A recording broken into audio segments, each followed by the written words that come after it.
and a male monster named Behemoth, placed in a dry, invisible desert east of the... Okay, let's start. Number 1. Leviathan.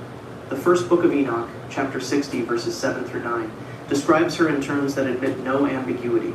A female monster whose name is Leviathan, and she dwells in the depths of the ocean, over the fountains of the waters. That is the Ethiopic text preserved in the Ethiopian Orthodox canon, since approximately the 4th century of the Common Era, one of only 2 major religious bodies in the world to include 1st Enoch in its scriptural library. The verse does not speculate. It does not report a rumor. It places a named, gendered being at a specific location, the depths of the ocean, over the fountains of the waters. The gender is not incidental.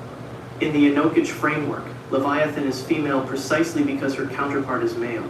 The first book of Enoch records, on that same day, that 2 monsters were separated, a female monster, whose name is Leviathan, placed in the ocean depths, and a male monster named Behemoth, placed in a dry, invisible desert east of the Garden of Eden. The separation is deliberate. It is architectural. These 2 beings, whose combined existence represents a force the text treats as cosmologically significant, were placed at maximum distance from each other, and from each other's element. Leviathan in the deep water, Behemoth in the dry land, not imprisoned, separated. That distinction matters. The theological logic of her sealing runs through the entire chapter. Chapter 60 of 1st Enoch records this event during Enoch's vision on the day of a great trembling in heaven, a moment of celestial crisis during which the ancient seer is shown the foundations of the world and the beings placed within those foundations. Leviathan is not a creature captured and thrown into the ocean. She is placed there, carefully, in the way that a cornerstone is placed with intention, with precision, with awareness of what the placement is meant to accomplish. The ancient text records that she and Behemoth are preserved, not destroyed, preserved. Their existence continues within the Earth's hidden geography, held in suspension against the day, when that suspension ends. The Ethiopic manuscripts are specific about that day. Chapter 60 does not leave Leviathan's ultimate purpose ambiguous. She and Behemoth are preserved for the great feast that will follow the final judgment. The text treats this as a cosmological fact of the same order as the placement of the mountains and the arrangement of the stars. She is held in the deep water not because the deep water is a punishment, but because deep water is the only available geography, large enough and stable enough to hold what she is. The fountains of the waters, the ancient cosmological concept of subterranean water sources that fed the flood and maintained the ocean's volume, are described in the text as her floor. She is not in a cage. She is in a space designed around her dimensions. The modern oceanographic record has produced a location that fits this description with uncomfortable precision. The Challenger Deep in the Mariana Trench in the western Pacific Ocean reaches 36,089 feet below the ocean surface. At that depth, the pressure is 1,086 times the atmospheric pressure at sea level. Hydrothermal vents along the trench floor maintain temperatures exceeding 700 degrees Fahrenheit at their vent openings, dropping to near freezing within feet of the thermal plume. The water column above exerts a weight equivalent to approximately 50 jumbo jets stacked on every square inch of the floor. This is the kind of environment the ancient text calls the depths of the ocean, over the fountains of the water's end. It is the kind of environment that, until 1960, no human instrument had ever reached. James Cameron's solo descent to the Challenger Deep in March of, quote, 2012, documented one detail the ancient text does not provide: silence. At that depth, the ocean produces no sound the surface recognizes. What it produces is pressure, constant, enormous, uniform pressure, the weight of all the water above, pressing down on whatever exists at the floor. Some ancient traditions hold that Leviathan's breathing at depth is what maintains the pressure differential between the ocean's surface and its deepest point. The movement of her body against the water column keeps the fountains active beneath her. She breathes, and the water above carries the sound. The separation from Behemoth will not be permanent. The first book of Enoch is clear that both beings are preserved for a specific future event not released, not escaped, but produced for the feast of the final age. Welcome. The text records this as a certainty. The condition is not geological or astronomical. It is theological. When the judgment arrives, Leviathan surfaces not as an escape, but as the completion of the purpose for which she was sealed. The ocean will not hold her indefinitely. It was never meant to. Leviathan is not the only being recorded in the Enochic texts as sealed beneath the water. The second is older in the tradition, and his sealing produced consequences still visible at the surface. Number 2. Rahab. The Hebrew book of Enoch, also called Third Enoch, or the Sefer Hekalot, records him in chapter 26 as the Prince of the Sea, the angel whose dominion extended over all ocean waters, whose office in the celestial hierarchy was not monstrous but ministerial. His name is Rahab. He was not a creature of chaos, placed in the water from the beginning. He was an angel of command who governed the water from above, whose authority over the ocean was legitimate, ancient, and enormous until the moment he refused a direct command and the water he governed became the walls of his containment. Not a monster, a minister. That distinction matters. The third book of Enoch is preserved in Hebrew manuscripts, the Sefer Hekalot, the book of the heavenly palaces compiled between the 3rd and 7th centuries of the Common Era, but recording material that scholars of the Enochic corpus date considerably earlier. It shares no manuscript lineage with the Ethiopic first book of Enoch. The two texts share an architecture. In both traditions, the ocean is governed. It is not wild. It is administered by a being of sufficient rank and authority to manage an element that, in the ancient understanding, constitutes the majority of the created world. Rahab held that rank. His charge is recorded in the Hebrew tradition with a specificity that distinguishes it from general angelic transgression. When God commanded the sea to part to withdraw and allowed dry land to appear during the creation of the world, Rahab refused. The ocean had primacy, he asserted. The waters existed before the land. The withdrawal of the sea to reveal dry earth was, in Rahab's understanding, a cosmological demotion his office could not accommodate. He refused the withdrawal. He insisted on the priority of his element. God destroyed him for the refusal, then sealed what remained within the sea. The calibration is exact. Rahab's transgression was the assertion of the ocean's permanence and primacy over the land. His punishment is the ocean's permanent possession of him. He is not thrown into a foreign element as an act of cosmic humiliation. He is given what he demanded the sea, forever, and the sea becomes the mechanism of his containment. The ancient text treats this as a verdict of precise justice. You chose the water over the command, the water will keep you. He wanted the sea to remain above the land. The sea remained, and it kept him with it. The Hebrew manuscript tradition carries a detail the Ethiopic texts do not record. The geological boundary between ocean and land, the boundary Rahab refused to allow during creation, has never stabilized. At the world's subduction zones, where oceanic tectonic plates press beneath continental plates, the sea-land interface remains violently active. The Cascadia subduction zone off the Pacific Northwest coast, where the Juan de Fuca plate presses beneath the North American plate at a rate of approximately 1.6 inches per year, is described by geologists as a locked zona boundary, accumulating pressure over centuries before a catastrophic release. The locked zone is the geological name for a boundary that will not yield. The ancient text names the same phenomenon. Rahab refused to yield. The boundary where sea meets land has never fully resolved that refusal. Some ancient traditions hold that Rahab's presence beneath the ocean is what prevents the ocean from completing its withdrawal from the coast, that the tides do not fully recede, that the sea does not fully recede, that the sea does not fully give up the margin it occupied before God's command.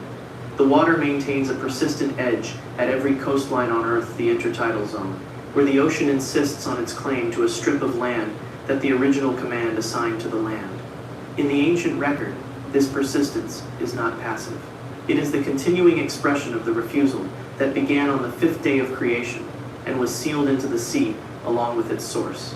The third book of Enoch does not specify the condition of Rahab's release.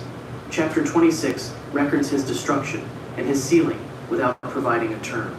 Some ancient traditions hold that this silence is significant, that Rahab's commission within the ocean's depths is not bound to a specific day of judgment, but to the resolution of the boundary dispute he initiated. The coastline has not resolved. Neither has the question. The ocean still presses against the land at every continental margin on Earth. The boundary is contested. The ancient text says it has been contested since the moment a being of sufficient authority decided that the sea should not move Bacan was sealed into it when the sea refused to obey without him. Rahab's sealing concerns the boundary between sea and land. The third being on this list was not sealed into the water from above. He was sealed at the threshold beneath Etat the opening of what the ancient text calls the bottomless pit, whose name in Hebrew is Abaddon. Number 3. Abaddon. The book of Job, chapter 26, verse 6, names him in a single line that the Hebrew text treats as a statement of geography. Sheol is naked before him, and Abaddon has no covering. In the oldest surviving Hebrew manuscripts, Abaddon is not a condition or a metaphor. He is a being naked before God's sight, uncovered, existing in the deepest register of the created world without any barrier between his nature and the divine observation. The name itself means destruction in the Hebrew, but the usage across the ancient texts is consistently personal. Abaddon is somewhere. Abaddon hears. And in the book of Revelation, chapter 9, verse 11, the Apostle John names him explicitly as a being rather than a place. The angel of the bottomless pit, whose name in the Hebrew tongue is Abaddon, and in the Greek tongue hath his name Apollyon. The Dead Sea Scrolls, specifically the Hadayat, the Thanksgiving hymns recovered from Cave 1 at Qumran, and dating to the 1st and 2nd centuries before the Common Era, use Abaddon as a geographic and personal referent interchangeably. In Hadayat column 11, the author describes being drawn down toward the gates of Abaddon, gates that belong to something, that open and close, that indicate an interior architecture rather than a mere absence of life. The Qumran community, which preserved the Enochic corpus alongside their own texts, treated Abaddon as a category of the created world with the same seriousness they applied to Sheol, to the abyss, and to the deep. Not a condition, a being. That distinction matters. The ancient texts that name Abaddon do so with a consistency that crosses manuscript traditions. Job 28:22 records that Abaddon and death say, "We have heard a rumor of it with our ears." Two entities speaking in parallel, both capable of hearing, both aware of what is hidden from human knowledge. Psalm 88:11 asks, "Is your steadfast love declared in the grave, or your faithfulness in Abaddon?" The parallelism treating Abaddon as a location equivalent to the grave. Proverbs 15:11 states that Sheol and Abaddon lie open before the Lord, open like a space that could be closed, observed like a room whose contents are known. The texts do not agree on every detail of Abaddon's nature. They agree that he is beneath, that he is sealed, and that the sealing is maintained by an authority greater than his own. The specific geography of his sealing connects to the ocean in the ancient cosmological framework through the concept of the bottomless pit. In the ancient Near Eastern model of the world, the Enochic texts, the Psalms, and the book of Job all operate within the earth, rests on water. The deep ocean rests on a lower water table, and below the lowest water is the abyss, the foundational void beneath the created world's floor. The bottomless pit of Revelation 9 is not a metaphorical location. It is the cosmological level beneath the ocean floor, accessible only through the deepest available geography, sealed at its opening by the same pressure of water that maintains the Leviathan's containment above. The modern oceanographic record has identified a feature of the deep ocean floor that corresponds to this ancient description with uncomfortable precision. The Challenger Deep, at 36,089 feet, sits within the Mariana Trench's Haddle Zone, the geological region named for Hades, the same semantic tradition as the bottomless pit. Below the sediment layer of the Challenger Deep, geological core samples have identified what marine geologists call ultra-deep pore, spacious cavities in the oceanic crust extending far below the measurable seafloor, at pressures so extreme that conventional instrumentation cannot penetrate them. The bottomless pit of the ancient text corresponds to a geological reality. Beneath the deepest ocean floor, there are spaces whose contents have never been directly observed. Some ancient traditions hold that Abaddon's sealing at the opening of Rash, the bottomless pit, is the reason the deep ocean floor resists complete survey, that the boundary between the measurable seafloor and the abyss below it is maintained not purely by geological pressure, but by the presence of the being who governs destruction at its threshold. The Revelation text records that Abaddon will be released when the fifth angel sounds his trumpet a specific numbered event in a specific eschatological sequence. The number is recorded. The sequence has not been completed. The pit remains sealed. Abaddon remains at its threshold, between the ocean floor above him and the bottomless architecture below. The condition of his release is specific. The sequence has not reached the fifth trumpet.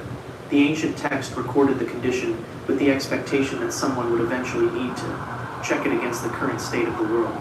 Abaddon governs what lies beneath the floor. The fourth being on this list was sealed for what it was before the floor existed, a creature, whose origin the text describes as prior to the ordering of the world itself. Number 4, the Tannin. Before the sky was separated from the waters, it was already there.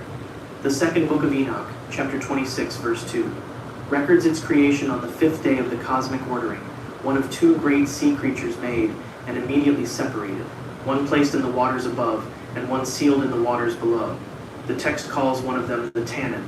The Slavonic manuscripts that preserve 2nd Enoch, Old Church Slavonic codices beginning in the 13th century of the Common Era, but recording material scholars date to the 1st century of the Common Matta, do not describe the Tannin as a monster discovered and imprisoned.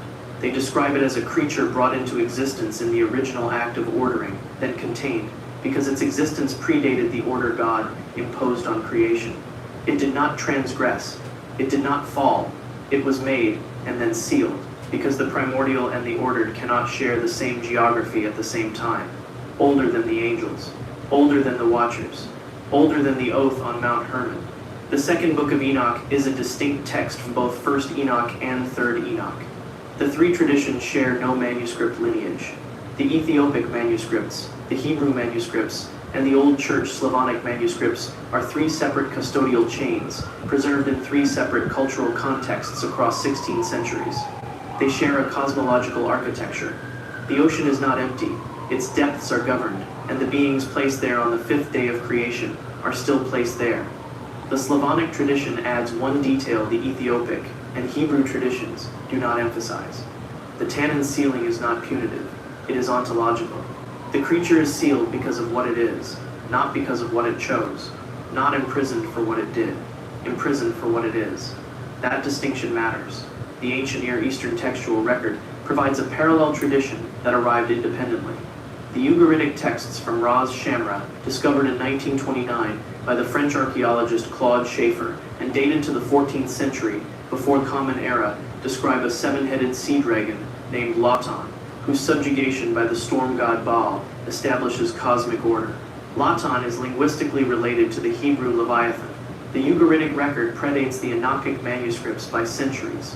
Some ancient traditions hold that the Tannin recorded in 2nd Enoch and the Lotan of the Ugaritic texts are records of the same primordial being preserved in separate manuscript traditions. In separate cultural lineages, each civilization recording what its own cosmological framework could accommodate about the thing that was in the deep before the ordering began. The flood changed the Tannin's containment. When the fountains of the deep broke open the event recorded in both the Genesis account and the extended Enochic cosmological framework, the volume of water above the ocean floor increased catastrophically. The pressure differential between the abyssal floor and surface shifted. The waters that covered the mountains also pressed down on what was already beneath the lowest geography. In the ancient cosmological framework, understanding this shift deepened the Tannin sealing.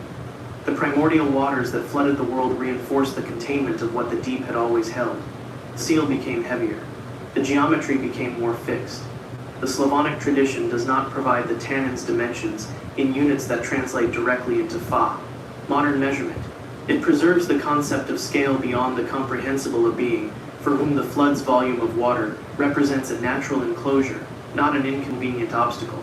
In 2004, researchers from the National Oceanic and Atmospheric Administration retrieved the first complete specimen of a giant squid, Architeuthis dux, from the waters off the Falkland Islands, an animal known for centuries from the remains found in sperm whale stomachs, cataloged in partial form from washed-up fragments, finally observed intact. It measured 25 feet in length. Subsequent research has documented specimens estimated at 45 feet. These animals inhabit the mesopelagic and bathypelagic zones between 600 and 3,000 feet below the surface, the upper reaches of the darkness, where the Tannin is sealed. Below those depths, the abyssopelagic zone extends from 13,100 to 19,700 feet. Below that, the hadopelagic zone begins at 19,700 feet and descends to the bottom of the known world. This geography remains less observed than the surface of the moon. The presence of a 45-foot animal there was unknown until 2004. Some ancient traditions hold that the Tannin's containment is not passive. The pressure of the water above it is the mechanism of the seal, and pressure is not static. Tectonic movement adjusts pressure differentials in the deepest ocean zones in ways that no single monitoring system tracks completely. The seal is maintained. The ancient text is clear on this, but the maintenance is active. Not fixed, and the ocean does not announce when its interior geometry has shifted. The tannin predates the watcher transgression. The fifth being on this list was sealed not in the depths, but at the threshold of them, at the boundary where the sky meets the ocean's surface, held at the uppermost register of the deep by a dimension the sky could not contain. Number 5. Ziz. The Talmud Baba Batra, folio 74b, records 3 creatures made at the beginning of the world whose existence defines the scale of the created order. Leviathan received the sea, Behemoth received the land. Ziz received the sky, a creature whose wingspan, the text records, could blot out the sun. The Talmudic passage is not mythological in its framing. It is cosmological cartography, a description of how the world was partitioned at its ordering, and Ziz is one of 3 markers that fix the dimensions of the partition. Psalm 50, verse 11, names him without explanation. I know every bird of the mountains, and the creatures of the field are mine. The Ziz of the field is mine. The text's casualness is the point. The psalmist does not introduce Ziz. He is already known. He belongs to God. That belonging is the reason. He is sealed. Not banished, held. That distinction matters. The dimensions of Ziz's wingspan in the Talmudic tradition are presented in same register as the depths of Leviathan's containment as structural measurements of the created order, rather than figurative description. Baba Batra 74b records that a fully extended wing of Ziz could block the disk of the sun from the earth below. Not partially. The wing covered the full solar disk.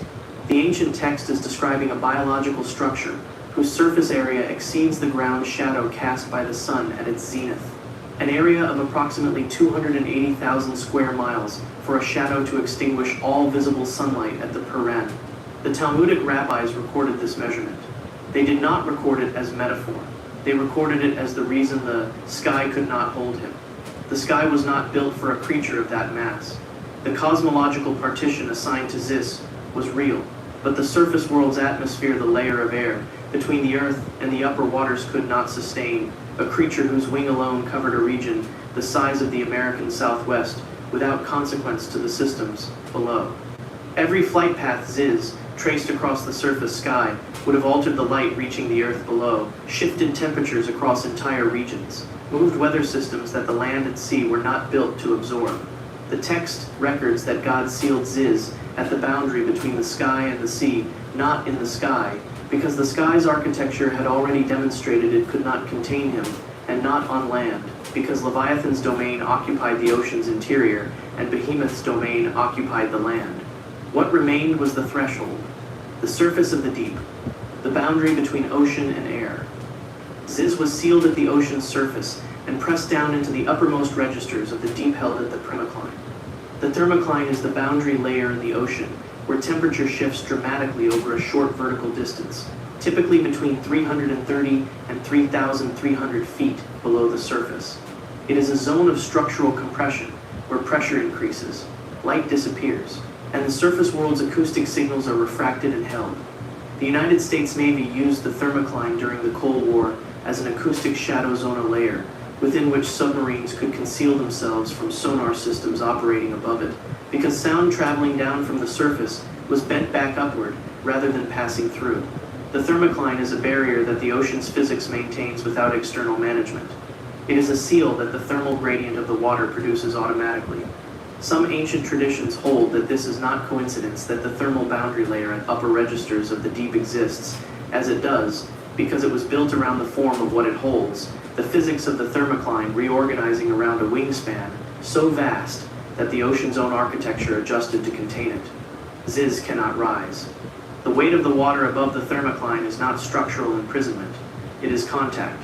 The seal is meeting of his body with the ocean's physics, the same physics that keeps the thermocline stable across every ocean basin on Earth, that holds the temperature gradient in its narrow window, that bends acoustic signals around the layer, as if the layer were a body rather than a gradient. The Talmud Baba Batra 74b records the eschatological purpose of Ziz's containment alongside Leviathan and Behemoth. At the end of days, all 3 are to be released for the feast of the righteous. Leviathan from the deep, Behemoth from the land. Ziz from the surface of the ocean where the air and water meet. The feast is a specific event in a specific eschatological sequence. All three creatures sealed at the world's beginning will be present. The thermocline holds the ocean together in its current form. What it holds beneath the surface layer is not geology. It is the third creature, waiting for the same feast that Leviathan is waiting for. Ziz was sealed where the sky meets the sea. The sixth being on this list was not sealed at a threshold or a boundary. He was pressed into the ocean itself, distributed through its water column, his dispersed form held in the density gradient that divides the upper ocean from the world below it. Number 6. Yam. Job 7 verse 12 records one of the most direct challenges in all of the ancient wisdom literature. Am I the sea, or a sea monster, that you set a guard over me? The question comes from Job in the context of his suffering, but the Hebrew text operates through direct comparison. Job invokes the sea and sea monster as specific categories of being for whom God's guards are real and known. The Hebrew word translated as sea in this passage is yam, not the ocean as a natural system, a being. The same Yam whose conflict with Baal fills the Ugaritic tablets recovered from Ras Shamra by the French archaeologist Claude Schaeffer, beginning in 1929, tablets dating to the 14th century before the Common Era, predating the final composition of the Hebrew Bible, recording the original cosmological framework within which the biblical texts operated. Not a reference, an entity. That distinction matters. The Ugaritic Baal cycle, preserved in the Ras Shamra tablets, records the conflict between Baal and Yam as the central cosmological event of the ancient Near Eastern world order. Yam is not the ocean. He governs the ocean. He is its prince, its embodied authority, the being whose dominion extends over every body of water, and whose claim on the created world was total before the conflict reduced it. The text records Yam demanding tribute from the divine assembly, demanding the submission of every god in the pantheon to his authority. The conflict that followed was not about territory. It was about whether the ordering of the world would be governed by the ocean's authority or the storms. Baal won. Yam was cast down. Psalm 74 verses 13 and 14 records God's role in that casting down in language that treats the event as historical rather than mythological. You divided the sea by your might, you broke the heads of the sea monsters on the waters. You crushed the heads of Leviathan, you gave him as food for the creatures of the wilderness. Psalm 89 verses 9 and 10 confirms the scope of the action. You rule the raging of the sea when its waves rise, you still them. You crushed Rahab like a carcass, you scattered your enemies with your mighty arm. These names, Rahab, Leviathan, the dragon, Yam, appear across these texts as distinct beings all subject to the same event, the ordering of the ocean at the world's foundation, in which God's authority was established by defeating the being who governed them. The defeat was not annihilation. Yam's casting down is recorded across all of these texts as a sealing. His authority was broken. His claim over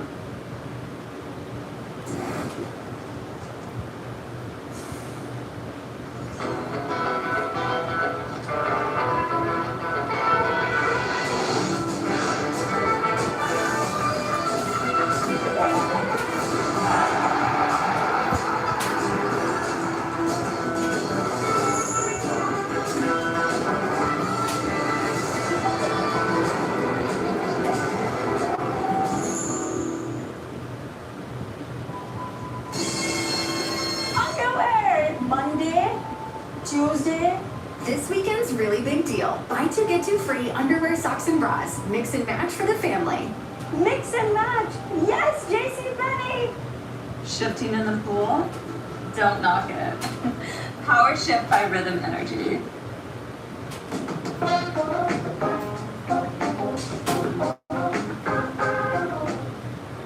where the divine assembly was ended. His domain was removed from his governance and placed under God's direct authority. But the texts do not record his death. They record his subjugation of state, more precise than death, because it preserves the being in a condition of permanent awareness of what he lost. Psalm 89 verse 10 records that God scattered his enemies. The Hebrew word for scattered across this text is not the word for killed. It is the word for dispersed, the condition of being distributed through a space rather than removed from it. Some ancient traditions hold that Yam was not cast down to a single location, but pressed into the structure of the ocean itself, his form, distributed through the water column. his authority held at every depth simultaneously, his awareness maintained across the full extent of the domain he once governed and no longer commands.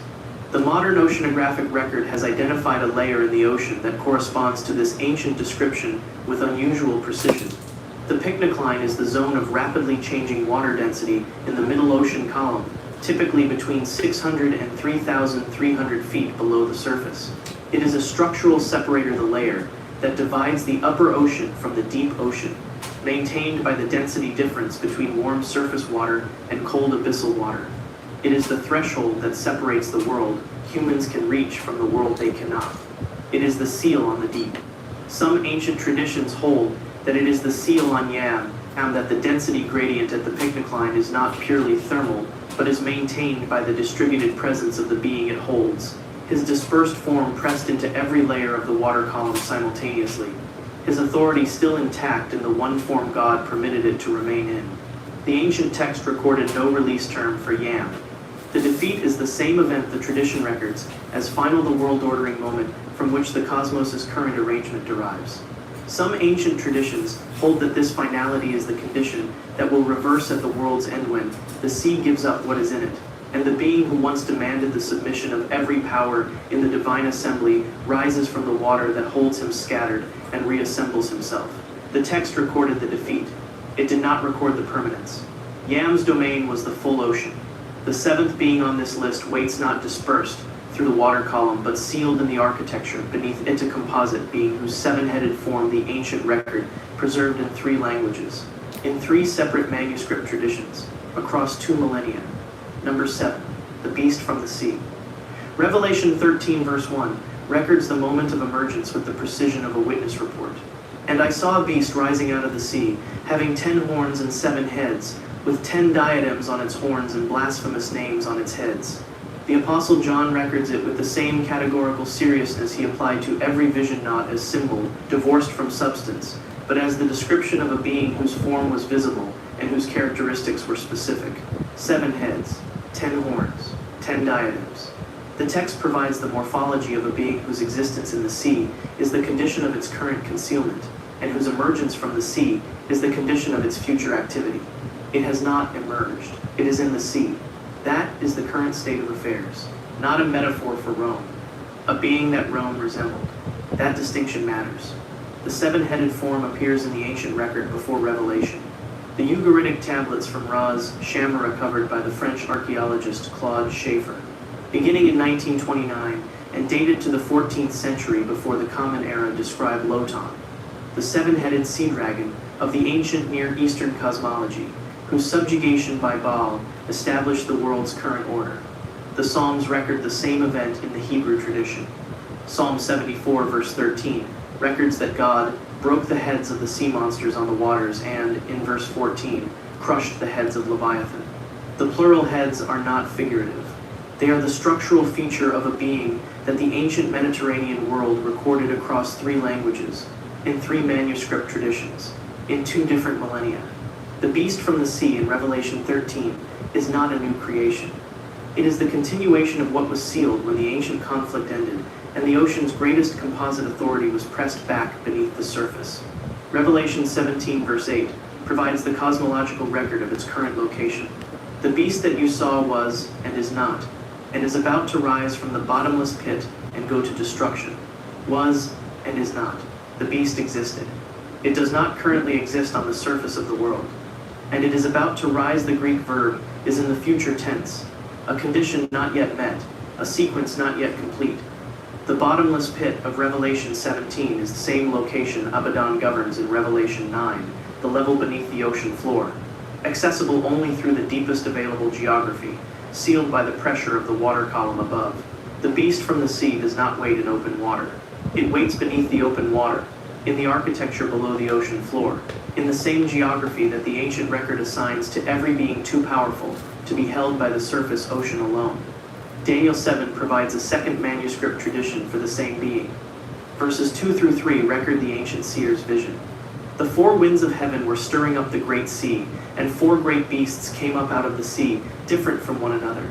The 4 beasts of Daniel 7, one like a lion, one like a bear, one like a leopard with 4 heads, one with iron teeth, and 10 horns correspond precisely to the composite description Revelation 13 provides.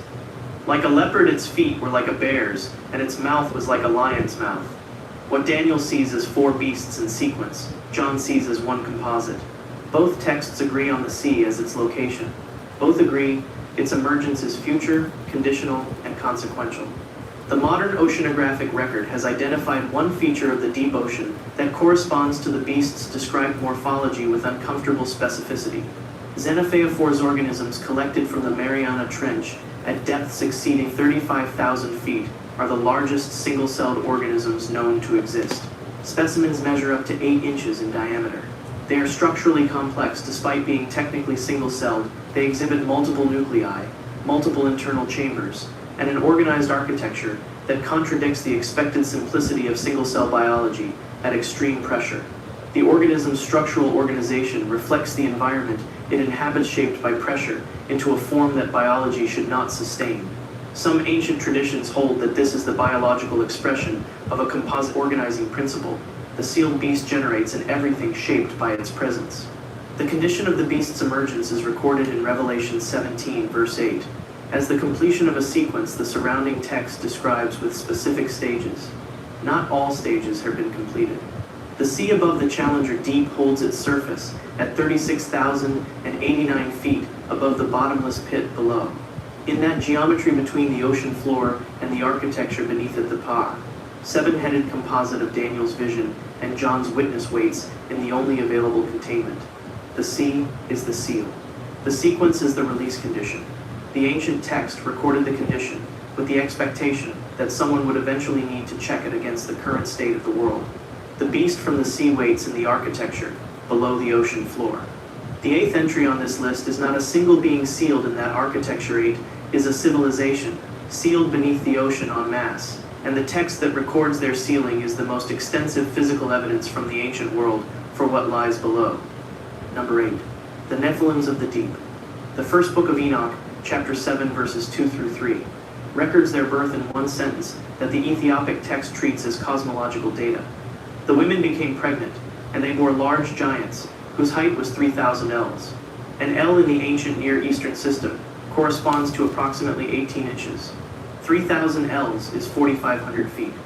The Enochic text presents this measurement the way it presents the dimensions of the created world as a fact recorded because the fact was known by someone who expected it to be weighed and understood. 3,000 ells. That is the measurement the text provides. That is the measurement the text provides. Chapter 15 of 1 Enoch draws the distinction that determines their sealing. Verses 8 through 12 describe the fate of the Nephilim, whose physical forms the flood destroyed. The evil spirits have proceeded from their bodies, because they are born from men, and from the holy watchers is their beginning and primal origin. They shall be evil spirits on earth. That is the fate of the Nephilim the water killed. Their spirits persist as disembodied entities on the earth's surface. But the text distinguishes this category from another, the Nephilim, whose physical forms the flood could not destroy. The water covered them. It did not kill them. It held them, not killed by the flood, changed by it. That distinction matters. The Book of Giants at Qumran fragments from Cave 4 dating to approximately the 2nd century before the Common Era records the Nephilim by individual name. Ohia and Mawe, sons of Shemihaza, appear as characters reporting dreams of cosmic destruction to their watcher fathers in the final days before judgment. What the Book of Giants preserves is the Nephilim's interior experience of a verdict. They cannot escape the experience of beings too large for the world that produced them, awaiting the destruction of a world they had consumed. The surviving Nephilim did not wade in the water, as surface creatures compressed into alien geography. The ancient texts record their nature as active, adaptive, and organized. Some ancient traditions hold that the deep ocean, its pressure, its chemical systems, its complete darkness did not break them. They changed. Over generations sealed below, the Nephilims of the deep altered their physical form to match the abyss, developing the capacity to breathe chemical-rich waters, to navigate without light, to build in the geological formations of the ocean floor as their predecessors had built on the surface. What they built beneath the ocean floor is described in these traditions as a civilization of the sealed acido-like structure in the deepest geological cavities, accessible only from below, maintained by beings whose dimensions made the continental shelf's trenches navigable corridors rather than impassable barriers. The text does not call this a punishment's consequence. It calls it the expression of what the Nephilim were. The children of Watcher's beings who governed elements and administered systems. The organizing instinct did not end with the flood. It went underwater with them. God's sealing of this civilization is recorded across the Enochic tradition as distinct from individual Watcher sealings. The Watchers are sealed as individuals. The Nephilims of the deep are sealed as a collective, their city, their social structure, their underwater civilization, sealed with them enclosed behind a cosmological barrier that the pressure of the ocean above maintains, and that God's verdict requires. One seal, one civilization. The weight of the water above is the lock on everything it holds. The modern oceanographic record has produced one category of evidence consistent with the ancient claim. Microbial communities collected during the 5 Deeps expedition of 2018 and 2019 from depths exceeding 35,000 feet in the Mariana Trench survive at pressures of approximately 600 atmospheres, temperatures near 32 degrees Fahrenheit, and in complete absence of sunlight. The biology of these organisms contradicts the pressure tolerances that protein structure physics predicts for carbon-based life. They should not function at 600 atmospheres. They do. The ancient text records a population of beings too large for the flood to kill, given, by the geometry of their sealing, exactly the environment needed to become something the surface world would no longer recognize. Some ancient traditions hold that unexplained seismic anomalies recorded in the deepest oceanic trenches, the sediment disturbances, and acoustic events that no tectonic model assigns to a source, are not geological. They are architectural. The Nephilims of the deep have been building in the ocean floor for as long as the seal has held. And when the first book of Enoch records that at the final judgment, the earth shall give back what was committed to it, some ancient traditions extend this return not merely to the beings themselves, but to everything they built while they were sealed beneath it. The Nephilims required the ocean as a mass containment. The 9th being on this list required it as a post, not a prison, but a commission, whose term the ancient text describes as ongoing. Number 9. Sarakel. The first book of Enoch, chapter 20, verse 6, lists him among the 7 holy archangels, the inner council of celestial command, whose offices correspond to the most significant administrative functions in the created order. He is Sarakale, and his office is given precisely. He presides over the spirits who sin against the spirit. In the Ethiopic text, this is not a vague assignment. It is a specific commission, targeted at a specific population, maintained in a specific geography. The spirits who sin against the spirit are the Watchers sealed in the deep. The presiding archangel is the one whose office places him exactly where they are held. His presence at the bottom of the ocean is not a punishment. It is a professional assignment, not sealed, stationed. That distinction matters. The full list of the 7 archangels as recorded in 1 Enoch, chapter 20, distributes their offices across the created order with the precision of a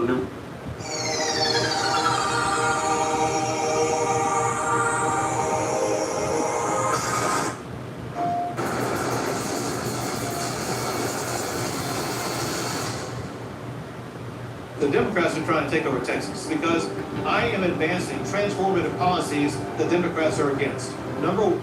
This is the only tool I use every single day since we started our company. It follows me to every one of military chart. Uriel over the world and Tartarus, Raphael over the spirits of men, Ragal, who takes vengeance on the world of luminaries, Michael, who presides over the best part of mankind and over chaos, Sarakel, who presides over the spirits who sin against the spirit, Gabriel over paradise and the serpents and the cherubim, and Ramiel, whom God set over those who rise. Each office corresponds to a domain. Each domain is a jurisdiction. Sarakel's jurisdiction is the only one in the list defined by its population's condition, rather than by a geography or an element. He does not govern the deep ocean. He governs what is in it. The 3rd book of Enoch, preserved in the Hebrew Sefer Hekalot manuscript tradition, expands Sarakel's function within the celestial hierarchy. In the Hebrew tradition, he is associated with the judicial operations of the heavenly court, the oversight of beings whose accounts are maintained, whose sentences are administered, and whose containment is verified through ongoing supervision rather than passive detention. His office is not a watchman's post. It is an administrator's commission.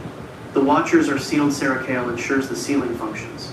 The Nephilim are held in the ocean's deepest geography.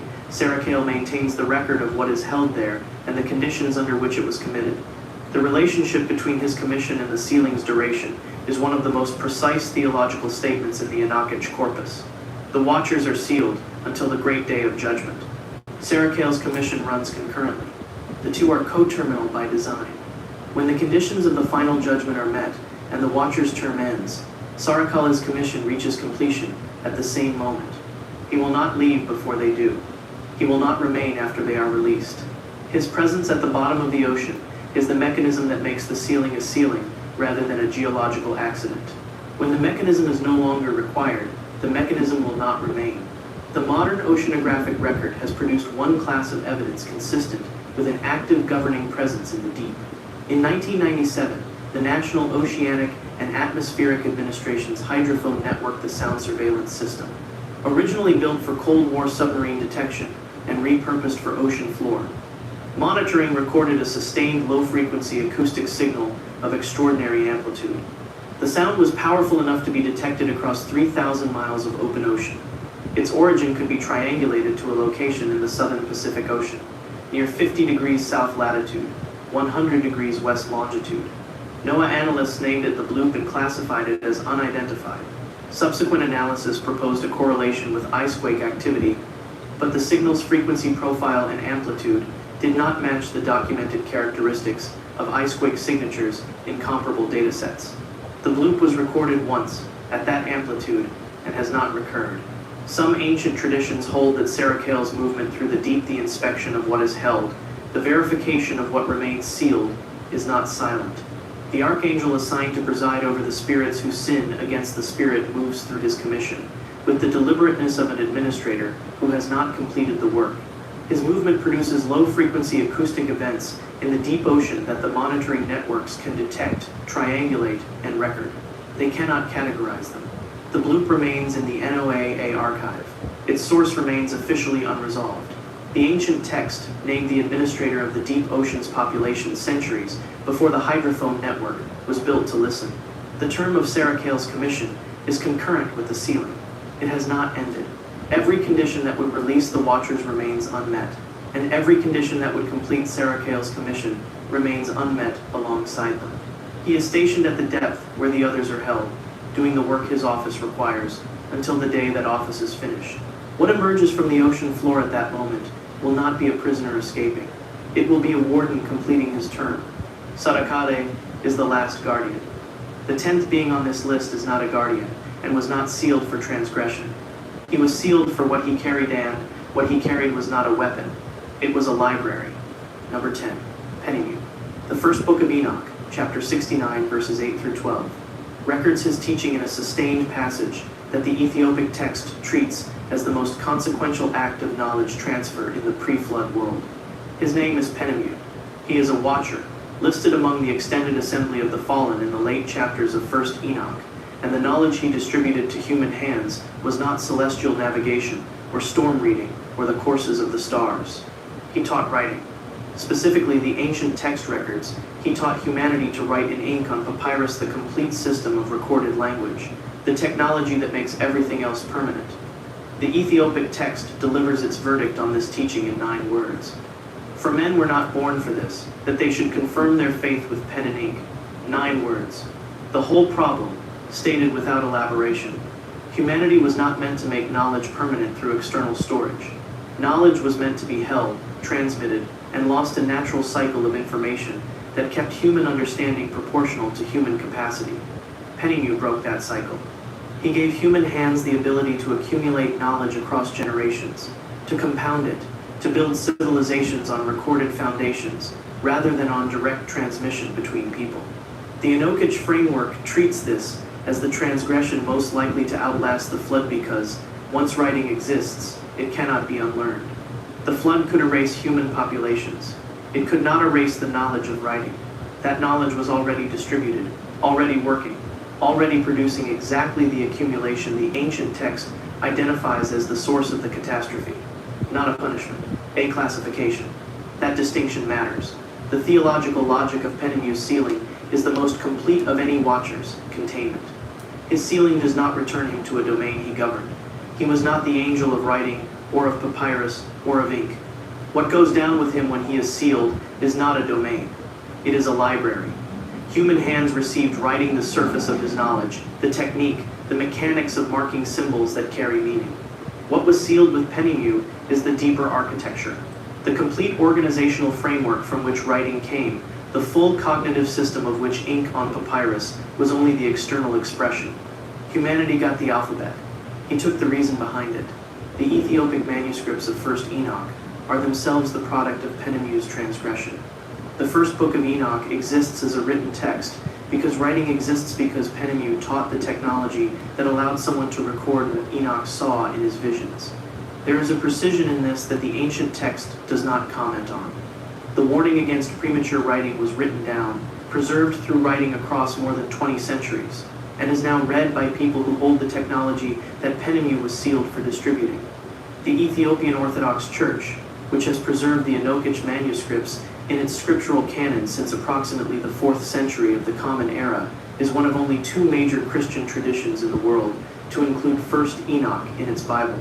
The other is the Eritrean Orthodox Tewahedo Church. Both traditions kept the warning. Both kept it in writing. The modern intellectual record contains a parallel whose scale makes the ancient text's point without requiring its framework. The Library of Alexandria, at its height in the 3rd century before the Common Era, held between 400,000 and 700,000 scrolls, most complete collection of human recorded knowledge assembled in the ancient world. Its destruction, whether in the events of 48 BCE or the later fires of the 3rd and 7th centuries of the Common Era, did not eliminate knowledge.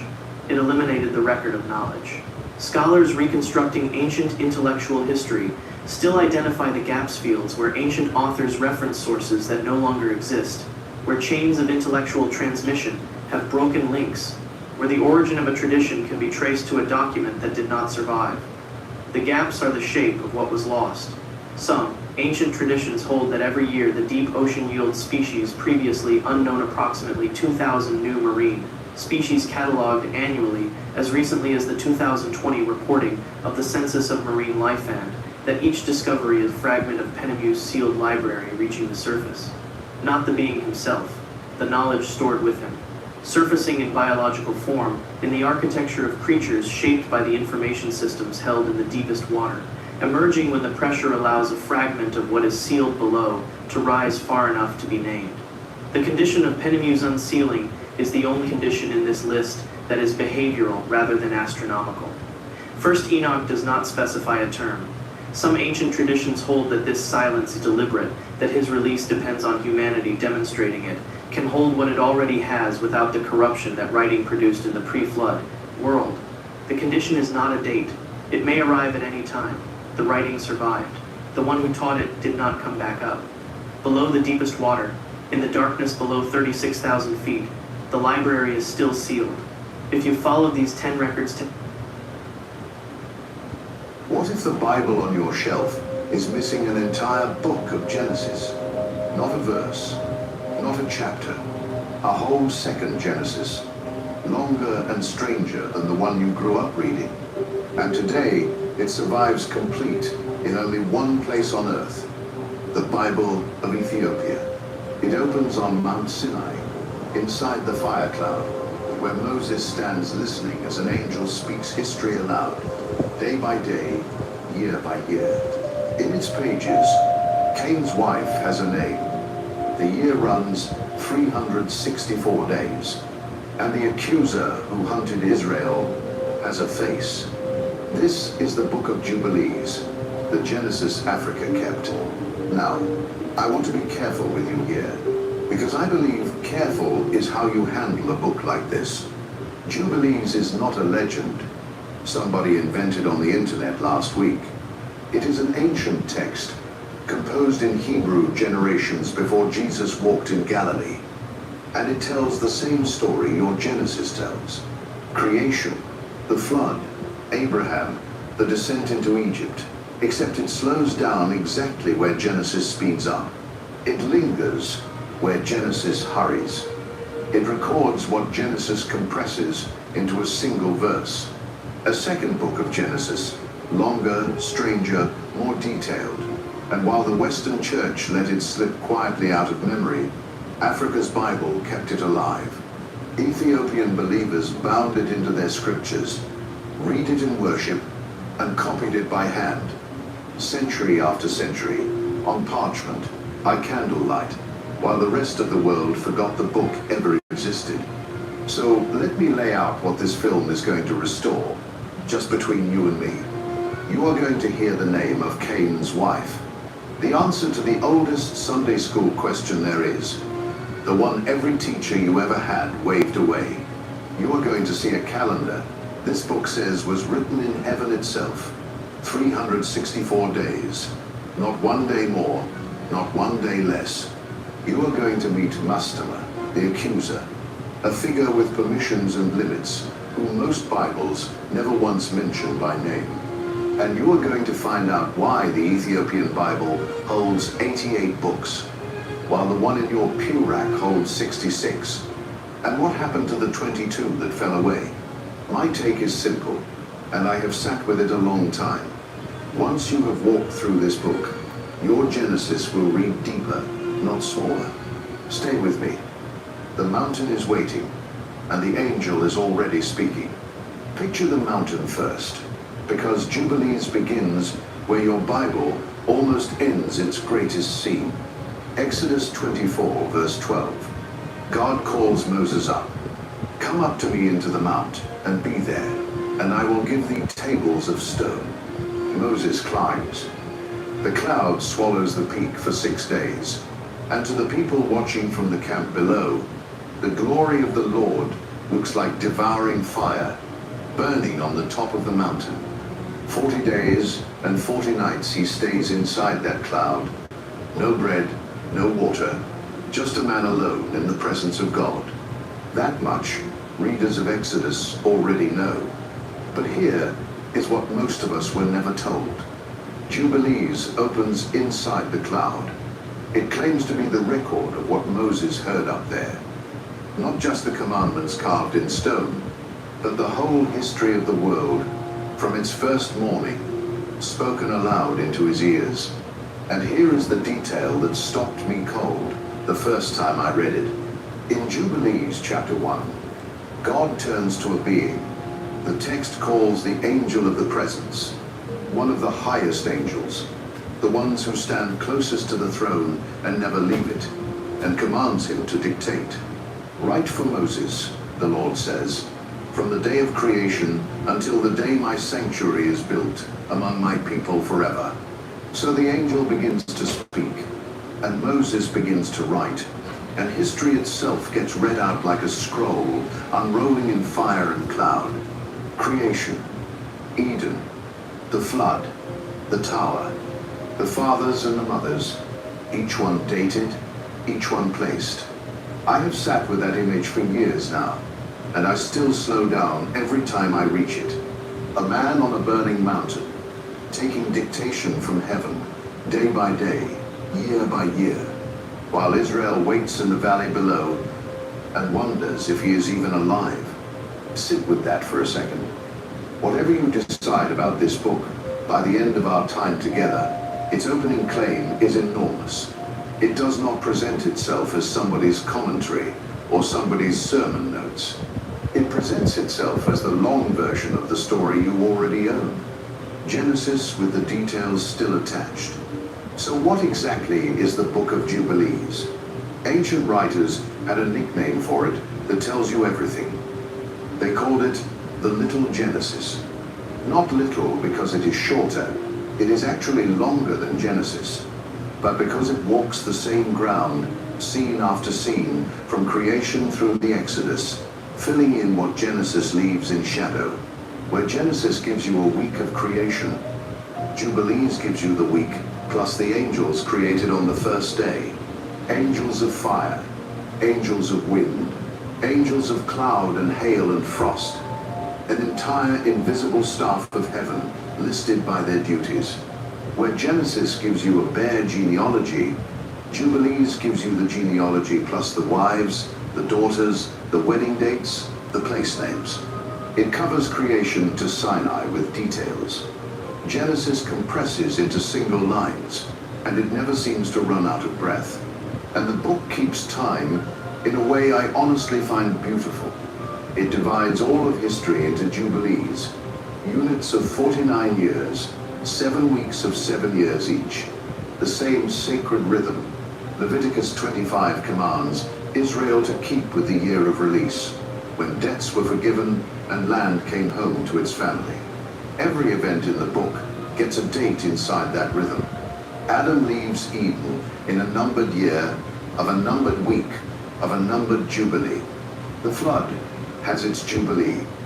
The call of Abraham has its jubilee. The descent into Egypt, the exodus out of it, all of it stamped onto one long calendar of sevens, as if heaven itself were counting the years towards something. Many of us read Genesis and feel the story. Jubilees wants you to feel the clock ticking underneath the story, patient and exact, mercy scheduled in advance. Now, let me tell you where this book lives today, because this is the part that changed how I see the whole conversation. When I was still a worship leader back in Birmingham, I assumed every Bible on earth carried the same table of contents as mine. 66 books, Genesis to Revelation, settled and sealed. Then around 2020, deep into my reading years, I ordered a copy of the Ethiopian canon list and sat at my kitchen table in Atlanta, just staring at it while my coffee went cold. The Ethiopian Orthodox Tewahedo Church, one of the oldest continuous Christian communities on this planet, older than most of the denominations we grew up defending, counts its scriptures at 88 books, not 66, 88, and sitting inside that larger Bible, treated as scripture, read in worship, honored for well over 1,000 years, is the Book of Jubilees. The Ethiopian Church preserved it in Ge'ez, the ancient language of their liturgy, copying it by hand, generation after generation. Monks and scribes wrote it out on treated parchment, bound it between wooden boards, guarded it in highland monasteries, and chanted it while empires rose and fell around them. Here is how I read that, and you may read it different. That's fine. While the Western canon narrowed to 66 books, and this one fell outside the line, an African church looked at the same book and decided it was worth keeping, and then kept it, without interruption, longer than most nations on earth have existed. I need to pause and be straight with you for a minute.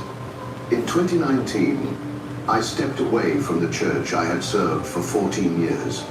No scandal, no anger. I just needed to read alone for a while.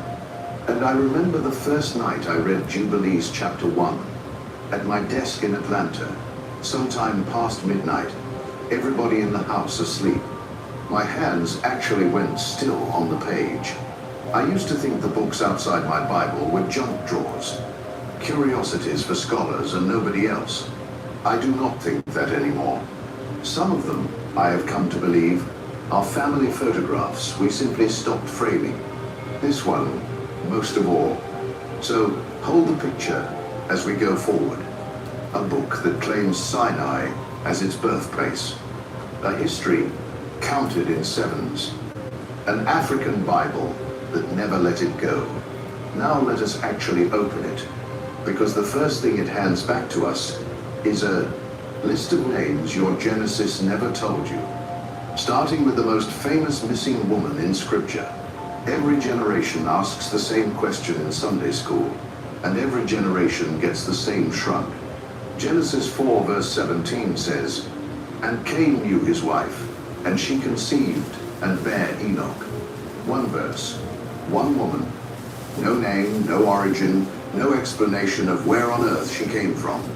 If you ever raised your hand and asked the teacher who Cain married, you already know the silence that followed. The little pause, the tight smile, the quick pivot back to the lesson plan. I asked it myself as a boy in Birmingham, sitting in a folding chair in a church basement, and the answer I got was, "Don't worry about that, baby." Most teachers still handle it exactly that way. Skip the question. Keep the lesson moving. Hope nobody asks twice. But I have come to see that the question deserved better, because an answer has been sitting in an African Bible this whole time. Jubilees chapter 4 does what Genesis never does. It slows the family of Adam down to walking speed and starts recording daughters. And in that record, it gives Cain's wife a name, Awan, a daughter of Adam and Eve, born after Cain and Abel, married to Cain in a numbered year of a numbered week of a numbered jubilee. The book does not whisper it or hedge it. It writes her into the family ledger the same way it writes the men. Name, parentage, marriage, children. Read that again in your mind. The oldest unanswered question in the Bible, the one that has embarrassed teachers for centuries, answered plainly. In a book the Ethiopian church has been copying since before the King James Version was a dream in any translator's head. Now, I am not asking you to settle the whole canon debate tonight, and I will not pretend this one name settles it either. My take is more modest, and I have gone back and forth on how to say it.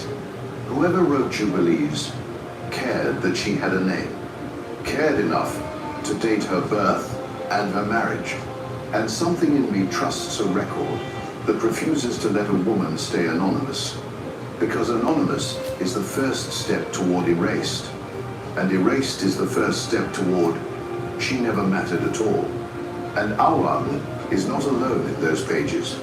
Jubilees names Azura too, the wife of Seth, another daughter of the first family, another woman Genesis passes over in complete silence. It names the daughters of Adam and Eve as a matter of course, the way your grandmother's family Bible records births in the front cover. In careful handwriting, nobody was ever supposed to lose. Sister after sister appears in the genealogy with a name, a birth order, a marriage, a place in the line. The effect is quiet but enormous. The story stops being a bare chain of fathers begetting sons and becomes something closer to a household you can actually picture. Mothers, daughters, wives, each one written down, each one counted. Think about what kind of scribe does that? Genealogy in the ancient world was legal territory, property territory, and most cultures recorded the men and let the women dissolve into the background like smoke. Jubilees is a genealogy that remembers the mothers. Your Genesis gestures at the pattern in flashes. Genesis 5 tells us Adam begat sons and daughters, but the daughters stay a plural noun, uncounted and unnamed. 7 letters standing in for entire lifetimes. Jubilees counts them. Jubilees names them. I believe that detail alone tells you something about the people who wrote this book. They understood that a family history with the women missing is only half a history, and they refuse to hand down half. And if you grew up in the black church, I do not have to explain why that lands different. Many of us come from families where the names 2 or 3 generations back simply stop, cut off, undocumented, written down by someone else's hand in someone else's ledger, if they were written down at all. So when an ancient book takes the trouble to say her name was Awan, his wife's name was Azura, their daughters were called this and this, that is not trivia to me. That is a theology of remembering. The record kept the names. Hold on to that phrase, because this whole story is going to come back to it. Let me tell you why names carry the weight they do. Because this is bigger than one verse in one ancient book. A name is the smallest monument a human being ever gets. When the name survives, the person survives. Somebody can still say you, specifically you, walk this earth. When the name goes, the person dissolves into a category. Cain's wife, the daughters, the servants. Categories do not have birthdays. Categories do not have faces.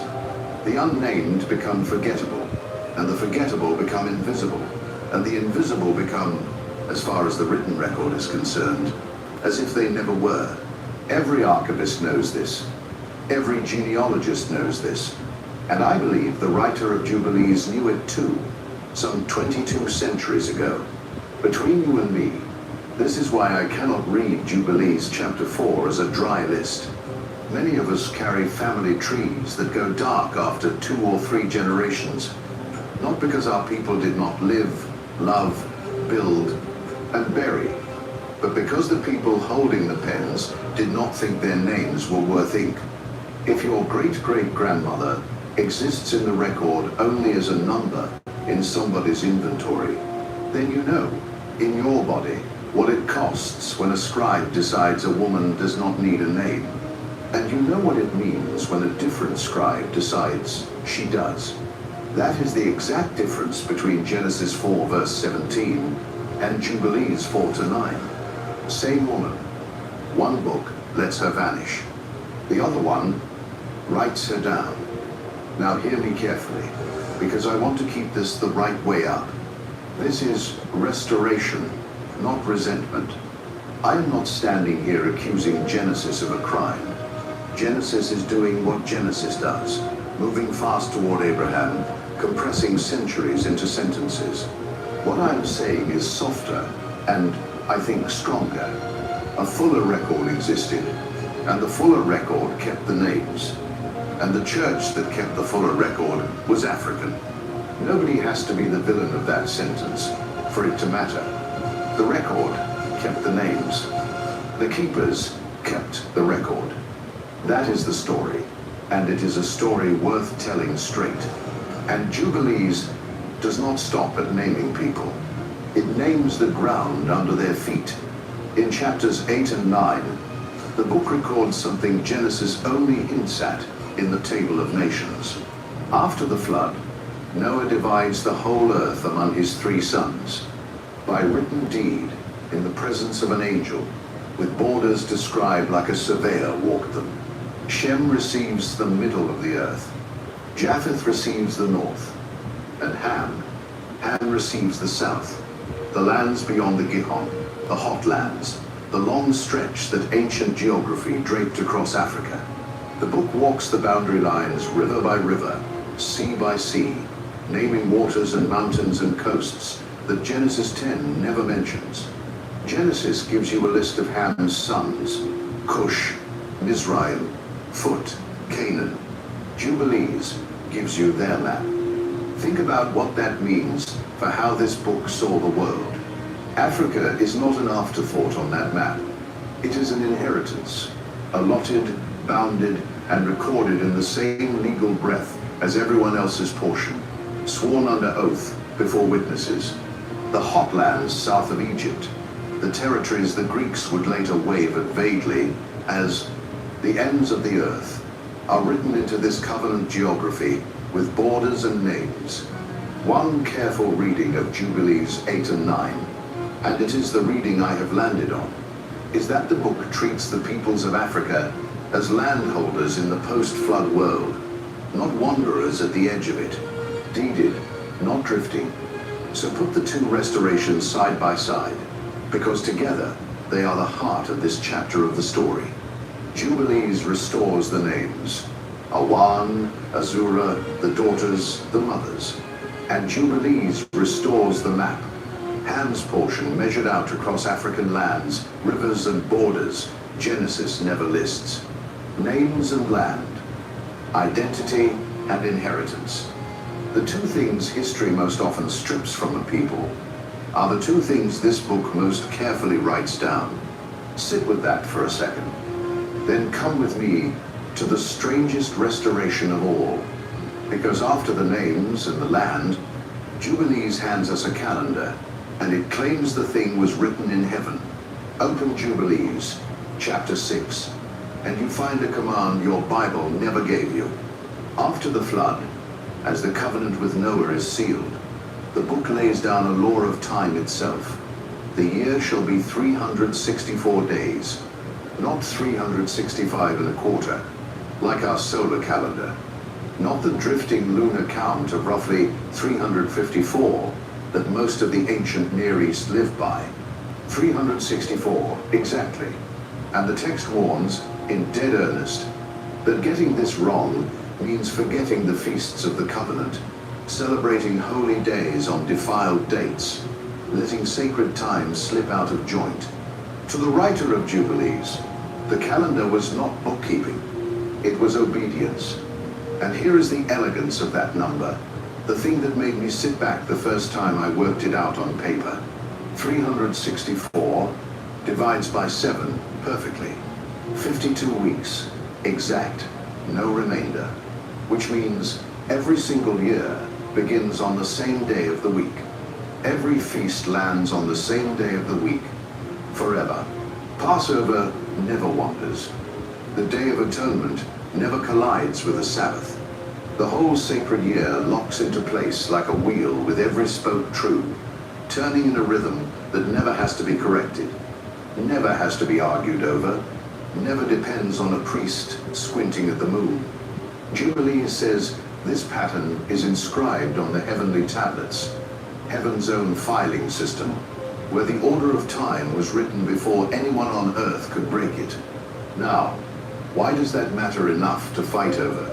Because whoever controls the calendar controls worship. Sit with that for a second, because it is one of those sentences that gets bigger the longer you look at it. If you set the dates, you decide when the nation stands before God and when it does not. In the ancient world, this was a live war, not a seminar topic. The lunar calendar meant human observation, watching for the new crescent, declaring the month from an authority in Jerusalem. The 364-day calendar meant no observation at all, time fixed from creation, beyond any committee's reach.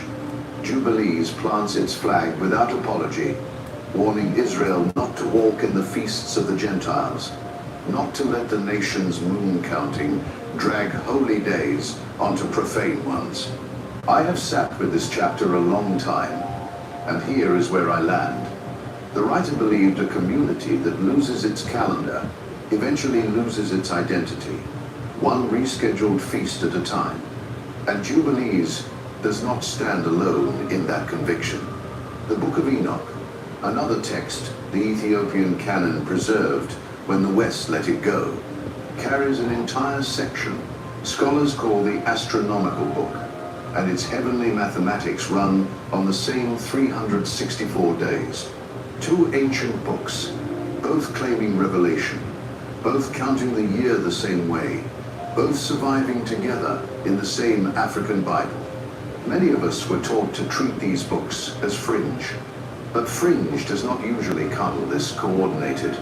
Let me break in with my own read here, because I owe you honesty about how long this took me. When I first hit the calendar chapters, this was maybe 2021, my second year reading through the wider canon at my kitchen table, I skimmed them. Numbers, weeks, dates. I thought, this is filler. Tasha can tell you. I said so out loud. It took me 2 more readings to see I had it backwards. The calendar is not the filler. The calendar is the spine. My take now is that Jubilees is a book about whether God's people get to keep God's time in a world that keeps resetting the clock on them. And I do not know a community on earth that should understand that struggle faster than ours. Hold that thought, because this calendar was not just a theory in a scroll.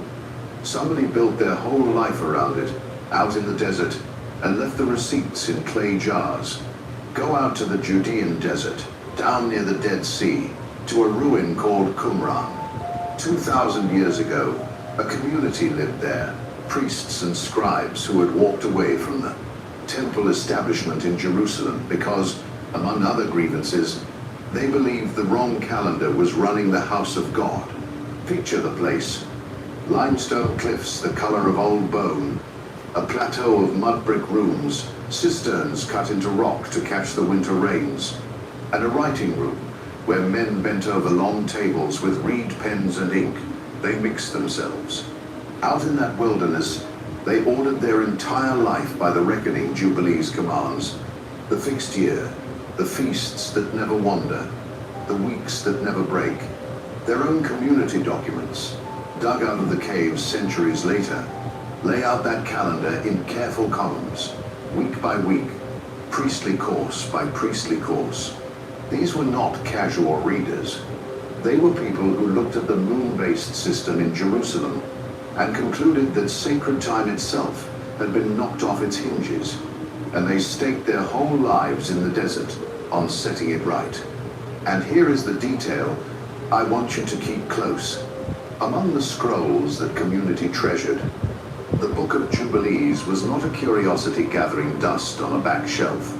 The Damascus document, one of their foundational rule texts, cites it by its full ancient title, the Book of the Divisions of the Times into their Jubilees and Weeks, and it cites it the way you cite an authority, the way you cite Scripture. Copies of Jubilees turned up in cave after cave after cave, more copies than most books of your Old Testament. Whatever later councils decided in rooms far away, out there in the desert, 2,000 years ago, this book was being read, copied, obeyed, and trusted as the real thing. Here is how I read that evidence, and I hold it loosely, but I do hold it. The fight over Jubilees was not settled in its own generation. It was still live, and the community that knew the book best came down on the side of the book. Now hold your questions about those caves. Who stumbled into them? What year it happened? And what the clay jars had been guarding in the dark for 2,000 years. Because that discovery lands later in this story, and I promise you, it is worth the wait. It is the moment the whole case turns. File it away. The desert is not done testifying. But before we walk into the darker chapters of this book, I want to hear from you, because this is the halfway mark, and what you have already heard is worth marking. Drop one word in the comments. Named. For a one, whose name survived when the world went silent around it. For Azura. For the daughters who were counted. For the record that kept the names when keeping names was the rarest kind of faithfulness on earth. Type name it and tell me where you are watching from. Atlanta, Chicago, Houston, Lagos, London, wherever this finds you. Because I read those comments myself, and I want to know how far this story travels. And if somebody comes to your mind right now, the person in your life who asks the hard Bible questions, the aunt with the marked up study Bible, the son who wants receipts, the friend who never settled for, don't worry about that, baby, share this with them. One person. That is all. This next part especially belongs to the ones who ask. Because we are about to meet a figure your Bible never properly introduced you to, though he has been standing in its shadows all along. His name is Mustama. His name means hostility itself. And once you have seen him, once you have watched him bargain, accuse, and demand, you will not read the story of Abraham on the mountain or the long night of the Exodus the same way again. The accuser Western readers never met is standing in the doorway of the next chapter, holding his permissions in his hand. Stay with me. Every Bible reader knows the serpent. Most know the Satan of Job, the tempter of the Gospels. But Jubilees introduces an adversary under a name almost nobody in a Western pew has ever heard spoken aloud. Mastema. Say it once, because the sound tells you the meaning.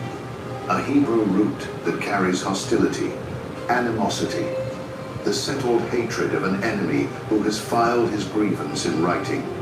The prophet Hosea uses that same root twice, in Hosea 9 verse 7 and 9 to 8, where the King James renders it hatred, hatred waiting in the house of God.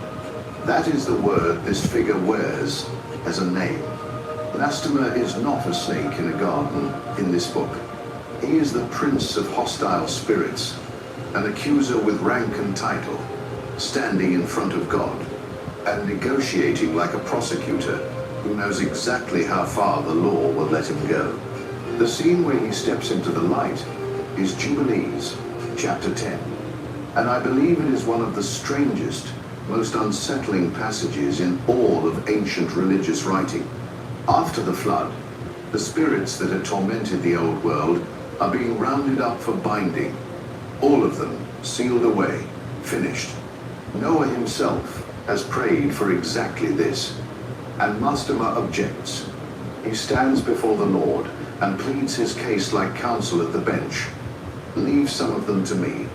If all my forces are bound, he argues, I cannot execute the authority of my office against the sons of men. Listen to that language.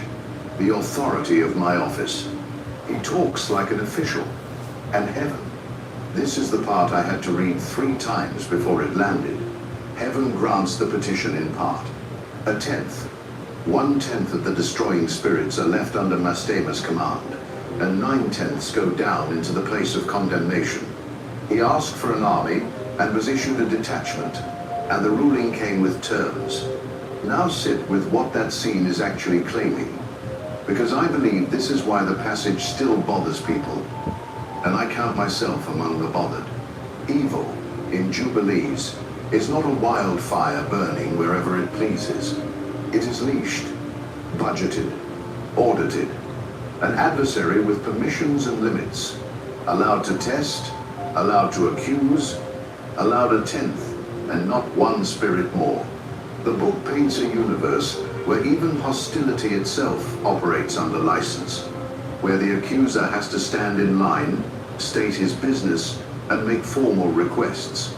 Many of us grew up with a vaguer picture than that. A devil who simply prowls, unexplained and unaccountable. Jubilees hands you something more precise and, honestly, more chilling. An organized adversary inside an organized heaven, doing organized harm on a signed allowance. Not chaos. Bureaucracy with teeth. And one careful reading of that picture, the reading I keep coming back to when I sit with this book late at night, is that the writer was answering the oldest question the suffering ever ask. Why does God allow it? Jubilees answers with a courtroom, not a shrug. The harm is real, the enemy is real, but the leash is real too. And the leash has a length, and the length was set on purpose, on the record, in front of witnesses. I am not telling you that settles the question. It has not fully settled it for me, and I have been turning it over. Since the first winter I read this book, some nights with more peace than others. But it is an answer with a shape. And for people who have lived through seasons where the harm felt unlimited, an enemy with a stated limit is not a small theology. It is a handhold. Hold on to it, because the shape is about to get personal. The next place Mastema appears, he is standing across from the oldest promise in the covenant, pointing at Abraham's only son, and asking heaven for permission to squeeze. You know the story of the mountain and the knife. Genesis 22 opens with a sentence that has troubled readers for 3,000 years. And it came to pass after these things that God did tempt Abraham, test him, prove him. And the test is Isaac, the boy of the promise, laid on an altar of stacked wood. Most teachers I grew up under preached that chapter with a kind of holy wince. God asked for the child. God stopped the hand. We praised the ending and tried not to look too hard at the beginning. That is the common reading, and I carried it for most of my life. Jubilees tells the same story with one figure added, and the addition changes the temperature of everything. In Jubilees chapters 17 and 18, the test does not begin in the silence of heaven. It begins with a voice. Prince Mastema comes before God, and it is Mastema who proposes the trial. The old man loves his son, the accuser argues. Command him to offer the boy and see whether his faith holds. If you know your Bible, your ears should be ringing right now, because you have heard this exact courtroom before. Job, chapter 1. The accuser standing among the sons of God, saying, Does Job fear God for nothing? Stretch out your hand and touch what he has. Same structure, same challenge, same accuser logic. Faith is only real if it survives squeezing. Jubilees simply tells us the Akedah, the binding of Isaac, belongs to that same pattern. Not heaven's whim, but heaven answering a challenge, with Abraham as the proof. I used to think adding Mastema to that story softened it, took the hard part off God's shoulders, made the theology tidier. I have changed my mind, and I want to be honest about the change. It does not make the story easier. The knife is still raised. The boy is still bound. The test is still permitted. What it does is make the story legible. Somewhere in the unseen, there is opposition, argument, accusation, and the faithfulness of one old man on one hill is answering it. When the angel calls out and stops the hand, Jubilees says Mastema is put to shame. The accusation collapses in open court. That reading has been sitting with me for years now, and it still puts a weight on my chest.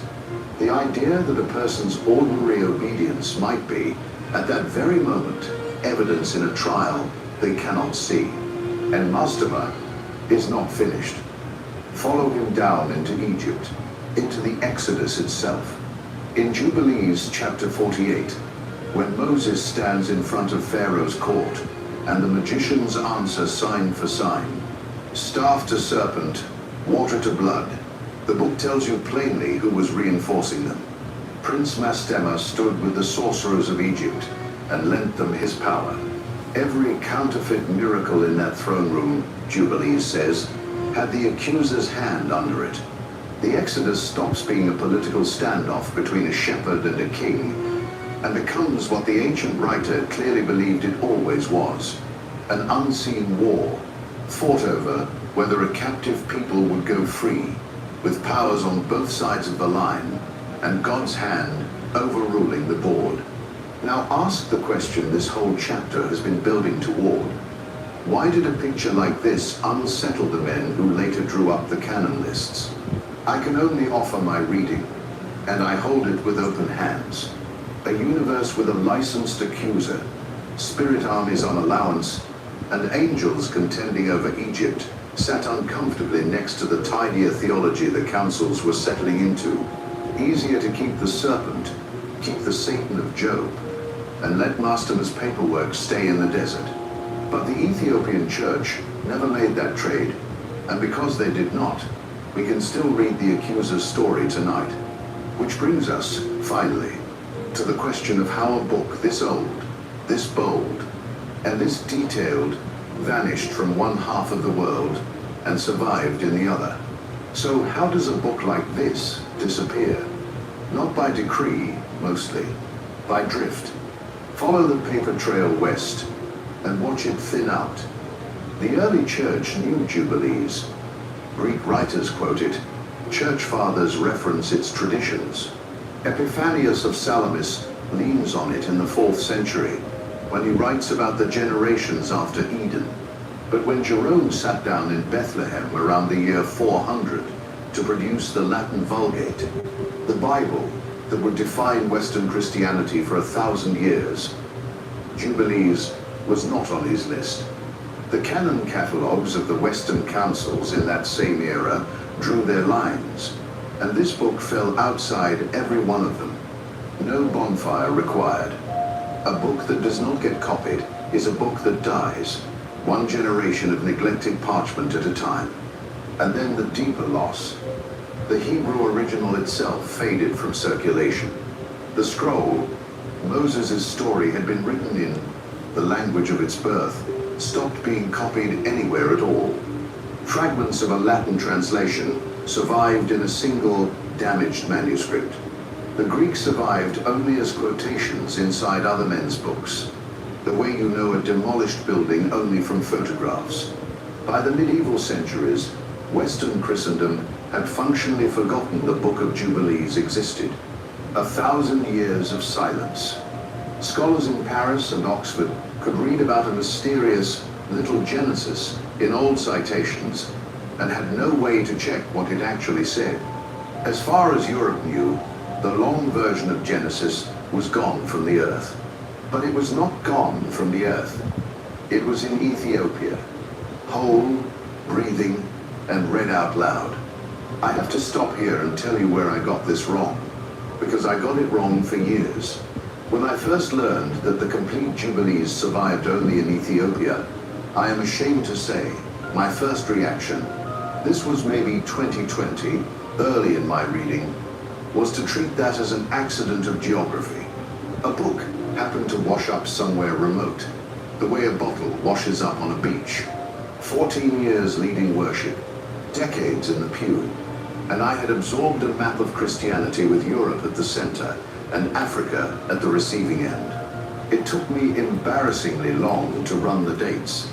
Ethiopia's church goes back to the 4th century. The royal court at Axum was Christian, while much of Europe was still sacrificing to Odin and Jupiter. Nothing washed up. The book was carried, chosen, canonized, and defended by a church older than the Vulgate itself. I was not looking at luck. I was looking at stewardship, and I had been trained not to recognize it. I am still working the rest of that retraining out. Now let me show you what that stewardship physically looked like, because I want you to see it, not just hear it. Picture a monastery on an island in Lake Tana, or cut into the highlands of Tigray. A scribe sits cross-legged in the morning light with a wooden board across his knees. The page in front of him is vellum, goatskin, scraped, stretched, and cured by hand over weeks. His ink is soot and oxhorn gum, mixed in a gourd. His pen is a reed, cut fresh, and letter by letter, in the angular script of Giz, he copies the Book of Jubilees from an older copy. Some other scribe made the same way before he was born, who copied it from one made before he was born. Back and back and back, an unbroken human chain of hands and eyes and candlelit evenings stretching toward the ancient world. When one copy wore out, its replacement was already made. Generation after generation, century after century. No printing press, no publishing house, no institutional budget from some distant empire. Just a church that had decided this book was scripture, and monks who treated copying it as prayer. Drought came, and they copied. Invasions came, and the monks carried the books to safety and copied again. Empires around them converted, collapsed, and were replaced, and the chain of copies never broke. The complete text of Jubilees, all 50 chapters, beginning to end, survived on this planet for 1,000 years in one form only.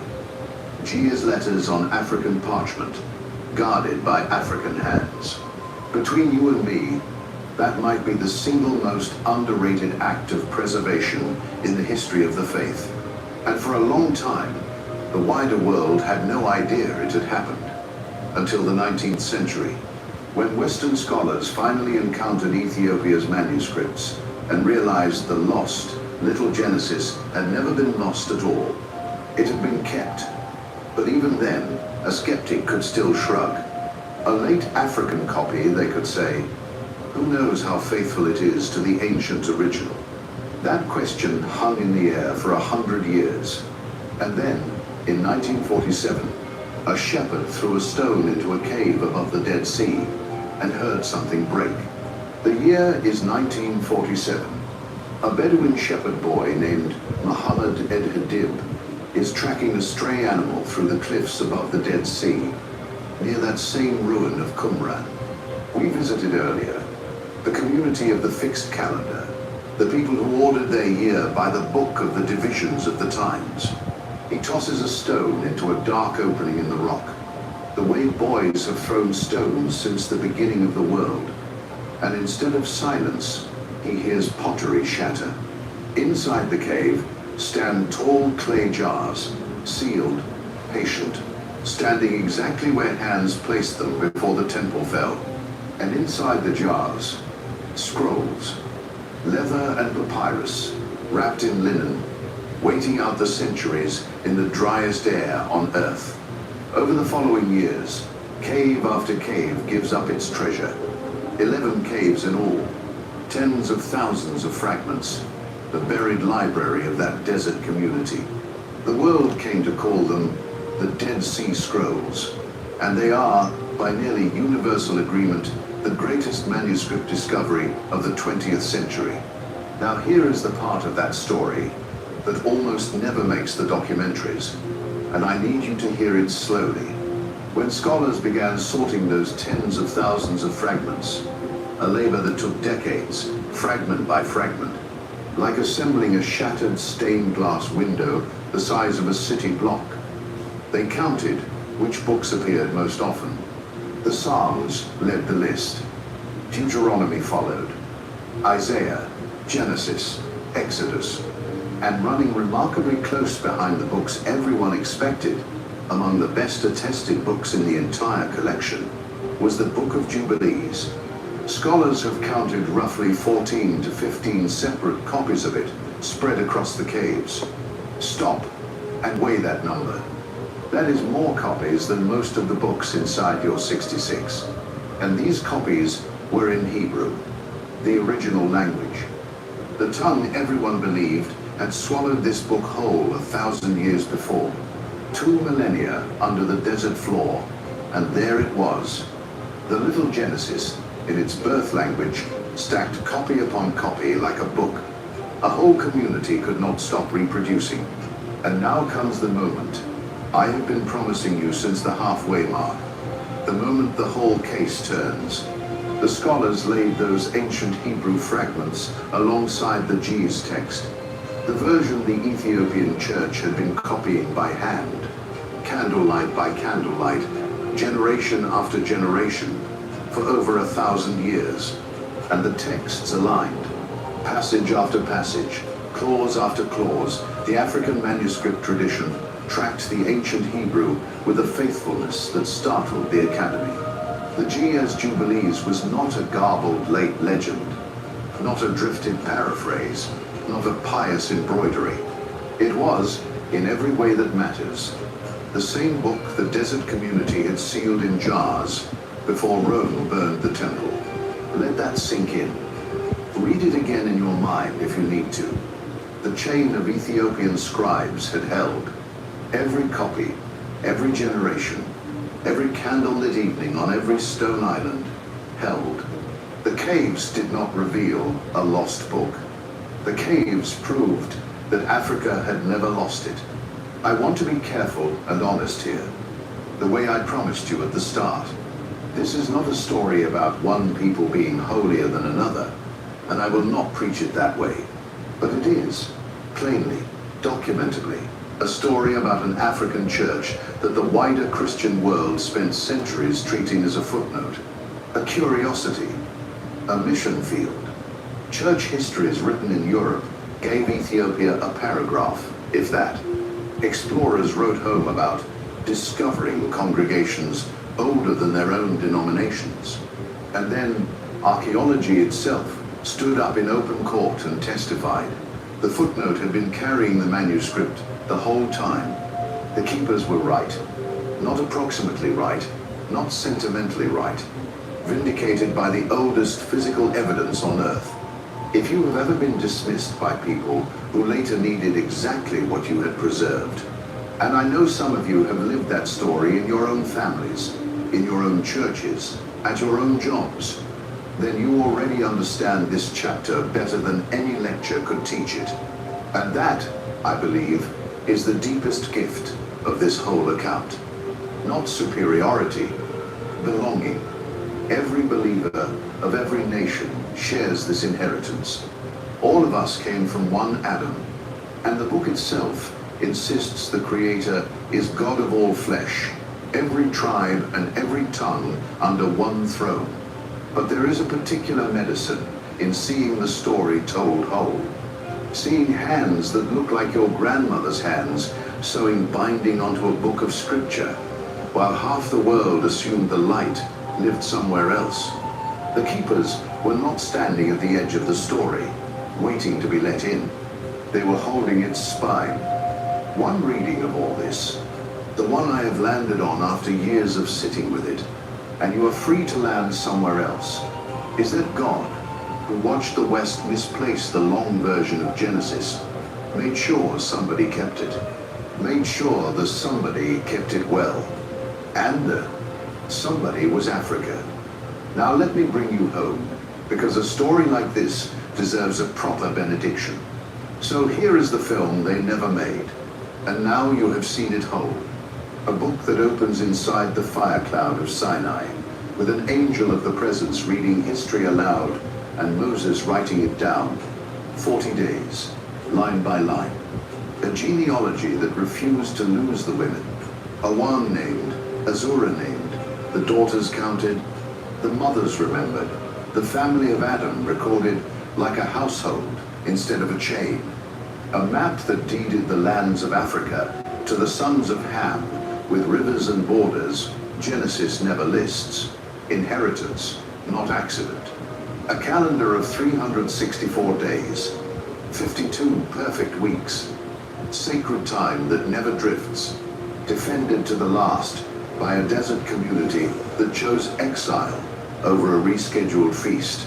An accuser called Mastema, finally unmasked with his permissions in his hand, bargaining after the flood, pointing at Isaac on the mountain, standing behind the magicians of Egypt while the sea waited to open, and beneath all of it, a chain of African scribes who copied every word, century after century, until a shepherd's stone cracked a jar at Qumran in 1947, and the oldest evidence on earth stood up and testified that their copies had held true. That is the Book of Jubilees. That is the Genesis Africa kept. The verse was always there. The book was always there. Somebody just had to hand it back to you with the lights on. If you are still with me after all of this, and if you are, I count that a gift. Let me talk to you the way I would talk across my own porch rail, one reader to another. I started into these books in 2019 because my questions had outgrown my answers, and I will tell you plainly what these years of reading have done to me. They did not shrink my Bible. They deepened it. I open Genesis now, and I can hear the rooms behind the walls. My son Malik asked me last spring why I bother with books the old councils left out, and I sat with the question longer than he expected. Here is what I finally told him. Because somebody bothered to keep them, son. And love, like that, deserves a reader. Now let me set this down gently, because a story this size deserves a humble ending. Scripture invites us into the story, and what you have watched today is one telling, my telling, one careful reading among many that faithful people have held across the centuries. The text is deeper than any retelling can capture, and I suspect the writer of Jubilees would say the same about the events he recorded. So, do not take my word as the last word. Get a translation of Jubilees for yourself. They are not hard to find.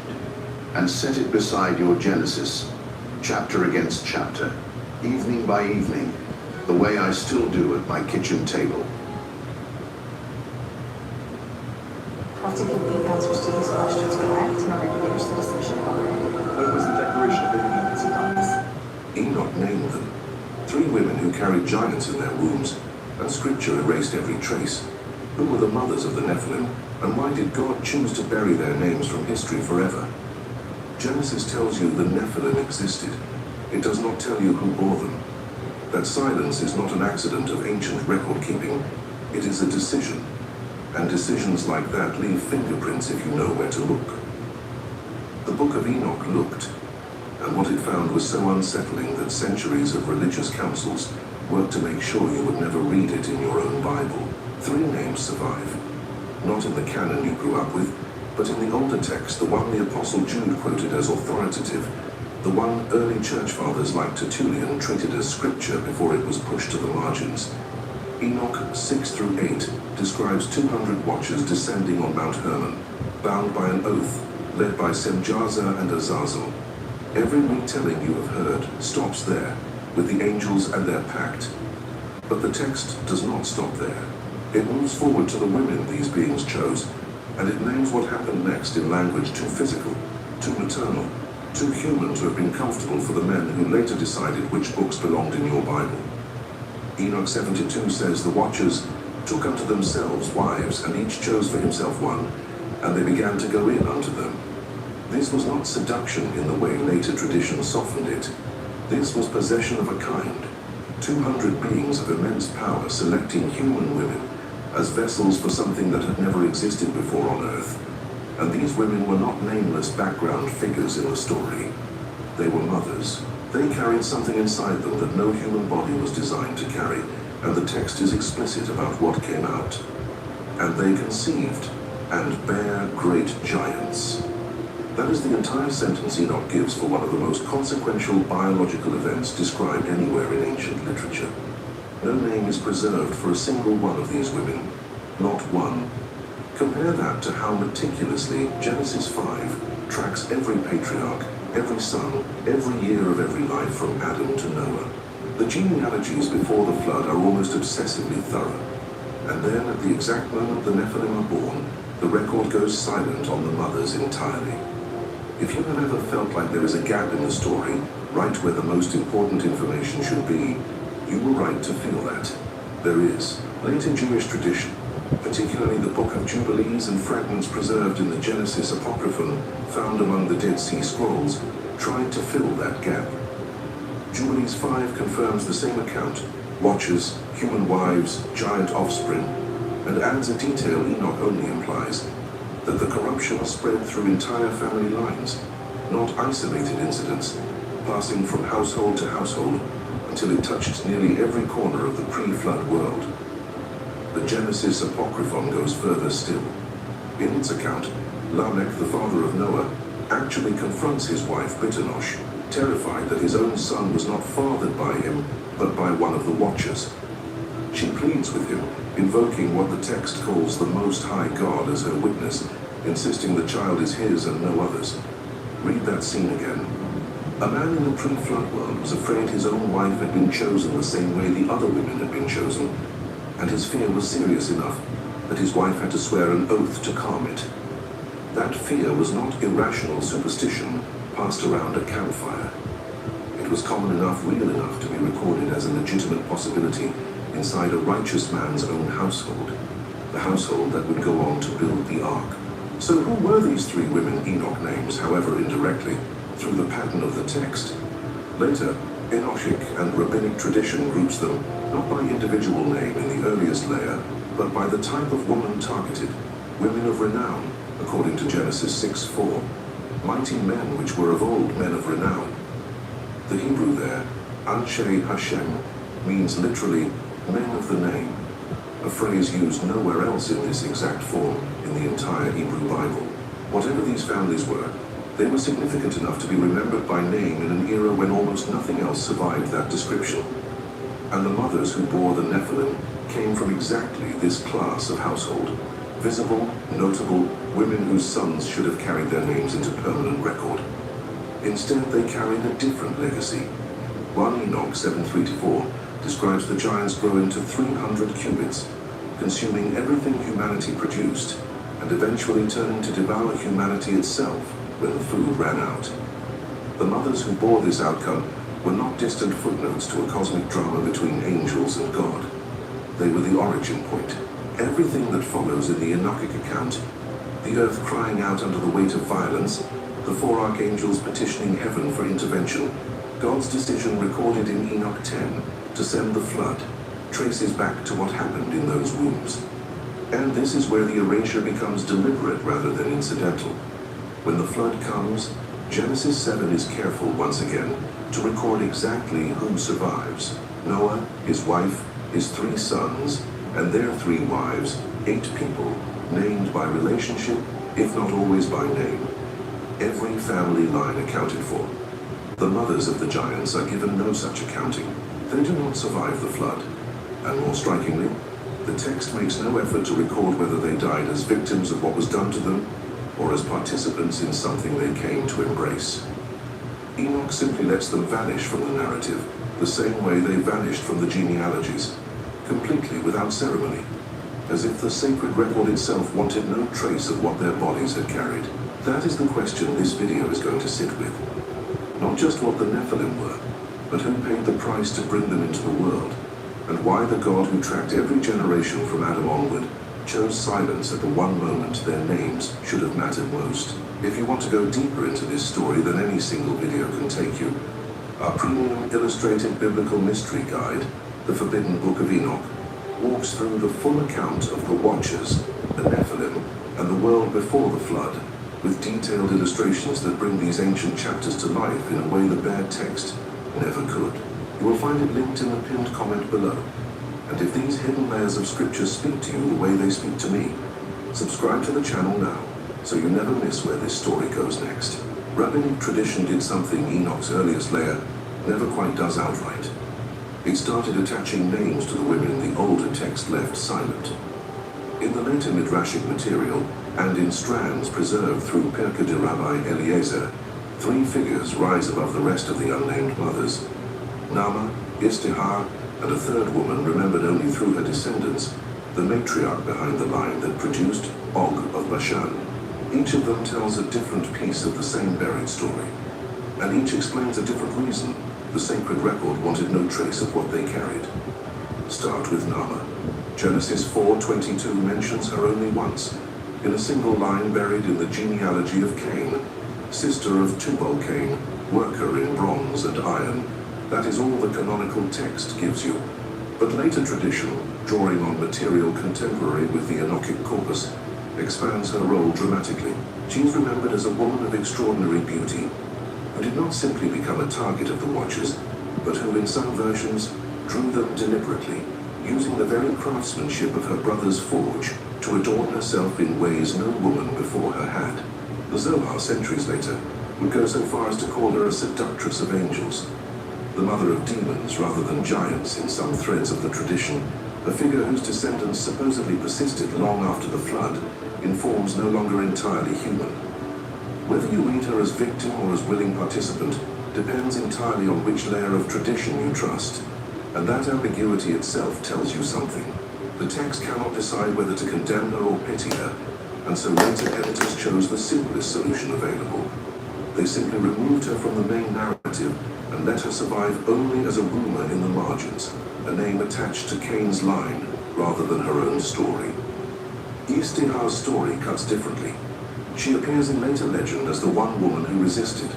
When Shemazai, a variant spelling of Semjaza used in some Talmudic strands, found in Tractate Yoma, approached her, tradition says she asked him to teach her the ineffable name of God before she would submit.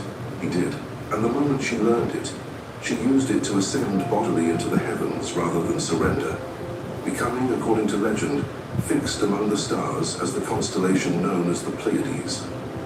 It is a strange story, half rescue and half tragedy, because even in her escape she never returns to human history. She simply disappears from the earth entirely, translated into sky rather than buried in soil, which means even the one mother who resisted still ends up erased from the genealogical record, the same as the ones who did not.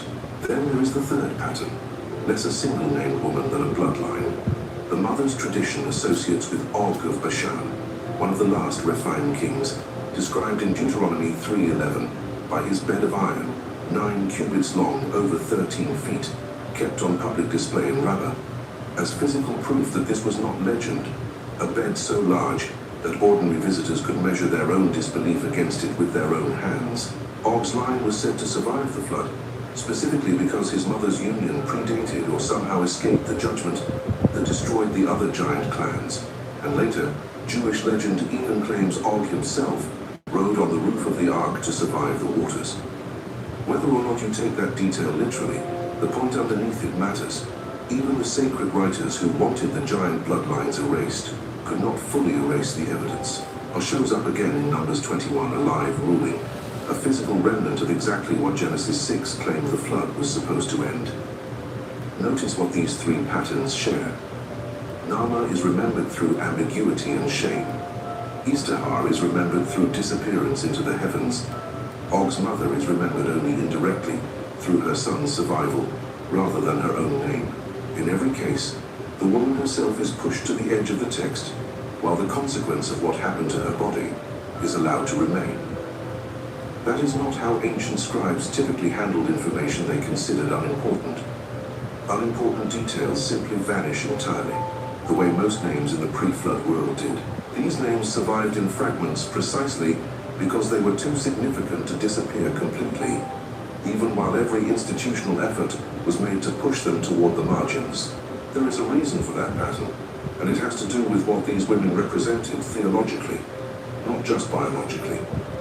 Genesis 6:5 records God's verdict on the pre-flood world in stark terms.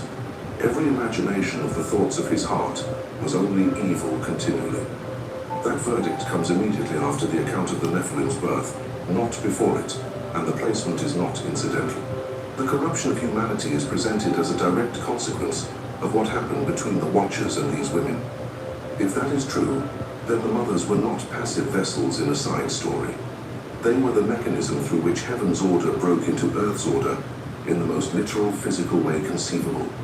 Their bodies were the hinge point, and a hinge point that consequential in a patriarchal record-keeping tradition built to track fathers and sons becomes almost impossible for the text to handle cleanly.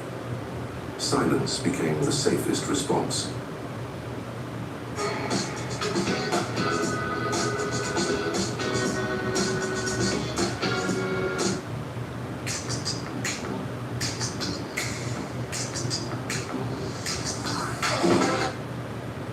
For Enoch 8:1-2 adds another layer worth sitting with.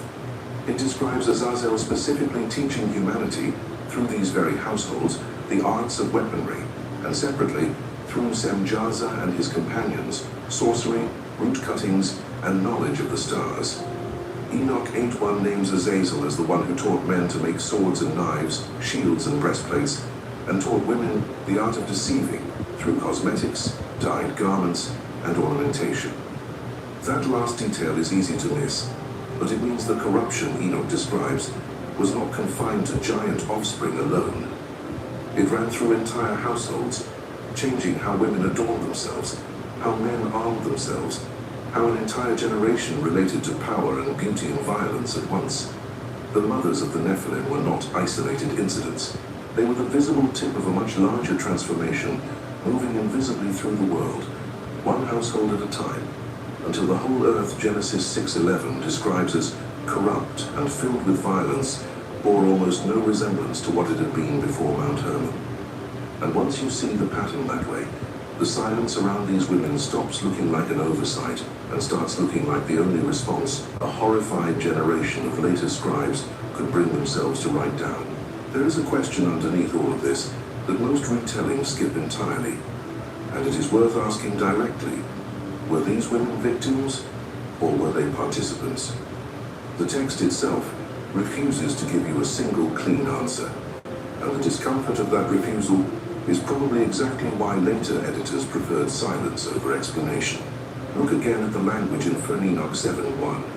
It says the Watchers took unto themselves wives from among the daughters of men. The verb there implies agency on the side of the Watchers. They chose, they took, they acted. Nothing in the earliest layer of the text describes the women pursuing the Watchers or seeking them out. That grammatical detail matters more than it might seem. Ancient Near Eastern legal and narrative language was usually precise about who initiated an action, especially in cases involving marriage, inheritance, or offspring, because those details determined lineage rights and legal responsibility, who owed what to whom, and which household bore the consequences of a broken vow. If the earliest Enochic tradition wanted to place blame on the women, the verbs would likely reflect that, the way other ancient texts openly assign blame when they intend to. Instead, the grammar consistently places the Watchers as the actors and the women as those acted upon, a pattern that repeats across nearly every surviving fragment of this section, regardless of which manuscript tradition you consult. And yet later tradition, especially the strand surrounding Nama, clearly shifts toward blaming the women, framing them as seductresses rather than as targets, as though the passage of centuries needed a simpler villain than the one the earliest text actually gave them. That shift did not happen by accident.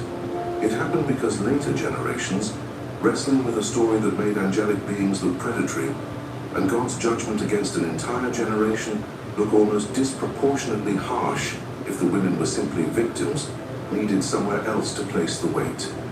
Blaming the women solved a theological problem the original text never fully addressed. How can a righteous God flood the earth over something that, in its earliest telling, humanity did not choose? This is where the Book of Jubilees offers a genuinely different angle worth sitting with. Jubilees 5:2 describes the corruption as mutual and total. All flesh corrupted its way. Not just the giants, not just the watchers, not just the mothers. All flesh, every living thing on the earth swept into the same downward spiral without exception. Jubilees does not isolate blame onto the women any more than it isolates blame onto humanity broadly.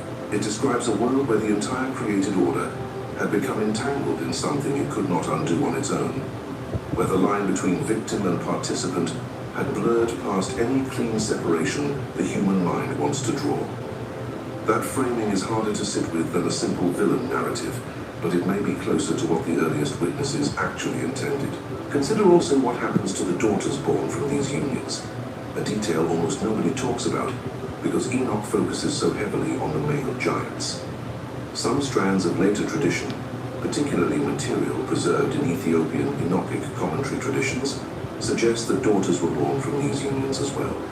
Not only sons, and that these daughters carried forward some portion of what their mothers had received without ever growing to giant stature themselves. If that tradition holds any weight, it means the erasure was not limited to the original mothers. It extended generation by generation into daughters who inherited a legacy nobody would name and a lineage nobody would claim, quietly folded back into ordinary human genealogy, where their trace becomes impossible to isolate. There is a reason this detail resonates so strongly today. Scripture is full of women whose stories get compressed into a single line, a single relationship, a single consequence. Lot's wife reduced to a pillar of salt, Job's wife reduced to a moment of despair. The woman at the well remembered mostly for her marital history, rather than her theological insight. The mothers of the Nephilim fit that same pattern, except their erasure is even more complete. Most compressed biblical women at least keep their names. These women do not even get that.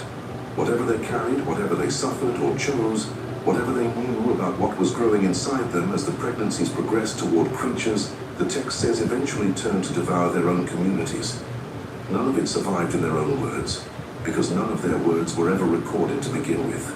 Enoch 9:1 gives you the aftermath from heaven's perspective instead of theirs. The archangels Michael, Uriel, Raphael, and Gabriel look down and see the earth filled with blood and unrighteousness, and they take the cries of the earth itself to God as a formal complaint, almost like a legal petition. Verse after verse describes the suffering of humanity under the giants' violence, the corruption spreading through every household, and God's response in Enoch 10 is swift and total.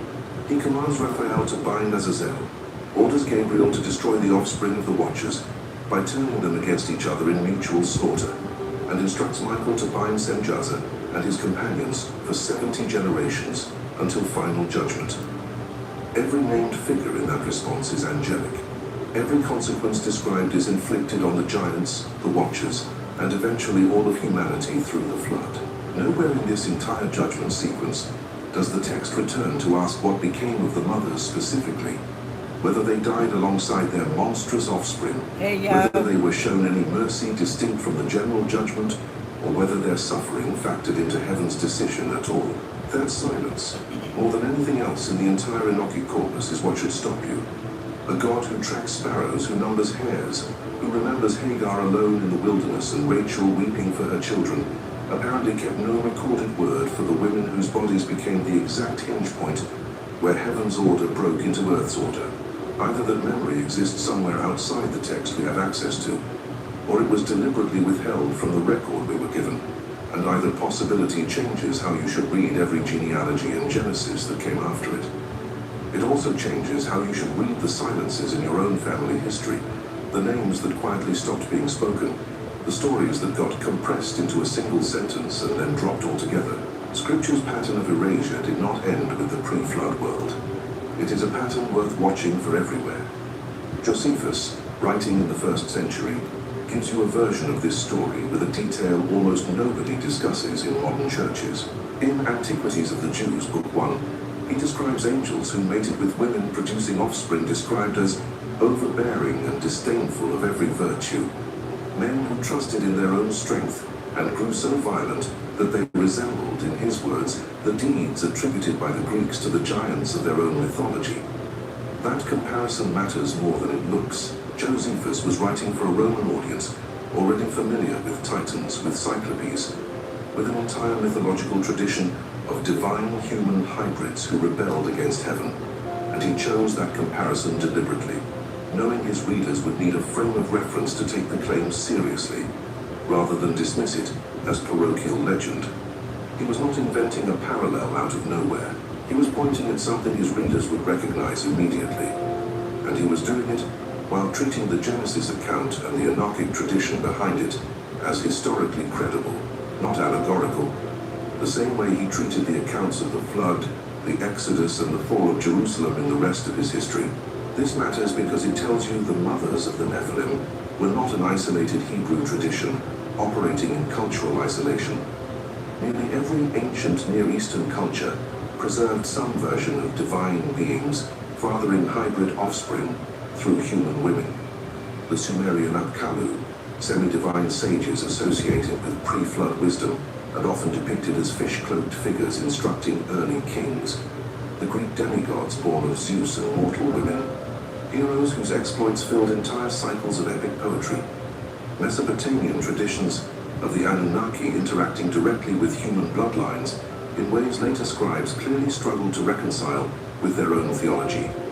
When you find the same basic structure repeating across cultures that had little to no direct contact with each other, you are looking at either coincidence on a massive scale or a shared memory of something that actually happened, filtered through different theological frameworks depending on which culture preserved it, and which details that culture chose to soften, exaggerate, or quietly drop altogether. And this is where the archaeological question becomes impossible to ignore entirely. Sites like Göbekli Tepe in modern Turkey, dated to roughly 9600 BC, predate both agriculture and pottery, according to the archaeological consensus. And yet the T-shaped pillars discovered there show a level of coordinated stone cutting and engineering organization that conventional models of hunter-gatherer society struggle to fully explain, forcing even mainstream archaeologists to quietly revise assumptions about what pre-agricultural humans were capable of organizing. Baalbek in modern Lebanon contains the trilithon, 3 stones each weighing an estimated 800 tons, quarried, moved and placed with a precision that even modern engineering would find genuinely difficult to replicate without significant machinery. Local tradition going back centuries has associated Baalbek specifically with giants, calling it a city built before the flood by beings of immense strength, whose names, like so much else from that era, never made it into any surviving record. None of this proves the Enochic account line for line. But it does mean the assumption that pre-flood humanity was simple, primitive, and incapable of advanced knowledge does not sit comfortably next to what the ground itself has produced when archaeologists actually dig. Enoch 8.3 becomes relevant again here because it describes exactly what kind of knowledge was transmitted through these unions. Not just weaponry and cosmetics, but astrology, the cutting of roots, the interpretation of signs in the stars and the earth, knowledge belonging in the text's own framing to heaven rather than earth. Knowledge humanity was never meant to hold in its hands so early, if at all. If the mothers of the Nephilim were the conduits through which this knowledge entered ordinary human households, their sons growing up in homes touched by both angelic instruction and angelic bloodline, then the technological anomalies scattered across the ancient world stop looking quite so anomalous. They start looking like scattered evidence of a civilization that had access to something it should not have had, filtered down through generations until the flood erased most of the direct memory and left only fragments like Göbekli Tepe's pillars and Baalbek's stones as physical residue. Pumapunku in Bolivia adds another layer to this picture. The precision cuts in its andesite blocks, the interlocking geometric joints that some engineers have compared to modern machined parts, sit uncomfortably against the technological level typically attributed to the cultures believed responsible for the site. And no fully satisfying consensus has ever emerged for how those cuts were achieved with the tools conventionally assumed to be available at the time. Sacsayhuaman in Peru shows similarly precise stonework. Massive polygonal blocks fitted together without mortar, so tightly that even a blade cannot slide between them. An achievement local Inca tradition itself, sometimes attributed to a race of giants who came before their own ancestors. Yonaguni, submerged off the coast of Japan, presents formations debated between geologists who call them entirely natural and researchers who see deliberate carving consistent with a structure that would have to predate the last major sea level rise by thousands of years, placing it firmly within the same pre-flood window this entire story is concerned with.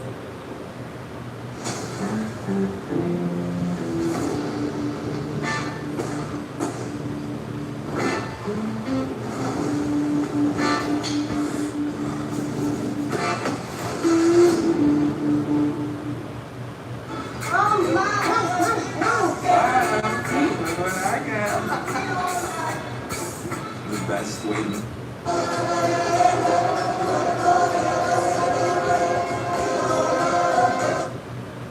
Taken individually, each site invites debate. Taken together, across continents that had no contact with each other in the time frames typically proposed, they form a pattern that fits far more comfortably with a single pre-flood civilization possessing shared advanced knowledge than with dozens of isolated, unrelated coincidences. If that knowledge did trace back through the very unions Enoch describes, through the households of these erased mothers and their sons, then the erasure of their names takes on a different weight entirely.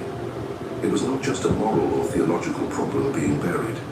It was a knowledge problem, one heaven apparently judged serious enough to warrant erasing not just the information, but the very people who first carried it into human hands. Whatever these women's sons learned in their households, whatever techniques or understanding passed down through bloodlines touched by the Watchers, that knowledge represented something heaven judged too dangerous to allow to continue unchecked. Dangerous enough to justify washing the entire earth clean and starting again with a single family that had, according to Genesis 6:9, remained blameless in its generations. Noah was preserved specifically because his line had not been touched the way these other households had been touched. Everything else, every mother, every son, every fragment of forbidden knowledge circulating through the pre-flood world was allowed to go under the water and stay there.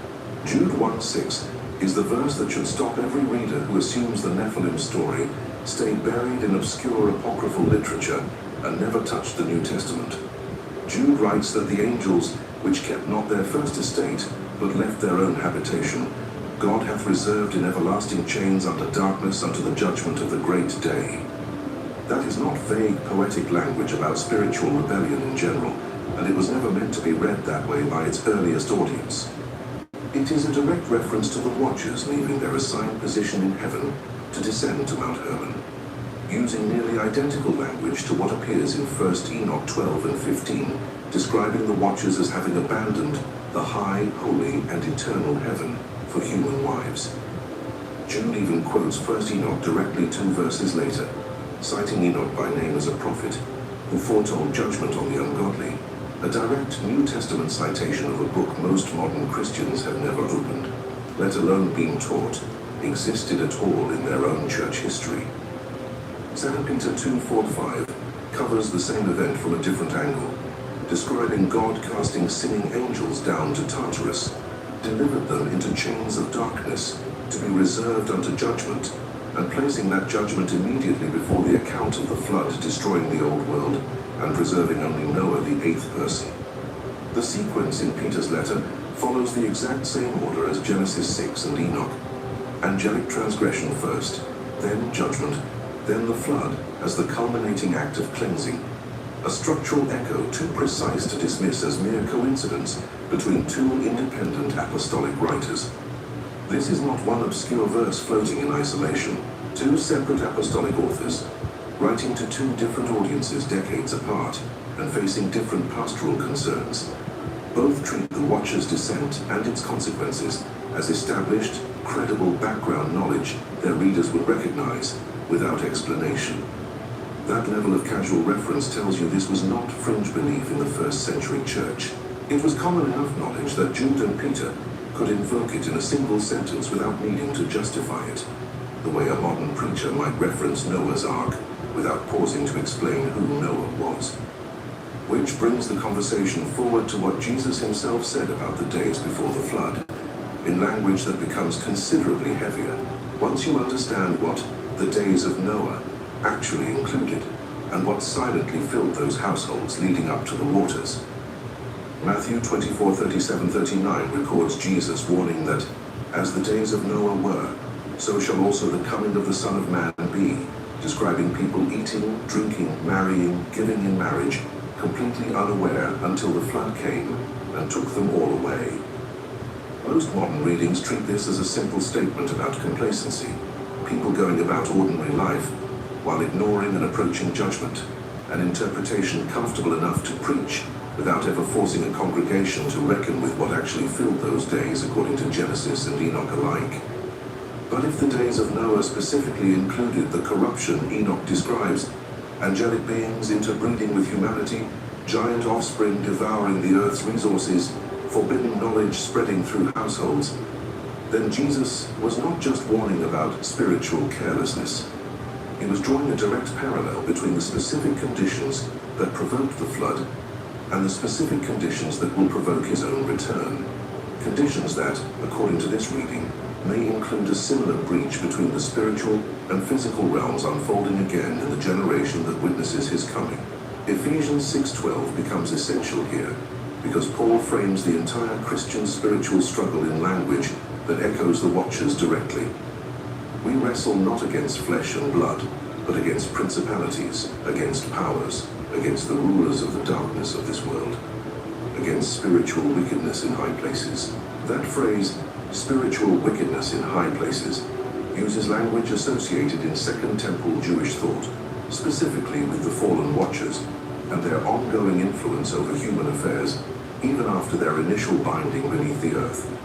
Paul was writing to a Gentile audience in Ephesus, a city saturated with occult practice and pagan ritual, and choosing language his readers would connect immediately to the same spiritual realities Enoch had described centuries earlier, realities that had never fully left the collective memory of the ancient Mediterranean world, even as official theology tried to push them toward the margins. Revelation completes this arc. Revelation 9:1-2 describes a star falling from heaven given the key to the bottomless pit, releasing smoke and locust-like creatures with power to torment humanity, language many scholars connect directly to Azazel's binding in Enoch 10, and the eventual release of that same judgment in the end times. If the binding described in Enoch 10, the 70 generations of imprisonment for Semjaza and his companions, was always meant to have an expiration point tied to final judgment, then Revelation's imagery of release from the abyss reads less like invented apocalyptic symbolism and more like the closing half of a story Enoch began nearly 2,000 years earlier, a story most of Revelation's original readers would have understood far better than most congregations do today. Here is what should genuinely unsettle you about tracing this thread, all the way from Genesis through Revelation. The mothers who started this entire chain of events, whose names were erased from every genealogy, whose suffering or complicity was never recorded, whose bodies became the exact point where heaven's order broke into earth's, are connected by an unbroken line of scriptural reference to events the New Testament describes as still unfolding, still relevant, still building toward a final resolution centuries after the last apostle set down his pen. Their erasure did not end the story. It simply meant the story kept moving forward without ever circling back to name them, the same way it moved through Jude's letter, Peter's warning, Christ's own words about the last days, and finally into Revelation's imagery of judgment being loosed again upon the earth. Whatever happened in those Mount Hermon households nearly disappeared from memory completely, and yet almost every major apocalyptic passage in the New Testament assumes the reader already understands exactly what took place there. Once you see that pattern laid end to end, from Genesis through Jude, Peter, Christ's own words, and finally Revelation, it becomes almost impossible to treat the mothers of the Nephilim as a minor footnote to a strange ancient story. They sit at the origin point of a thread the entire New Testament keeps pulling on, right up to its final chapter, a thread that started in silence and, according to Scripture itself, has not finished unwinding yet. 3 women, maybe more, carried something into this world that Scripture chose to remember only through its consequences, never through their names. That silence was not an accident of ancient record-keeping. It was a choice, and now you know why. If this story opens something in you, our premium illustrated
Listen.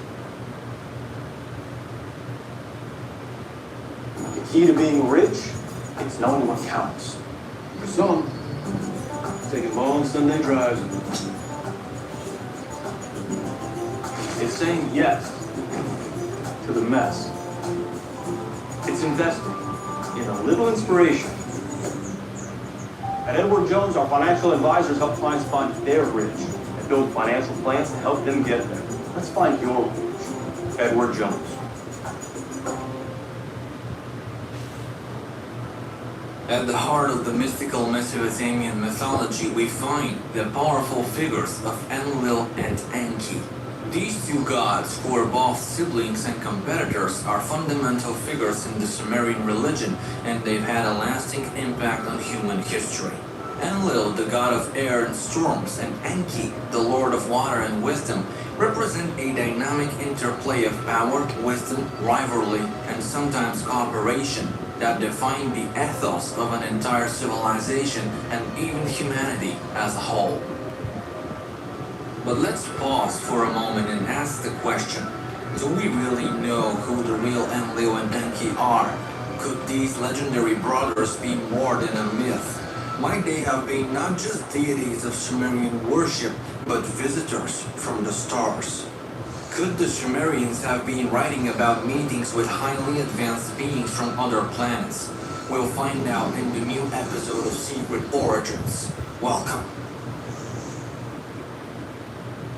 What if the secrets of the universe aren't found in our advanced telescopes or under our powerful microscopes, but rather in old stories and legends from ancient times? What if the tales about gods which have been forgotten over time hint at hidden truths about our lives, our minds, and our deep connection to the universe? And what if the blueprint of humanity was not crafted by chance mutations and blind evolutionary processes, but instead was the intentional masterpiece of divine architects?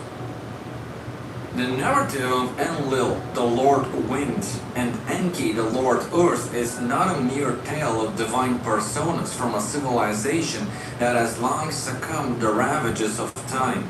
This is a deep connection between 2 fundamental forces that shape our lives. Enlil, the breath of the sky and power of the storm, radiates power and order, symbolizing the higher realms of existence, the heavens above us. On the other hand, Enki, the deity of water and knowledge, the clever schemer, symbolizes the deep secrets of the earth below us, the hidden wonders of existence.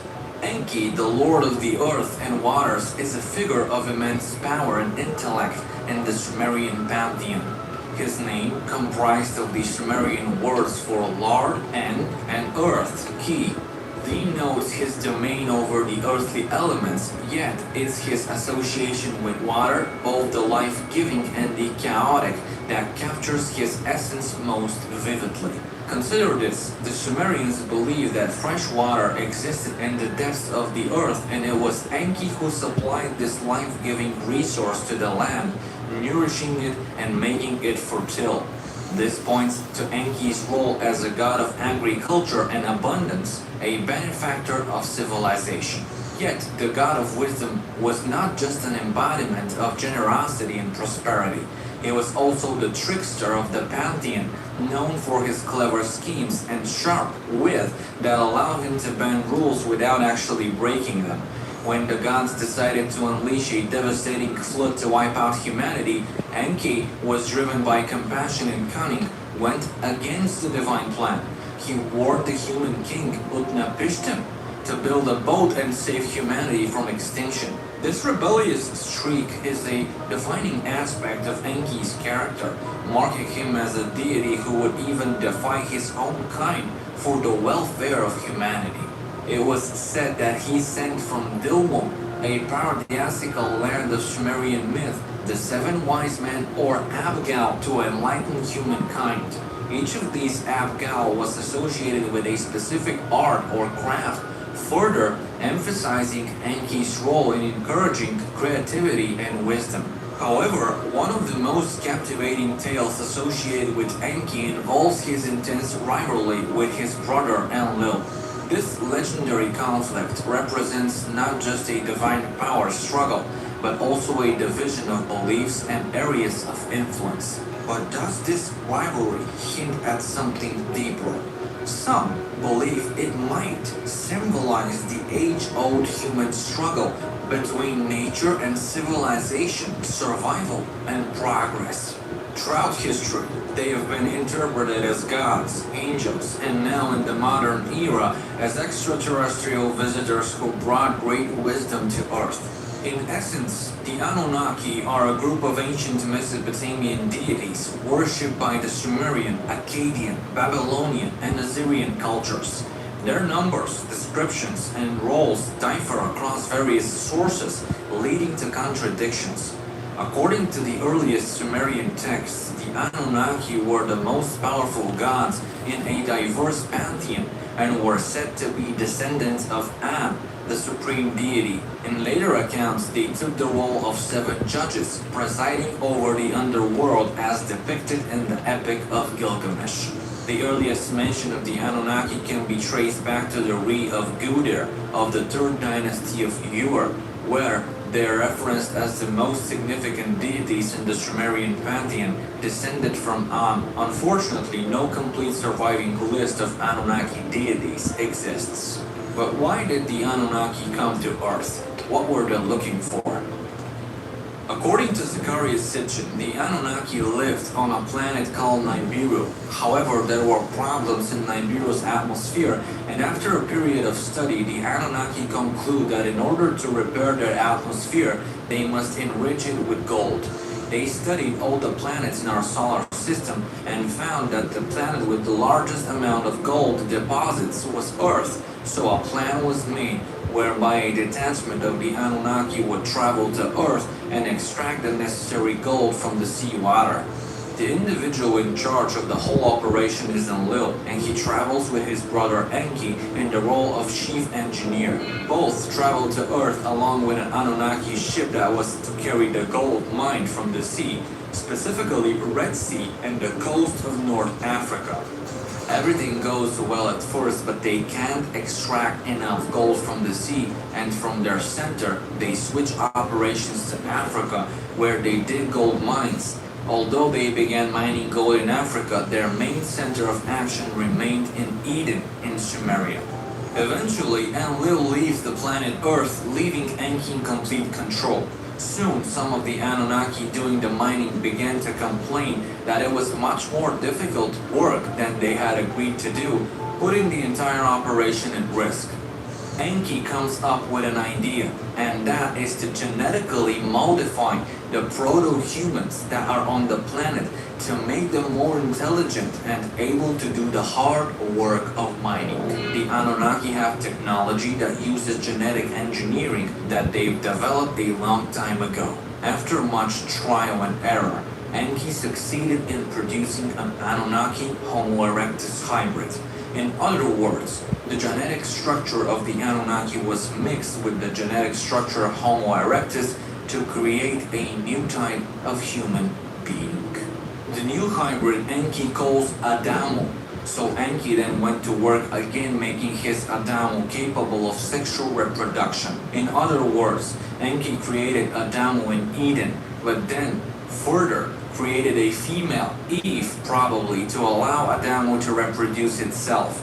This now works extremely well. Adamos are reasonably intelligent and work hard. They also begin to replicate in large numbers, and the Anunnaki train them to grow crops. At this point, a problem begins to arise. The Anunnaki find female Adamo very attractive and begin mating with them. This produced another hybrid form. Some of the new hybrids were accepted while others were not, but the end result was that Enlil ordered the Adamo to be left to die. It was then observed that Nibiru's next orbit would bring it closer to the South Pole, which would cause a melting effect of all the ice, causing flooding of most of Earth's surface, along with major earthquakes and volcanoes. Enki is very fond of his creations and secretly helps an Adamo called Utnapishtim to build an ark to save as many Adamos as possible, as well as all kinds of animals and plants. The ark might actually be a submarine instead of the animals going 2 by 2. They contain the genetic records of a lifetime. With Nibiru's next orbit, the expected catastrophe begins and massive flood occurs, thus ending the last ice age. Then, all that occurred about 13,000 years ago. All of it was destroyed. Anyway, the floods finally recede and Enlil, Enki, and the rest of the Anunnaki return to Earth. The Anunnaki began to repair their infrastructure in Sumer, or Eden, and decided to increase their gold mining operation as well as establish a way station on Mars. Another invite? Why is everyone getting married at the same time? What about the ranch-themed bachelorette party? Gemini? In Chrome? Which of these weekends works best with my calendar? Perfect. I could totally get married on a horse. Learning in person didn't work for me. You should earn your degree online at Southern New Hampshire University. The way SAT worked was Thursday's discussion posts were due and Sunday's the best of assignments were due. Typically, I would try to do my discussion post after work on Monday, Tuesday, and you can also have a social life. You do the work in your own time. I could complete my work when it made sense for me. I'll write my replies around Friday or Saturday. SAT made it easy to kind of manage all that at once.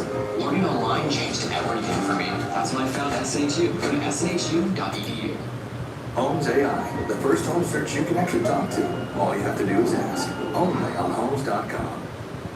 What does high-protein blue wilderness make possible? Epic journeys together. With 30. The Sumerians of Sumer, who emerged as the earliest known civilization around the 5th millennium BC, played a pivotal role. Originally a non-Semitic culture, the Sumerians thrived as a nation by 3000 BC due to their advanced irrigation techniques, leading to the development of influential city-states like Ur, Uruk, Eridu, Lagash, and Kish. Credited with inventing cuneiform writing, the Sumerians were ahead of their time and possessed extensive knowledge in music, poetry, art, mathematics, astronomy, and science. According to Sumerian creation myths, the Anunnaki, or the great sons of Anu, played a foundational role in their culture. These beings were known as the Shining Ones. Early accounts of the Shining Ones can be found in 4 principal sources: a Sumerian tablet from the Library of Nakol, where they're named the Anunnaki, the Book of Enoch, referring to them as angels, watchers, or Nephilim, the Book of Jubilees, and the biblical Book of Genesis, where they're called Elohim. In Genesis, the phrase Elohim is used indicating the Shining Ones.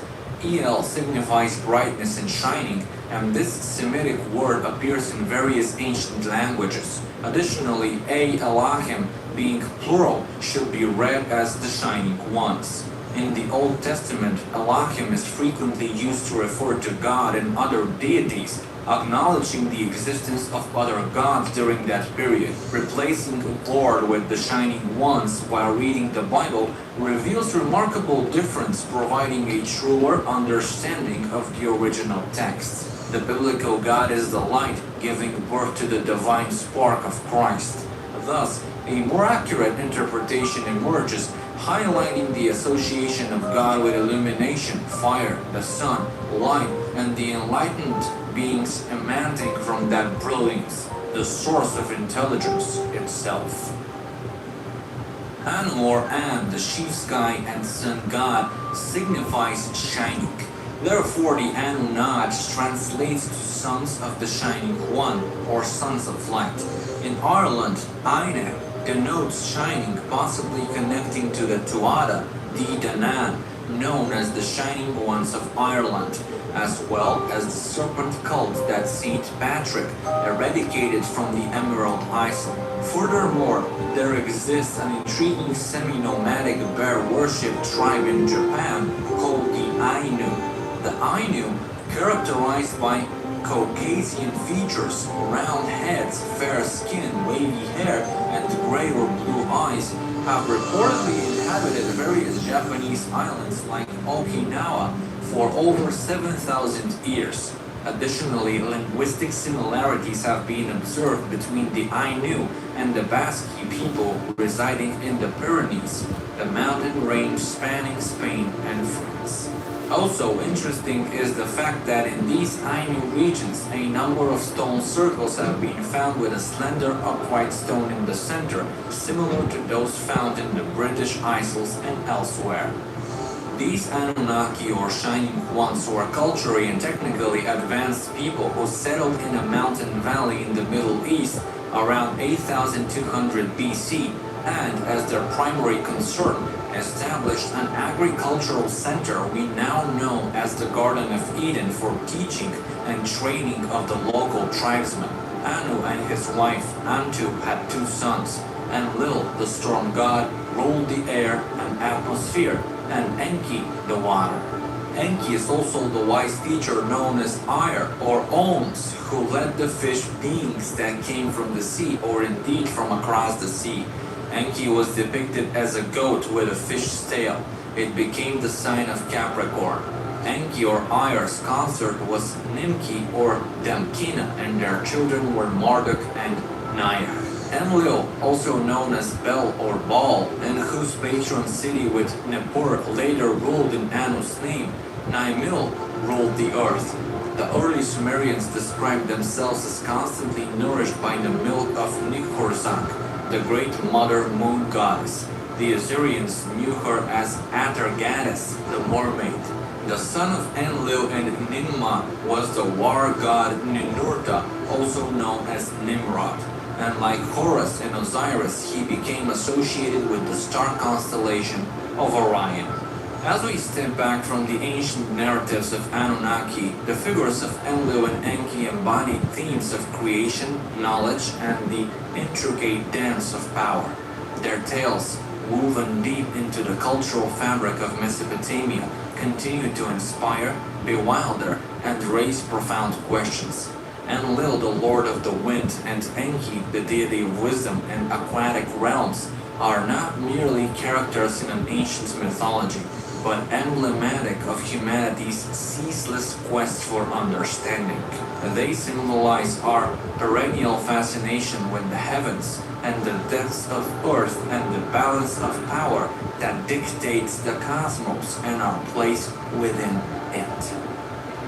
So what if these tales are not mere myths but fragments of complex, interstellar narrative? What can we learn about knowledge, power, and the balance between them from the relationship between Enlil and Enki? We are left peering into the vastness of the cosmos, wondering about our place in it, and the possible intersections of our path with those of celestial beings. As the stories of the Anunnaki, Enlil, and Enki retreat into the realm of the ancient past, they leave us contemplating our future. In the grand narrative of human history, the Anunnaki remind us that regardless of the era, the pursuit of knowledge, wisdom, and understanding transcends time. So, as we look to the stars and delve into the depths of the world, we continue the work of Enlil and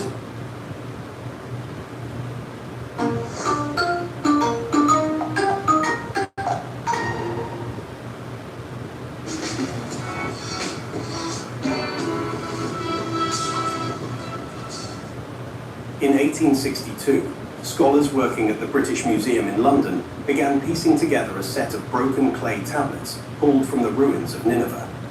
The fragments had been buried for more than 2,500 years beneath Iraqi desert sand. When Assyriologists finally translated the Akkadian cuneiform, they found something no one anticipated. The tablets did not simply record a story of gods leaving Earth. They recorded the reason those gods could never return. Carved into clay by Babylonian scribes around 1700 BCE, the text describes a cosmic legal system so absolute that even the beings who created it could not undo it. That system is still written on those tablets today. And no mainstream scholar has fully explained why ancient scribes would invent a lockout mechanism for their own gods. The tablets in question rest behind climate-controlled glass on the upper floors of the British Museum. Thousands of visitors pass them every week. Most never stop. The collection includes fragments of the Enuma Elish, the Babylonian creation epic spread across 7 tablets. It includes pieces of the Atrahasis, an even older Akkadian text that predates the Enuma Elish by at least a century. And it includes portions of the Anzu myth, a lesser-known narrative about the theft of the single most powerful object in Mesopotamian cosmology. When these texts are read in isolation, they appear to be separate stories about separate gods doing separate things. But when they are assembled and read as a system, a pattern emerges that changes the entire picture. These tablets do not describe gods who simply chose to leave. They describe gods who were assigned permanent stations, bound by irreversible cosmic law, and separated from Earth by a barrier system with multiple redundant layers. The question is not whether the ancient Mesopotamians believed this. They clearly did. The question is why they believed it with such structural precision. The foundation of the entire barrier begins with a concept the Sumerians called the ME. These were not simple rules or moral guidelines. The ME were cosmic decrees that govern every function of existence. Samuel Noah Kramer, one of the 20th century's most respected Sumerologists, spent decades translating tablets excavated from the ancient city of Nippur, now housed at the University of Pennsylvania Museum in Philadelphia. His work on the myth of Inanna and Enki revealed a list of over 100 individual ME. They included kingship, they included the art of the scribe, they included truth, falsehood, the descent to the underworld, and the act of sexual intercourse. Every function of civilization and every mechanism of the cosmos had its own decree. Thorkild Jacobson of Yale University, writing in his 1976 work, The Treasures of Darkness, described the ME not as laws that could be debated or repealed, but as executable programs. Once a ME was activated, it could not be reversed. It ran. Even the god who set a ME into motion was bound by its operation afterward. This is the critical detail that most people miss when they read Sumerian mythology casually. The gods were not above their own system. They were inside it. The ME functioned like source code written into the fabric of the cosmos. And once that code was running, no one, not even the original programmer, could shut it down. The lock on the Anunnaki was not a wall or a weapon. It was law. And in Mesopotamian cosmology, law was the most powerful force in existence. Before the flood, the tablets describe a world where gods and humans shared the same ground. The Atrahasis epic, critically edited by W.G. Lambert and A.R. Millard, and published through Oxford Clarendon Press in 1969, tells this story in blunt terms. The gods called the Igigi were forced to dig canals, dredge rivers, and maintain the irrigation systems of ancient Sumer. The work was endless. After 3,600 years of labor, the Igigi revolted. They burned their tools. They surrounded the dwelling of Enlil, the chief deity, in the middle of the night. This divine labor strike forced a radical solution. Enki, the god of wisdom and fresh water, proposed the creation of a new being to take over the work. A god named Wyler was slaughtered. His blood was mixed with clay. From that mixture, humanity was fashioned. The purpose was explicit. Humans were made to carry the yoke so the gods would not have to. For a time, the system worked, but humanity multiplied. The noise of human civilization grew unbearable. Enlil could not sleep. He sent plagues, he sent drought, he sent famine. Nothing worked. Finally, he ordered the flood. The waters came. Humanity was nearly annihilated. But Enki had warned one man, Atrahasis, to build a vessel and preserve life. When the waters receded, something fundamental had changed. The gods did not return to their antediluvian arrangement. They did not walk among humans again. Instead, they established new decrees. The Atrahasis tablet describes these decrees in specific terms. There would now be barren women who could not conceive. There would be demons who snatched infants. There would be classes of priestesses forbidden from bearing children. These were population controls, yes, but they were also the first layer of a new barrier. The gods had withdrawn. The old relationship between heaven and earth was over, and the Weld-Blundell Prism, the famous Sumerian king list held at the Ashmolean Museum in Oxford, records the shift in a single devastating line. Kingship descended from heaven. Before the flood, that kingship belonged to gods and demigods ruling from cities like Eridu, Bad Tibira, and Larak. After the flood, kingship went to Kish, to human rulers. The gods did not resume their thrones. They handed governance to mortals and stepped back behind a line that the texts suggest was never meant to be crossed again. If anyone doubts that cosmic boundaries in Mesopotamian theology were real and enforceable, the descent of Inanna eliminates that doubt entirely. The Sumerian version of this text was recovered from tablets excavated at Nippur and is now held at the University of Pennsylvania Museum. The Akkadian version, known as the Descent of Ishtar, resides at the British Museum. Inanna was not a minor deity. She was the Queen of Heaven, goddess of love and war, one of the most powerful figures in the entire Sumerian pantheon. And yet when she attempted to cross from the world of the living into the underworld, she was stopped. Not by an army, not by a rival god, by a system of gates. 7 of them. At each gate, a gatekeeper named Neti demanded that she surrender a piece of her divine power. At the first gate, she gave up her crown. At the second, her lapis lazuli necklace. At the third, the double strand of beads from her chest. At the fourth, her breastplate. At the fifth, her gold ring. At the sixth, her measuring rod and line. At the seventh, her royal garment. By the time she stood before Ereshkigal, Queen of the Dead, Inanna was stripped of everything that made her divine. She was naked. She was powerless. And Ereshkigal killed her, hung her body on a hook on the wall like a piece of dried meat. The most important detail in this entire text is what happened next. Inanna could not simply be rescued. The cosmic law governing the underworld stated that no one could leave without providing a substitute. This was not a rule Ereshkigal had invented. It was a ME, a cosmic program older than any of the gods involved. Even after Enki devised a plan to retrieve Inanna, the law held. Someone had to stay. Inanna's own husband, Dumuzi, was dragged into the underworld in her place. A supreme goddess, one of the most powerful beings in Mesopotamian theology, could not override the gate system. She could not negotiate her way past it. She could not fight through it. The gates were law.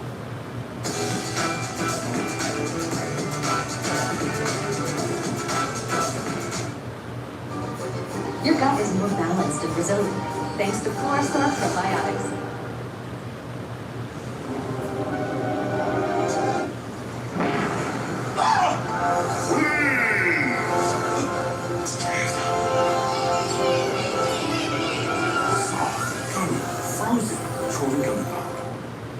Great taste, made right for generations. Craft Real Mayo, the heart of every table. When it's too hot to touch season, it's windshield damage season. If heat hits your glass, count on Safeline. And the law did not bend. Mainstream Assyriology has a ready explanation for all of this.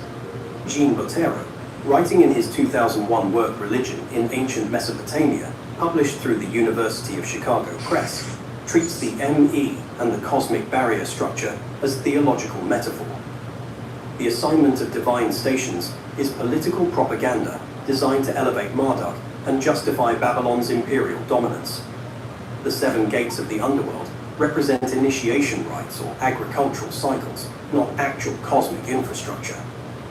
Michael S. Heiser, whose 2004 doctoral dissertation at the University of Wisconsin specifically targeted Zecharia Sitchin's translations, argues that the word Nibiru does not refer to an undiscovered planet, but to Jupiter, or a general celestial crossing point.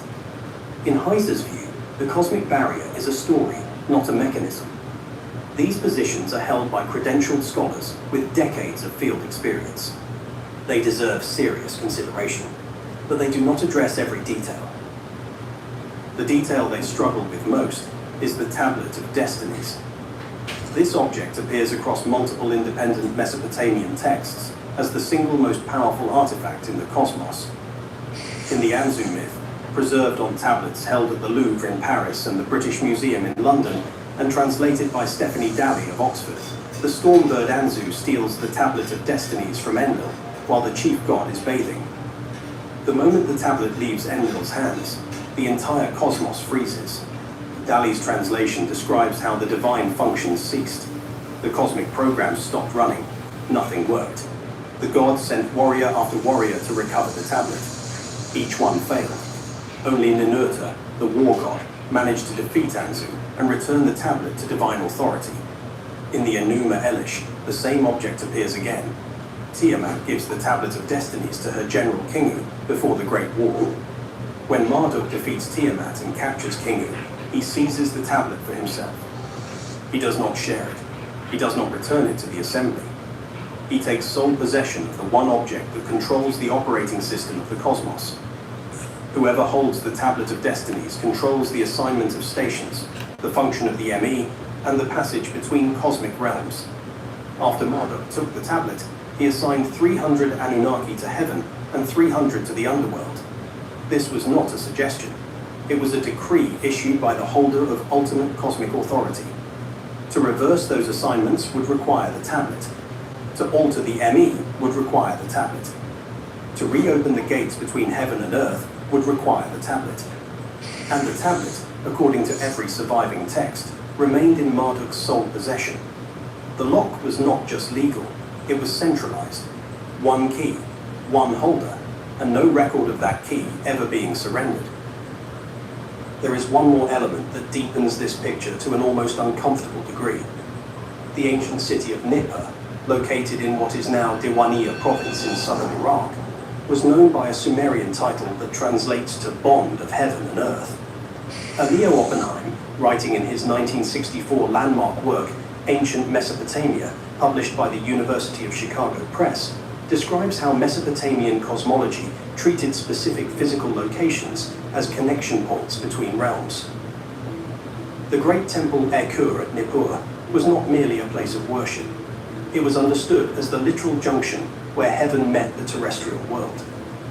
If the transit infrastructure between divine and human realms was localized at specific sites, then the destruction of those sites would sever the connection. Nippur was sacked multiple times in antiquity. It was conquered by Elamites, by Kassites, by successive waves of invasion that left its temples in ruins. The bond of heaven and earth, if it was ever functional, was broken. Every major ancient civilization recorded a version of this same story. The Book of Enoch, preserved in Ethiopian Ge'ez manuscripts and dating in its oldest sections to the 3rd century BCE, describes a group of divine beings called the Watchers who descended from heaven to Mount Hermon. They intermingled with human women, they taught forbidden knowledge, and for this transgression they were bound in chains of darkness beneath the earth. They were explicitly prohibited from returning to heaven. In Greek tradition, Hesiod's Theogony describes the defeated Titans locked behind gates of bronze in Tartarus, guarded by beings with 100 hands. In Hindu tradition, the Samudra Manthan narrative describes the permanent separation of Devas and Asuras after the churning of the cosmic ocean. In Norse cosmology, the bridge Bifrost connecting Asgard to Midgard is not an open highway. It is guarded by Heimdall, the watchman god, and the old texts say it will shatter at Ragnarok, severing the realms forever. Among the Hopi people of the American Southwest, emergence narratives describe humanity climbing through successive worlds, with each previous world sealed behind them. These civilizations were separated by thousands of miles and thousands of years. They had no known mechanism for sharing detailed cosmological structures.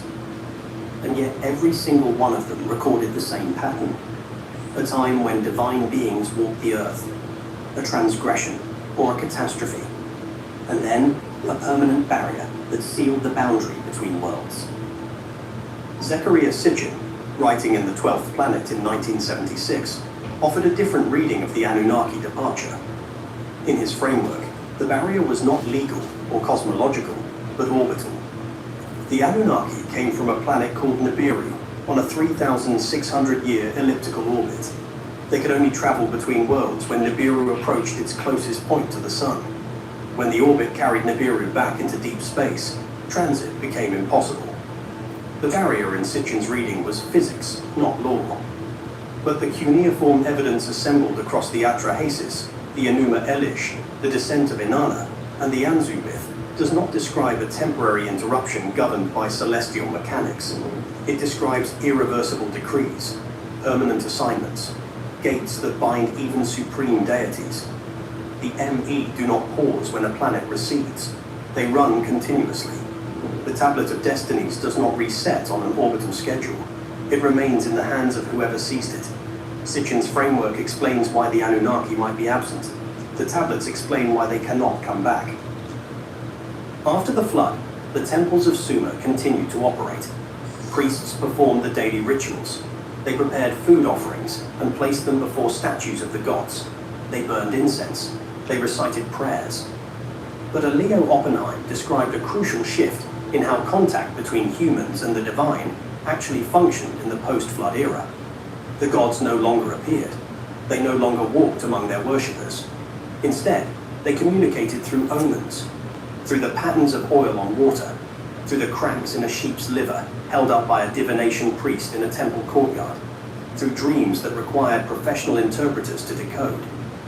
The entire apparatus of Mesopotamian religion in the 2nd and 1st millennia BCE was built around the assumption that the gods were present but unreachable, close enough to influence, too far to touch. The rituals were not celebrations. They were maintenance protocols for a connection that had narrowed to almost nothing. Somewhere on the upper floor of the British Museum, behind glass that visitors walk past every day without stopping, a clay tablet sits in controlled humidity. A Babylonian scribe pressed these signs into wet clay with a reed stylus roughly 3,700 years ago. The tablet describes a system of cosmic law that even the gods who wrote it could not escape. 7 gates that stripped a supreme goddess of her power. A master key seized by a single deity and never returned. Decrees that, once spoken, could not be unspoken. A bond between heaven and earth that was localized in one city, and that city fell to invaders who had no idea what they were destroying. The scribes did not write these texts as entertainment. They recited them in temples during sacred ceremonies. They treated them as the operating manual for reality itself. Whatever these ancient writers believed they were preserving, one detail remains consistent across every tablet, every tradition, every civilization that left a record. The gods did not sit. Hey, what's everyone talking about? Toy Story 5 is now on digital. It's good. There is a clay tablet in the Mesopotamian Gallery of the British Museum in London. It is roughly 14 centimetres across and 8 centimetres tall, broken along one edge, covered on both sides in dense cuneiform script pressed into the clay before it was fired. It is one of several fragments that together compose a text known to Assyriologists as the Atrahasis Epic. The most complete old Babylonian copy of this text was recovered from the ruins of the Library of Ashurbanipal at Nineveh, a palace archive excavated by Hormuzd Rassam in the 1850s during a series of digs that produced some of the most important cuneiform documents ever found.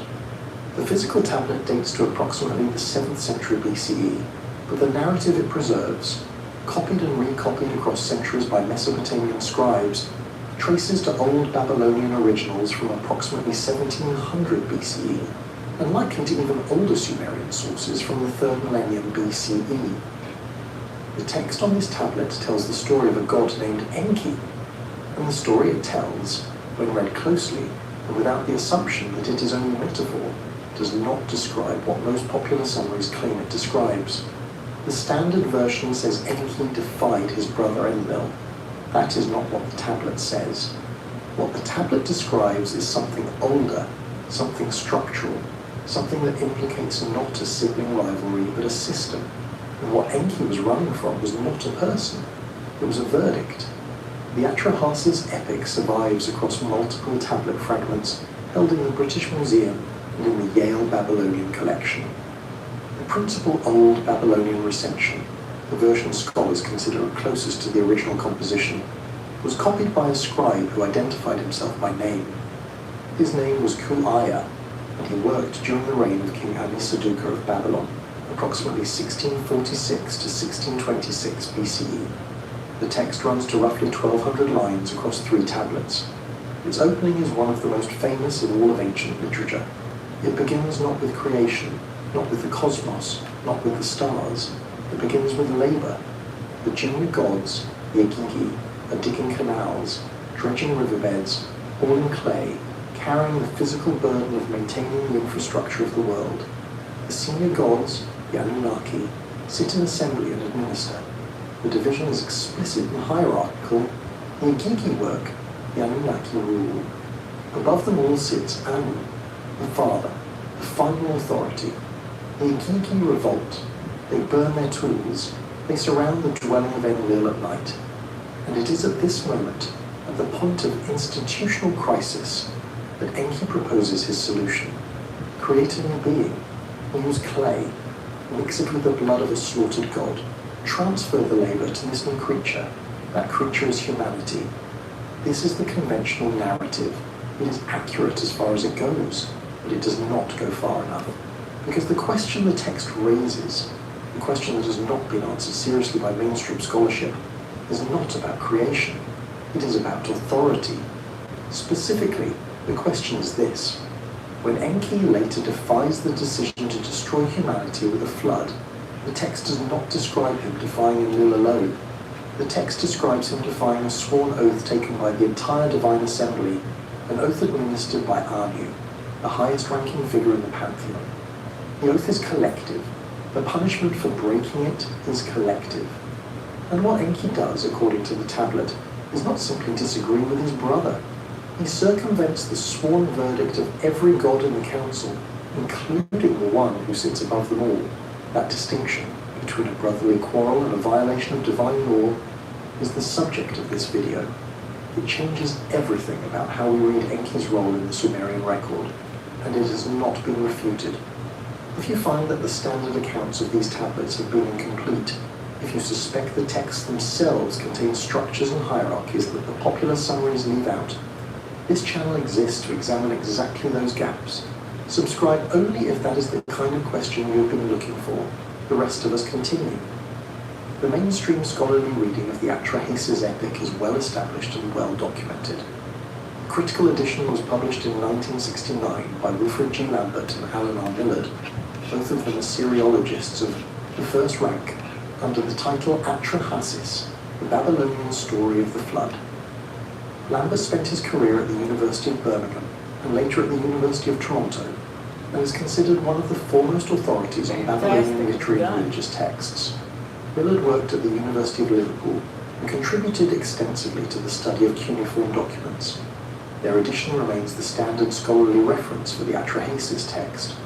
In this reading, the epic is understood as a Mesopotamian creation and flood myth, a narrative that explains why humans were created, why the gods sometimes seek to limit or destroy them, and how one righteous man was warned in time to survive a catastrophic deluge. The theological function in the mainstream view is to explain the relationship between humanity and the divine realm. Conflict serves narrative purposes.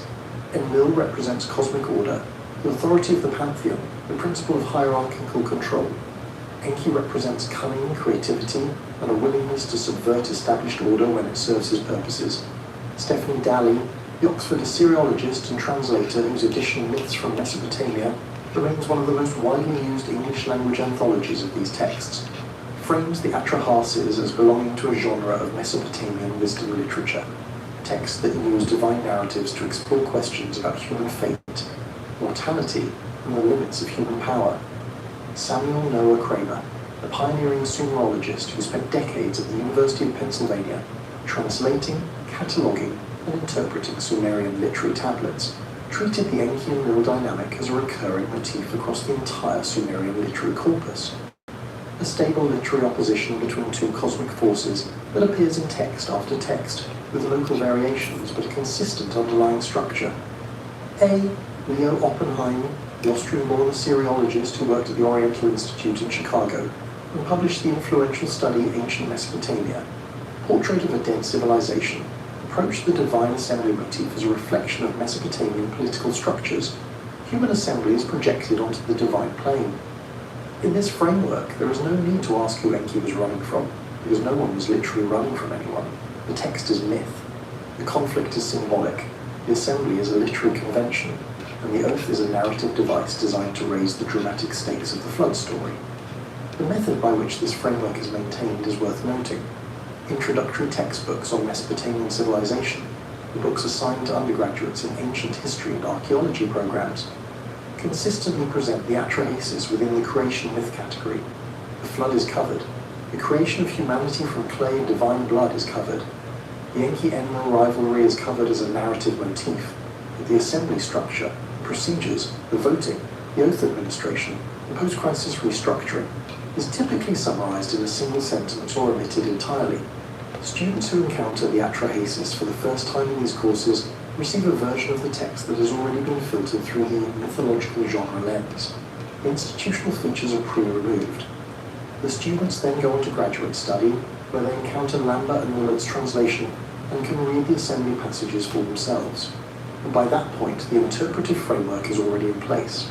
The assembly is literary convention. The oath is dramatic device. The question of whether these features describe actual institutional practices is not on the menu of questions the discipline asks. This is the reading taught in every major university program in Near Eastern Studies. It is internally consistent. It is professionally maintained by credentialed scholars, and it leaves several specific features of the text completely unexamined. The break in this reading comes from a close examination of the oath seen in Tablet 2 of the Atrahasis. Zechariah Sitchin, born in Baku in 1920 and raised in what was then mandatory Palestine, studied at the London School of Economics before pursuing a career in economic journalism and eventually devoting himself full-time to the study of Sumerian and Akkadian texts. He published his first major work, The 12th Planet, in 1976, and continued developing his analysis across 12 books over the following 3 decades, concluding with The Lost Book of Enki in 2002. His credentials have been debated endlessly, and we will address that debate directly later in this video. But his textual observation on this specific passage has not been addressed with the specificity it deserves. The passage in question describes a scene in which the gods convene to decide the fate of humanity. Enlil is frustrated. Humanity is multiplied. The noise of human civilization has become intolerable to him. The text uses the Akkadian word hubaru, which has been variously translated as noise, tumult, or uproar. He has already attempted plague and drought, and Enki has quietly undermined both efforts by instructing humans in the prayers and rituals that would appease the gods responsible for those afflictions. Now the assembly convenes for a final solution, the flood. What happens next is the critical juncture. The text does not say that Enlil unilaterally decreed the flood. The text says the assembly decreed it, and before the decree is executed, Anu, the father of both Enlil and Enki, the supreme authority in the divine hierarchy, administers an oath. Every god present swears not to warn humanity of what is coming. The oath is binding. It is collective. It is sworn in the presence of and under the authority of Anu himself. Sitchin's observation, developed across multiple volumes but stated most explicitly in the Lost Book of Enki, is that this changes the entire character of the narrative. Enki does not simply disagree with the policy his brother proposed. He violates a sworn oath administered by the highest authority in the divine hierarchy. This is not a family dispute. This is a constitutional crisis. And what Enki does next, speaking not to a human directly but to the reed wall of a house, technically not violating the letter of his oath while completely violating its spirit, is not cleverness for its own sake. It is not a trickster motif. It is the behavior of someone who knows the full weight of what he is defying and is constructing a defense for the tribunal he knows will follow. Lambert and Millard's own translation? One savvy saver wins $25K at Banco ZK every single month. You could be next. Jordan's in Newcomb, and she thought she had a drainage problem. There's water everywhere. Turns out, Somewhere in a clay tablet buried for over 4,000 years, there's a warning. Not about war, not about famine, but about something walking among us wearing a human face. The Sumerians, the people who invented writing itself, believed our world was shared with beings that could look like your neighbor, your merchant, even your own family member, while hiding something ancient and unknowable underneath. They wrote about creatures with no shape at all, spirits that could slip through walls like smoke, and entities so old they existed before the gods finished organizing the universe. And here's the unsettling part. According to these ancient texts, some of these beings are still believed to be wandering, adapting, waiting. Tonight we're counting down 9 of these entities, ranked not by how dangerous they were said to be, but by how long they've supposedly been slipping into our world unnoticed. We'll start with something so formless the Sumerians struggled to even describe it, and we'll end with beings some scholars believe may have inspired humanity's oldest ideas about wisdom itself. Along the way you'll hear about winged demons wearing human masks, seductive night wanderers blamed for vanishing children, and messengers said to walk city streets spreading invisible plague. If you're listening to this to fall asleep, that's exactly why I make these. So drop a comment and tell me where you're tuning in from, and what time it is right now. I love seeing it. Tokyo at 2 AM, London during a lunch break, all scrolling through the same ancient mysteries at completely different hours. And if you want to support the channel in the easiest way possible, follow the show on Spotify. The link's right there in the description. It costs nothing, takes 5 seconds, and it helps this channel keep digging up stories most people have never heard. Because once you hear what the Sumerians believed was hiding among them, you'll never look at an unfamiliar face the same way again. Let's begin with the very first entry, a being so shapeless ancient texts couldn't agree on what it even looked like. Number 9 on our list. The entry that starts this entire countdown is a being the Sumerians called Alu. And if you're expecting a monster with fangs, claws, or glowing eyes, prepare to be disappointed, because that's not what made Alu terrifying. What made Alu terrifying was that it had none of those things. No face, no mouth, no limbs that ancient scribes could agree on. Just a presence, a shape without a shape, something that existed in the space between having a body and not having one at all. Mesopotamian exorcism tablets, the kind priests would recite over sick or frightened patients, describe Alu using language that almost seems to struggle against itself. These weren't poetic flourishes meant to sound mysterious. These were practical medical and religious documents, written by people trying to diagnose what was happening to someone in the middle of the night. And when they tried to put Alu into words, the words kept failing them. One tablet describes it as a being with no mouth, unable to speak, unable to eat, existing in some kind of silent, hungry limbo. Another describes it as having no hands, no feet, drifting rather than walking, more like fog rolling across a floor than a creature moving with purpose. Think about what that actually means for the people writing these texts. The Sumerians had words for everything. They were the first civilization to develop writing itself. Cuneiform pressed into wet clay, capable of recording laws, trade agreements, epic poetry, detailed medical diagnoses. These were not people who struggled to describe things.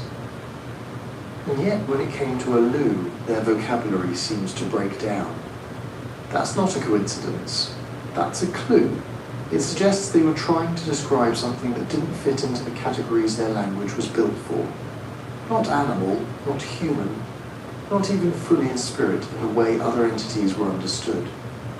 Something else entirely.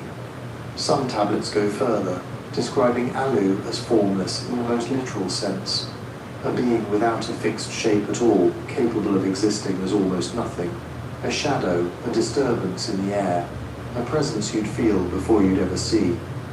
And when it did take on something resembling a shape, it was said to be incomplete. Limbs that don't quite connect, a silhouette that flickers at the edges.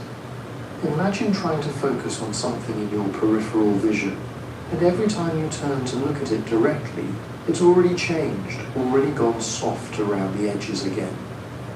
That unsettling, half-seen quality seems to be exactly what ancient exorcists were trying to capture in their descriptions.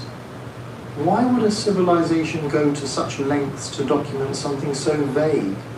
Because Alu wasn't considered harmless. According to these tablets, Alu was blamed for a very specific, very common human experience. The sensation of waking up unable to move, a crushing weight on your chest, a presence in a room that you can somehow feel but never quite see. Today we have a name for this. Sleep paralysis. We understand it as a neurological event, a brief overlap between REM sleep and consciousness. But 4,000 years ago, with no understanding of brain chemistry or sleep cycles, this experience needed an explanation.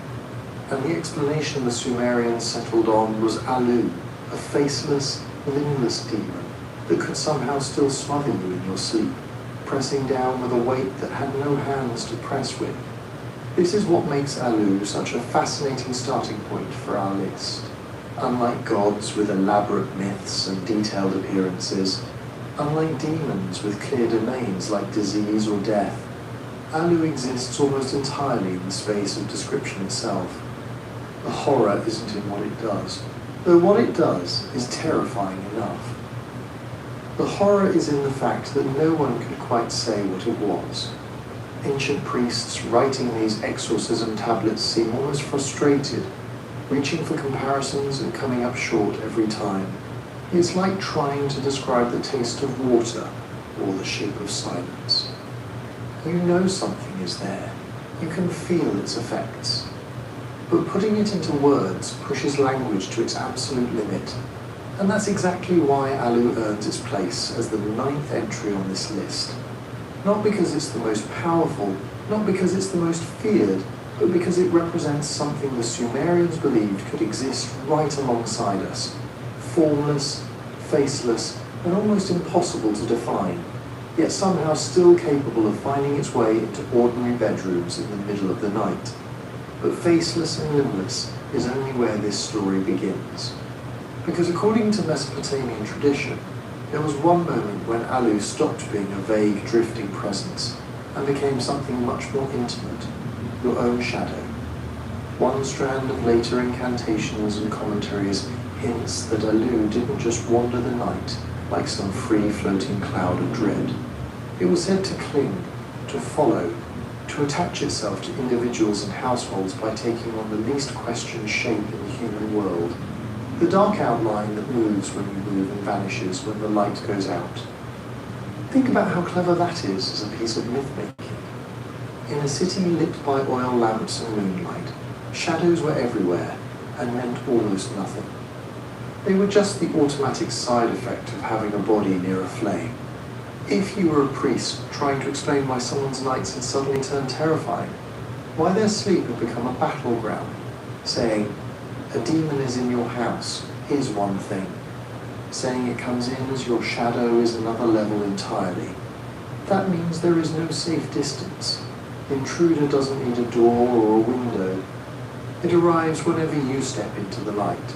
According to some descriptions, Alu didn't appear as a detailed human double the way later European folklore would imagine a doppelganger. It was cruder, more unnerving than that. A human outline that didn't quite obey human rules. A shadow that lingered half a heartbeat longer after you stopped moving. One that seemed a little too thick in the corners of the room, a little too slow to fade when the lamp was turned down. Not an obvious monster, just an almost. And because it rode in on ordinary human behavior, Alu was believed to be able to cross thresholds in a way many other spirits could not. Plenty of Mesopotamian demons were blocked by doorways, protected against with plaques, apotropaic figurines, or ritual boundaries. But a shadow, every time someone came home after dark, they brought that in with them. Every time a guest crossed your courtyard with a torch behind them, their shadows slid over your walls, your floor, your sleeping mat. You didn't have to invite it, you just had to share light. Once inside, the way the myth frames it, Alu didn't rush its victims. It waited. It learned the layout of the house the way a shadow naturally would, tracing the same paths you did each evening, where you set down a lamp, where you folded your clothes, where your bed faced, where the darkest patch of floor gathered once the flame was lowered. A being that was more absence than presence would be perfectly suited to this.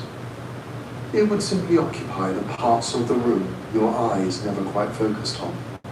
Then, when you lay down and the last recognizable shadows collapsed into a single blur, that was its moment. The myth says Alu would keep just enough of that human outline to sit on your chest, to bend over your face, while still remaining essentially unreal, no face to look at, no clear limbs to grab, just wait. That strange ambiguity is important. If it ever became fully visible, you might be able to name it, to call for help, to invoke the right god or the right incantation. As long as it stayed almost entirely in the realm of shadow, it lived in a space where words and rituals had trouble reaching. There's another detail buried in some ritual texts that fits eerily well with this idea of the shadow disguise. The patient, the one suffering from what we now label sleep paralysis, is sometimes described as being followed or pursued, even in their own home, as if the threat doesn't start when they close their eyes, but hours earlier when the sun is going down and their silhouette first stretches across the courtyard. The implication is clear. Night doesn't attack you all at once. It stalks you. It walks in step with you. By the time you lie down, the demon has already been inside your walls all evening, wrapped around your feet. From a modern perspective, this reads like an attempt to map a very internal experience onto the external world. You feel like something is on you, something is here, but you can't see it. The Sumerians took that feeling and reverse engineered a story. Of course you can't see it now. You already saw it earlier without realizing what you were looking at. It was your shadow all along, the human shape that is you and not you at the same time. And this is where Alu becomes more than just a figure of night terror and starts brushing up against bigger questions Mesopotamian thinkers were already wrestling with. Questions about doubles, about the soul, about what part of a person persists when the body is still. In their world, shadows, breath, and reflected images weren't just optical tricks. My Bosch fridge keeps my food fresh longer with VitaFresh. I feel like God. Introducing the Nicky Thompson MT Classic Forged Wheel, an iconic design re-engineered for modern fitness and performance. The Nicky Thompson MT Classic Forged Wheel, built for those for authenticity.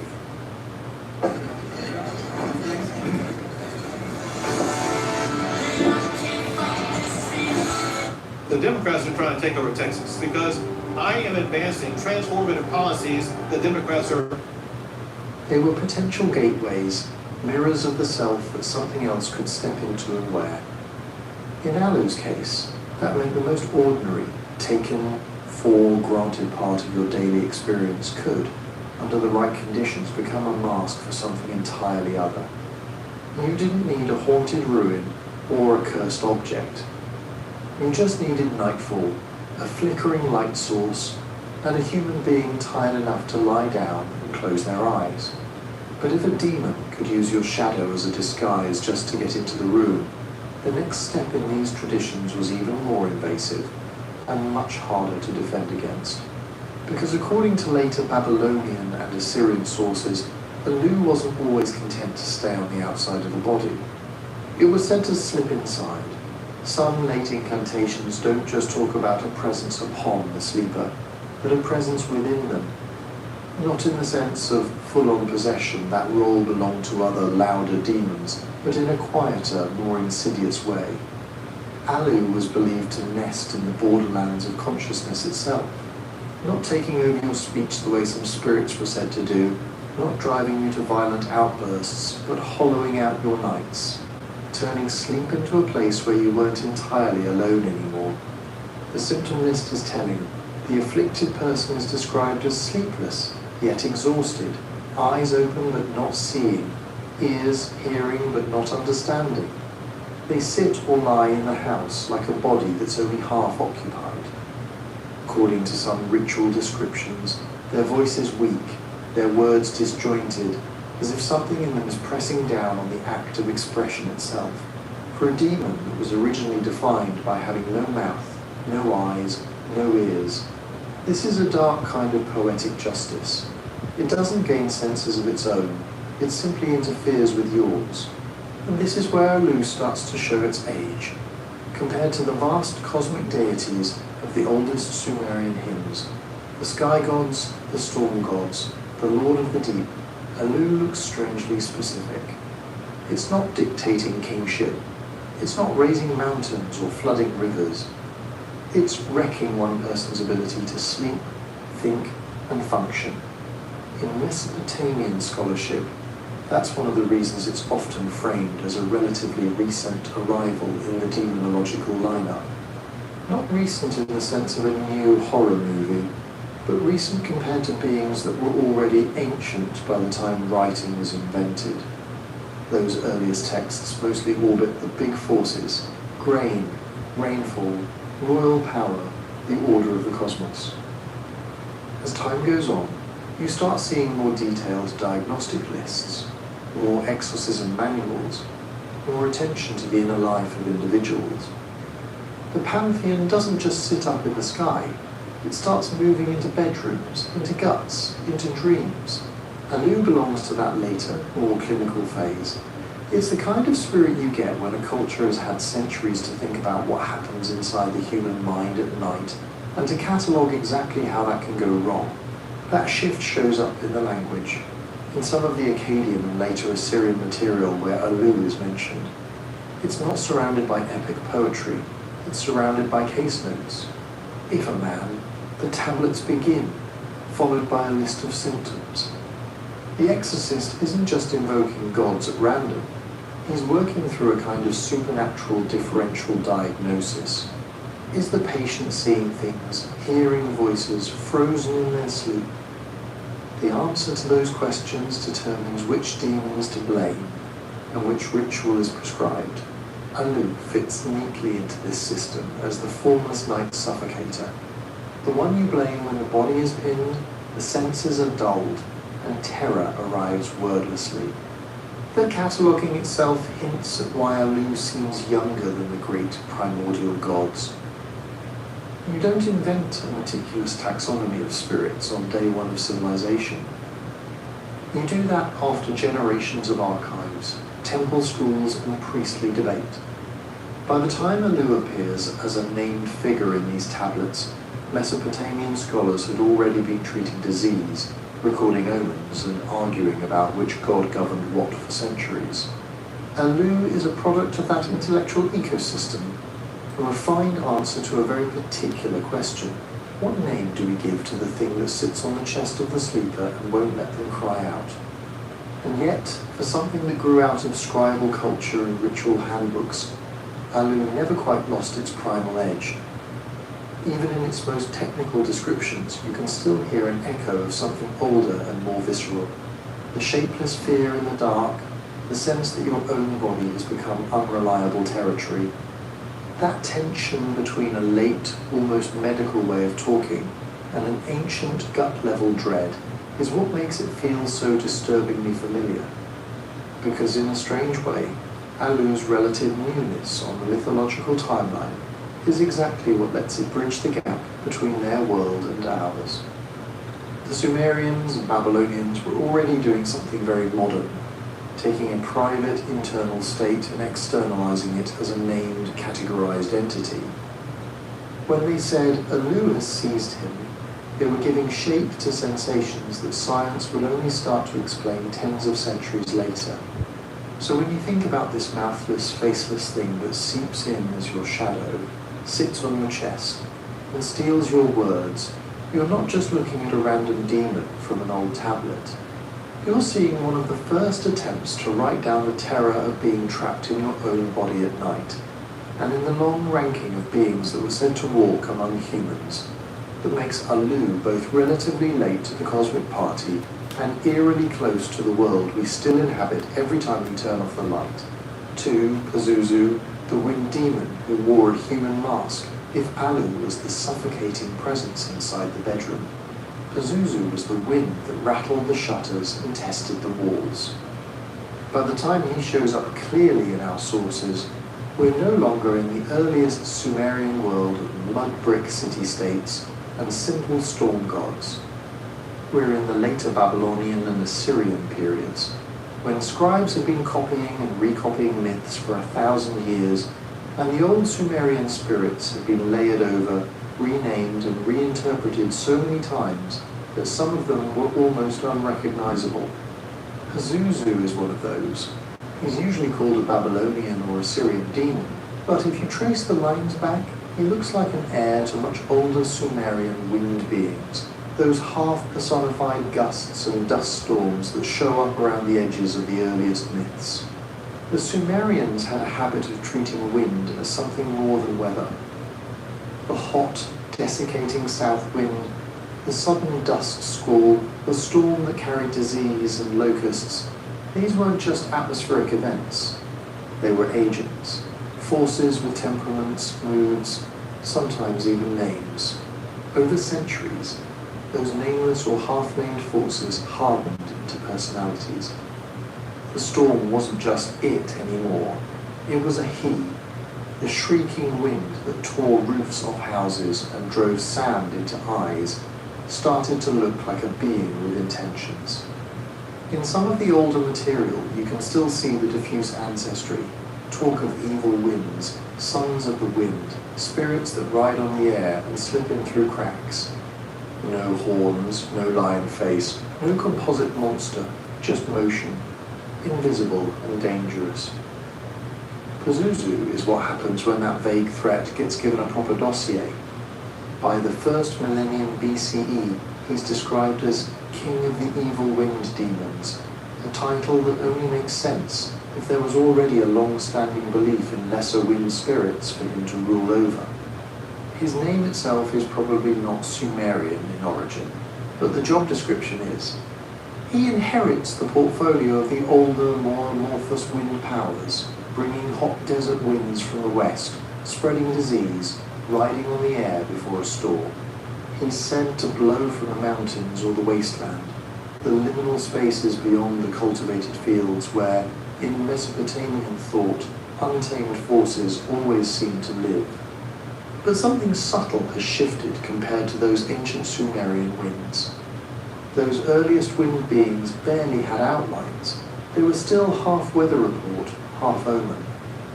By the time Pazuzu is carved into amulets and written into incantations, the culture has spent centuries refining its demonology.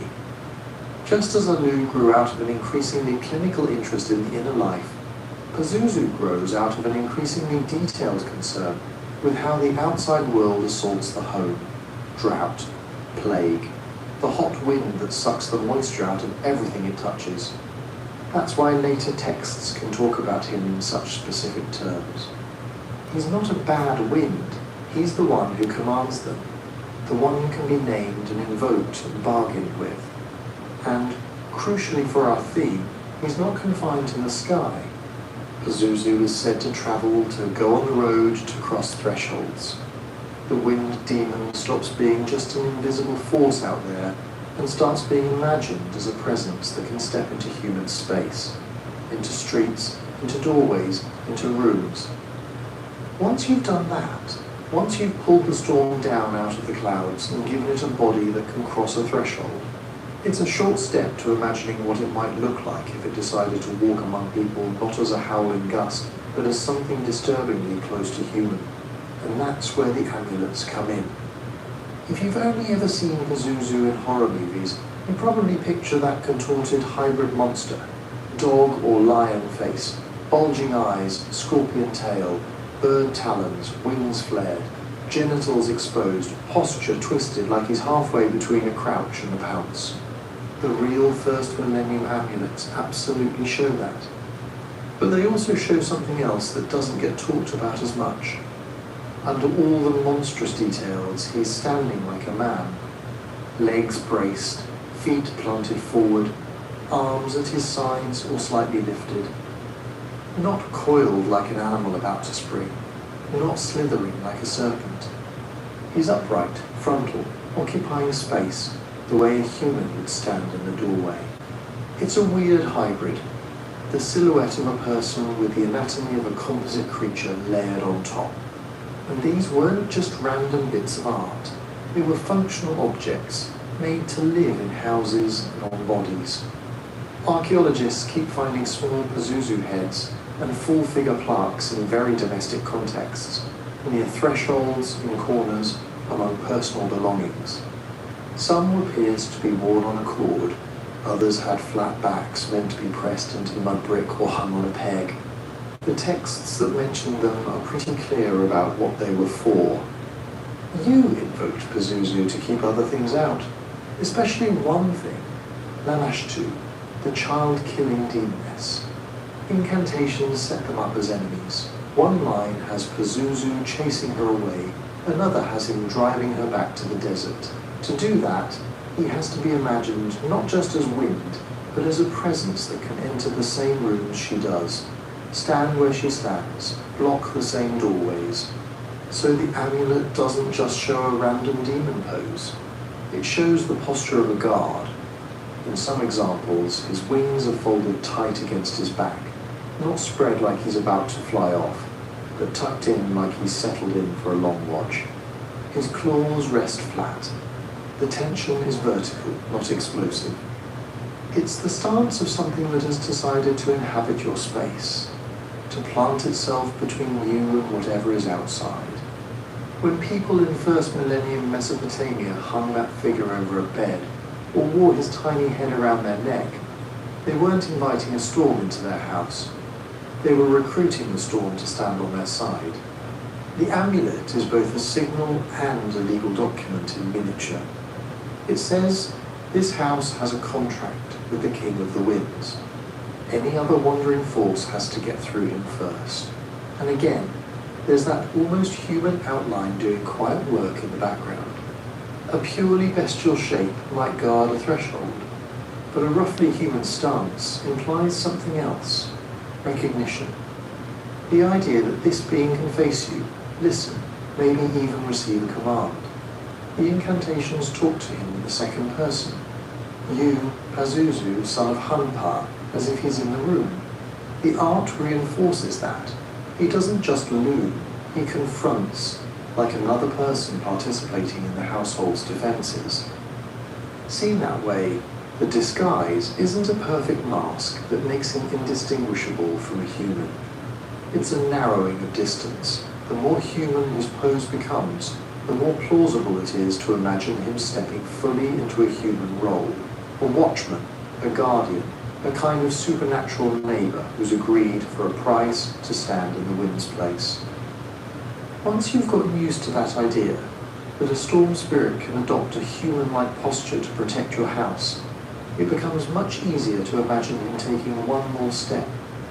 Not just standing like a person on a plaque, but walking your streets, entering your door, and, in the stories, moving through the city under a human mask. Because here's the twist the modern horror stories usually miss.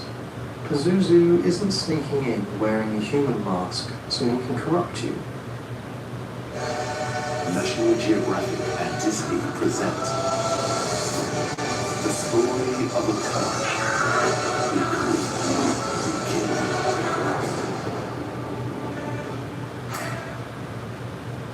Subway's open late for delivery. Place your order tonight. Subway, eat fresh, feel good.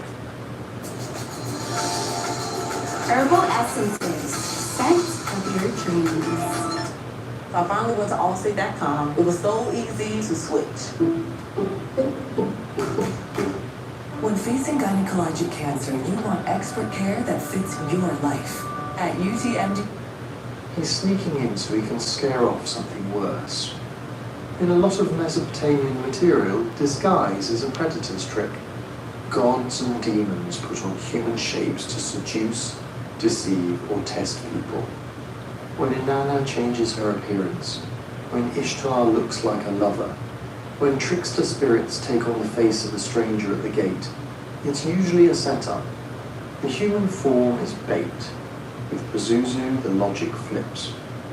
If you believe the wind itself can carry disease, nightmares, madness, then a being who is king of the evil winds should be the last thing you want threading quietly through your streets.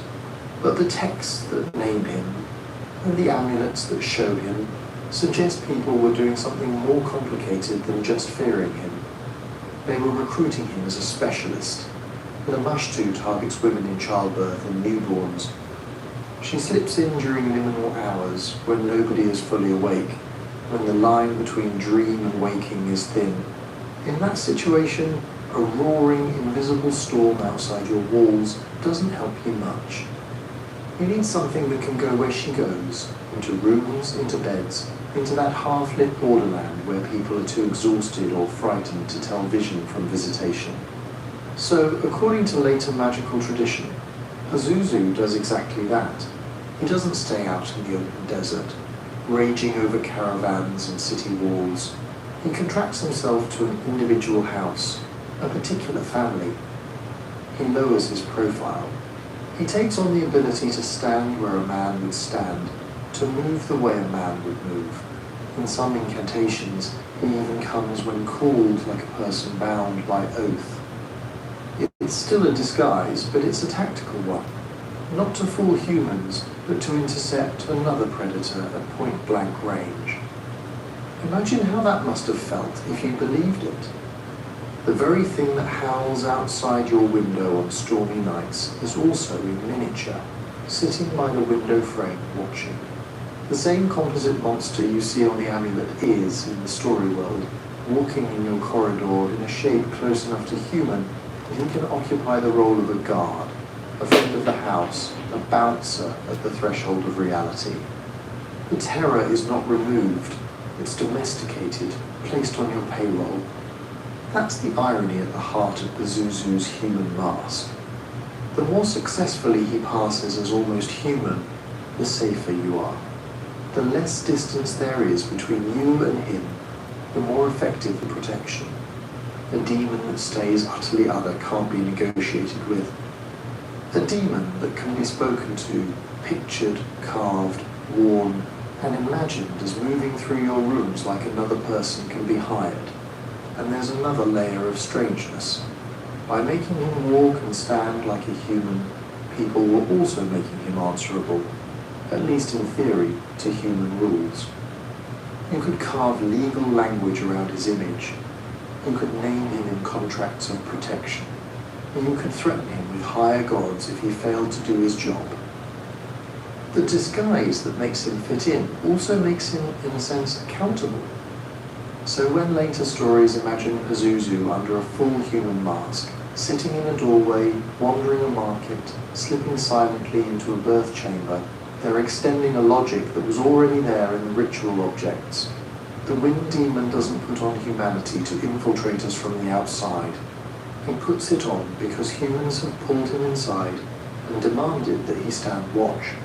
A being older than any city, a personification of desert wind and plague breath, is, in this one case, forced to play by human rules.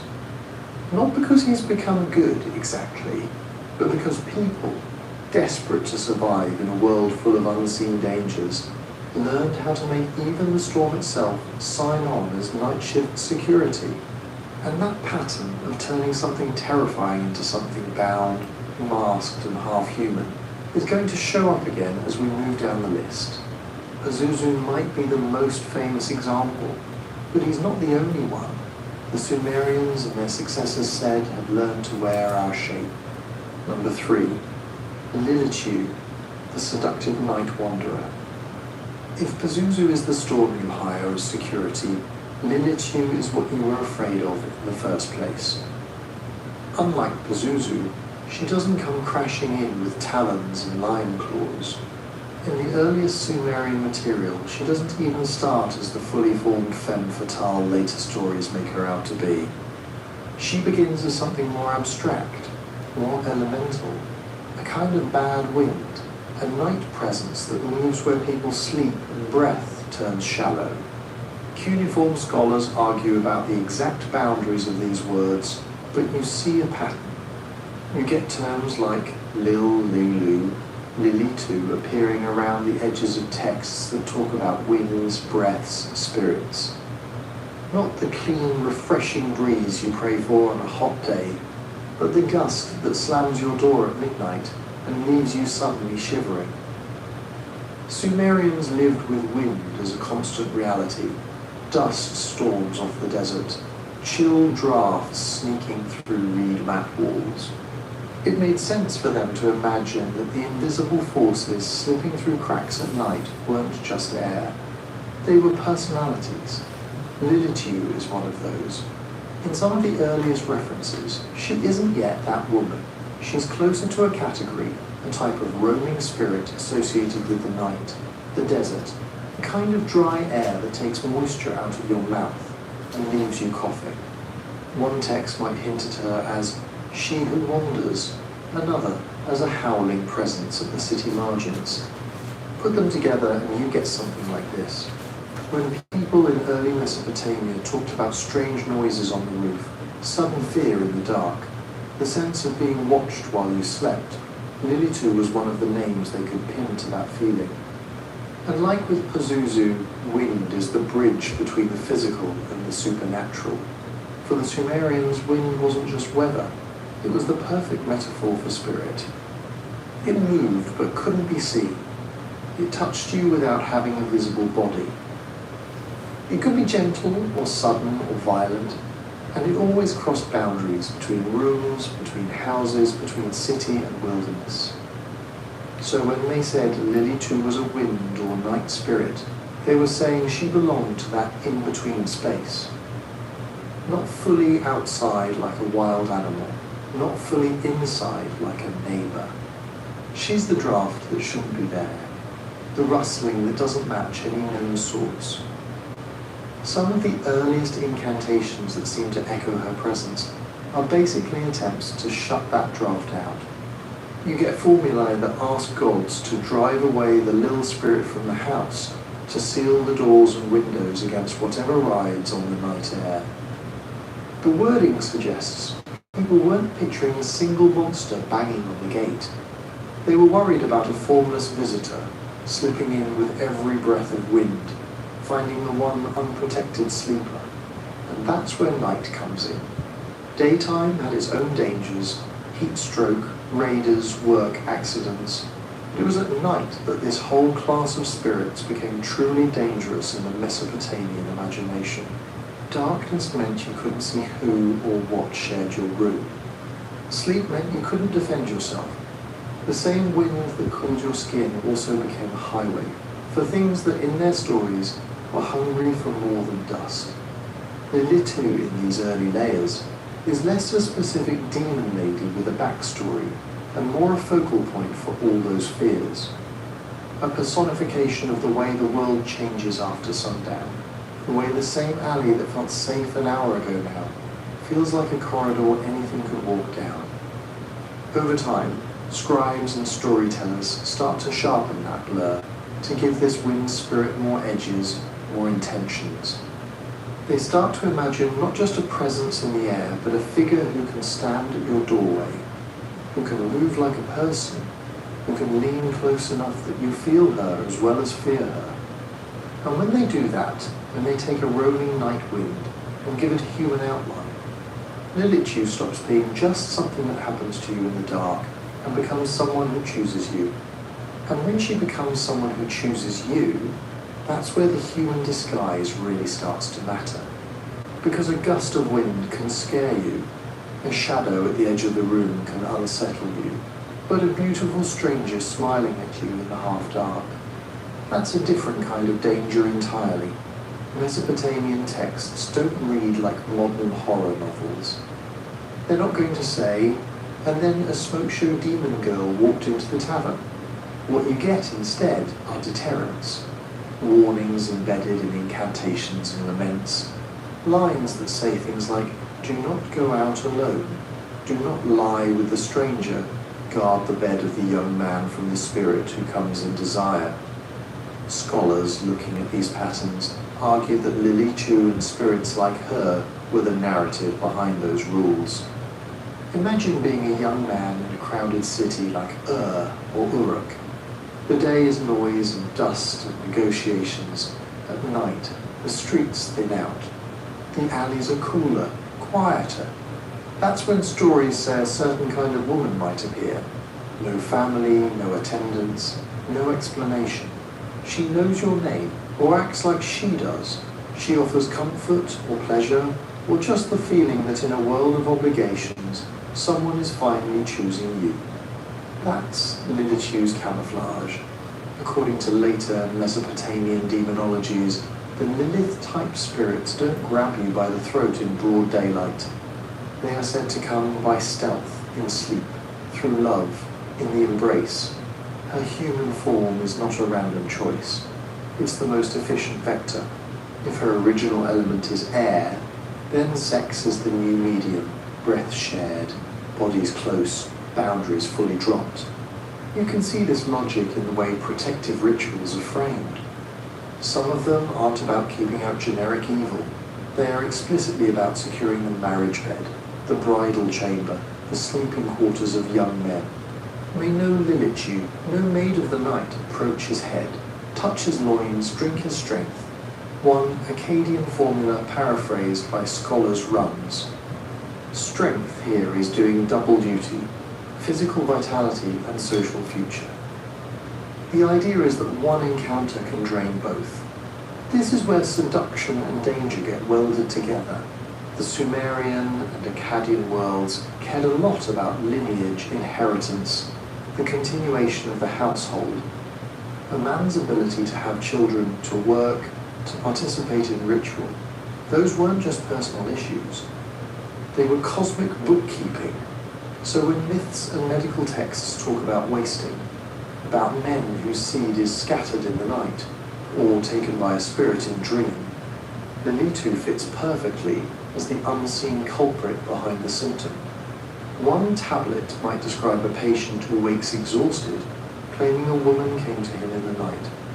Another will prescribe an amulet against the woman who is not a woman. A line that sounds almost tailor-made for a shapeshifter in human guise. Not a wife, not a prostitute you can name and locate, but an encounter you can't quite explain. The disguise works best when it can be confused with normal human intimacy. And there's another layer of danger, social fallout. Mesopotamian cities were small enough that reputations mattered. A man found in the wrong place with the wrong person could face real consequences. Jealous husbands, angry fathers, legal trouble. Stories about Lilitu slipping into human form gave people a way to talk about impulsive choices and risky liaisons without naming specific, powerful humans. You could say a night woman led him astray, and suddenly the shame and the blame shifted a little onto the supernatural. In that sense, her disguise is also a storytelling device. It lets communities personify temptation itself. She's the embodied bad idea that looks like a good one at midnight. The same way Alu is the nameless fear pressing on your chest, Lilitu is the face you put on that moment. You know you shouldn't, but you still step closer. And underneath all of this is the original logic of winged spirits. Entry through gaps. Another invite? Why is everyone getting married at the same time? What about the ranch theme bachelorette party? Why they didn't tell us all this shit? Which of these weekends works best with my calendar? Perfect. I could totally get married on a horse. Meet Feels 1 cc Collar Shot Plum Serum. Simply. I can't believe it's just coffee. Without a capsule. Golf Channel's hit series is back. Lovely. Once she has a human form, the gaps aren't just cracks in doors or windows. They're cracks in judgment, the lonely evening after a fight, the walk home after too much beer, the business trip to another town where no one knows you. Those are the emotional apertures. The texts are circling when they warn about going out alone at night and lying down without protection. The human-looking Lilitu passes through social and psychological openings the way her earlier wind form slipped through reed mats.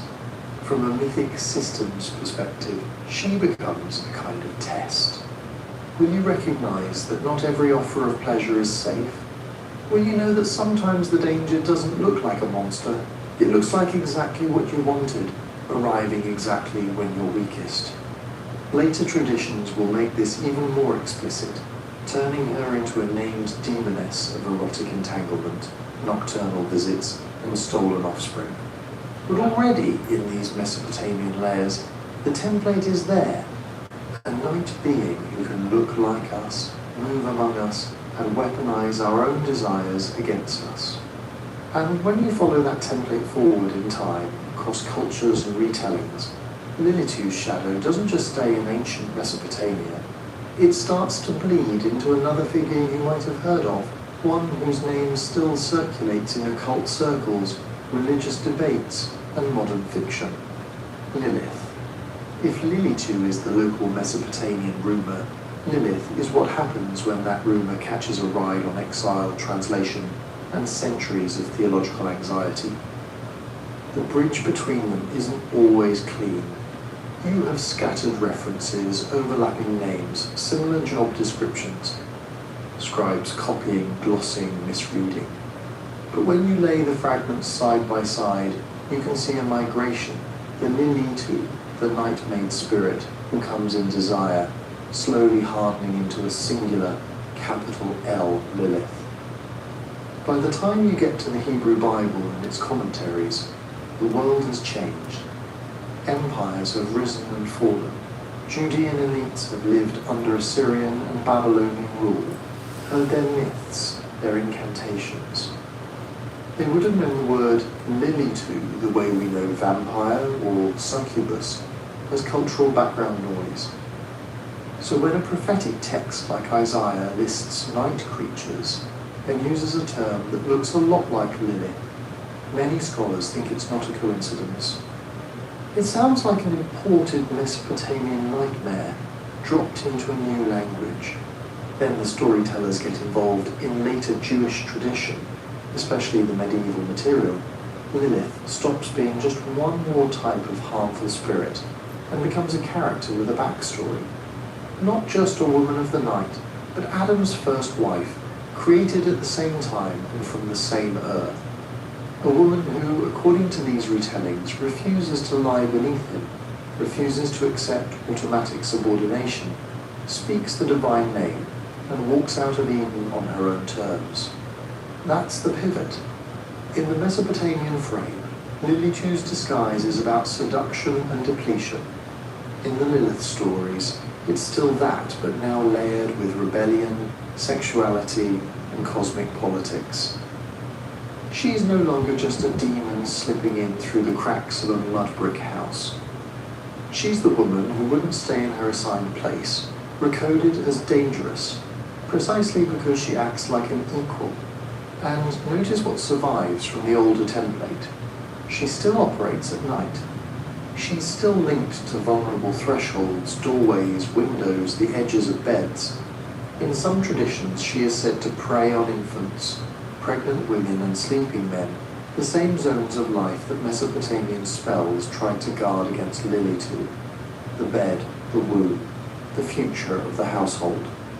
The incantations change language, the gods' names are swapped out, But the basic outline remains: an attractive, autonomous female figure who shows up uninvited and leaves you weaker than before. Over time, commentators start systematizing this. Lists of demons will name her specifically. Amulets from the region show figures and inscriptions invoking protection from Lilith, especially over newborns. It's the old impulse, write the name of the threat, limit its power, applied to a being whose identity is now half folk memory, half theological scarecrow. And as the mythology migrates into later Christian and occult traditions, the outline keeps getting redrawn. In some versions, she is the queen of the night, consort of Satan, mother of demons. In others, she's a symbol of unbound female sexuality, the archetype of the femme fatale. Modern authors, especially in the last century or two, have gone even further, reframing her as a patron of independence, a rejected wife who chose freedom over obedience. What's striking is how much of that arc is already implied in the earliest Lily 2 material. A female-coded, liminal being associated with sexuality, nighttime, and social risk. A figure blamed for miscarriages, impotence, lust, and the breakdown of family order. A spirit who must be kept outside the house, outside the bed, outside the sanctioned channels of desire. When later traditions tell you Lilith seduces men in dreams, Sandman. steals seed, births It's monsters, or flies out as a screech owl in the night, they're remixing exactly the ingredients that Sumerian and Akkadian texts were already playing with. From a historical perspective, you can see a chain of custody. Wind spirit to night maid to demoness with a proper name, each step adding new layers, but preserving the core job, personifying a certain kind of fear around sex, autonomy, and vulnerability. From a mythic systems perspective, she's remarkably stable. Wherever she shows up, on clay tablets, in midrash, in grimoires, in graphic novels, she's rarely just a monster. She's a question. What happens when desire doesn't obey the rules? What happens when a woman doesn't obey her? And that brings us back to the Sumerians and our theme in this video. Beings who can look human, move among humans, but aren't.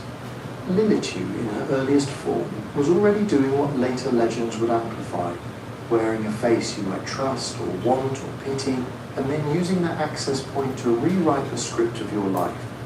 Sometimes that script ends in a wasted body, a cursed bed, a dead infant. Sometimes it ends in a story about a first wife who walked away and became the darkness itself. However you read her cautionary tale, demon, icon, she's one of the clearest examples of how an ancient Mesopotamian category of spirit could slip into other cultures, other languages, and still keep the same basic job, which is worth keeping in mind as we climb further up our list.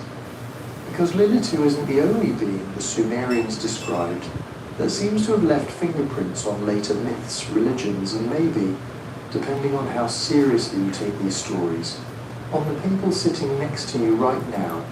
Number 4, Namtar, the messenger of fate and plague. If Lilitu's desire gone rogue, Namtar is what happens when the universe itself decides you don't get a say. In Sumerian and later Akkadian texts, his name basically means fate, destiny, or doom, but not in the vague horoscope sense. Namtar is the moment the diagnosis lands, the letter arrives, the sentence is passed. He isn't just another underworld functionary. He's the notification system of the cosmos. According to Mesopotamian belief, the gods didn't just randomly blast people with illness and misfortune. There was a chain of command. Decrees were issued in the divine assembly, especially in the shadowy court of the underworld, and those decrees had to travel. Namtar is said to be that travel. The decision gets made there, it shows up here in your body, your house, your city as plague, paralysis, or a sudden reversal of fortune.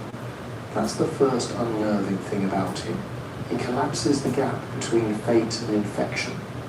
In a lot of incantation texts, Namtar shows up right alongside specific diseases.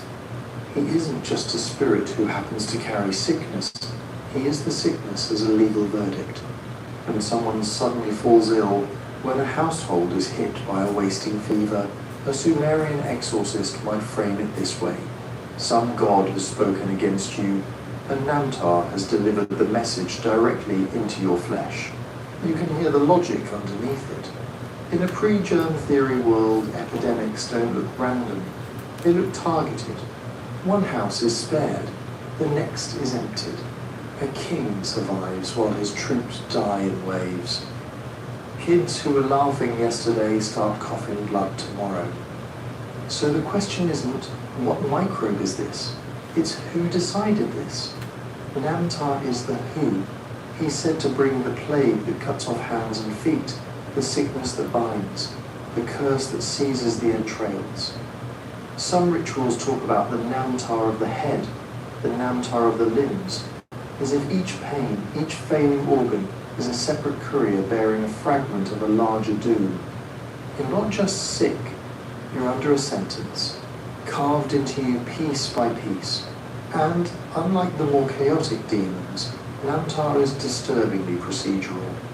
Where Pazuzu is a gust of bad air, and Lilitu is a whispered temptation, Namtar is paperwork. He's the writ of execution, properly stamped and handed off, and the illness you feel is what that bureaucracy looks like from the inside.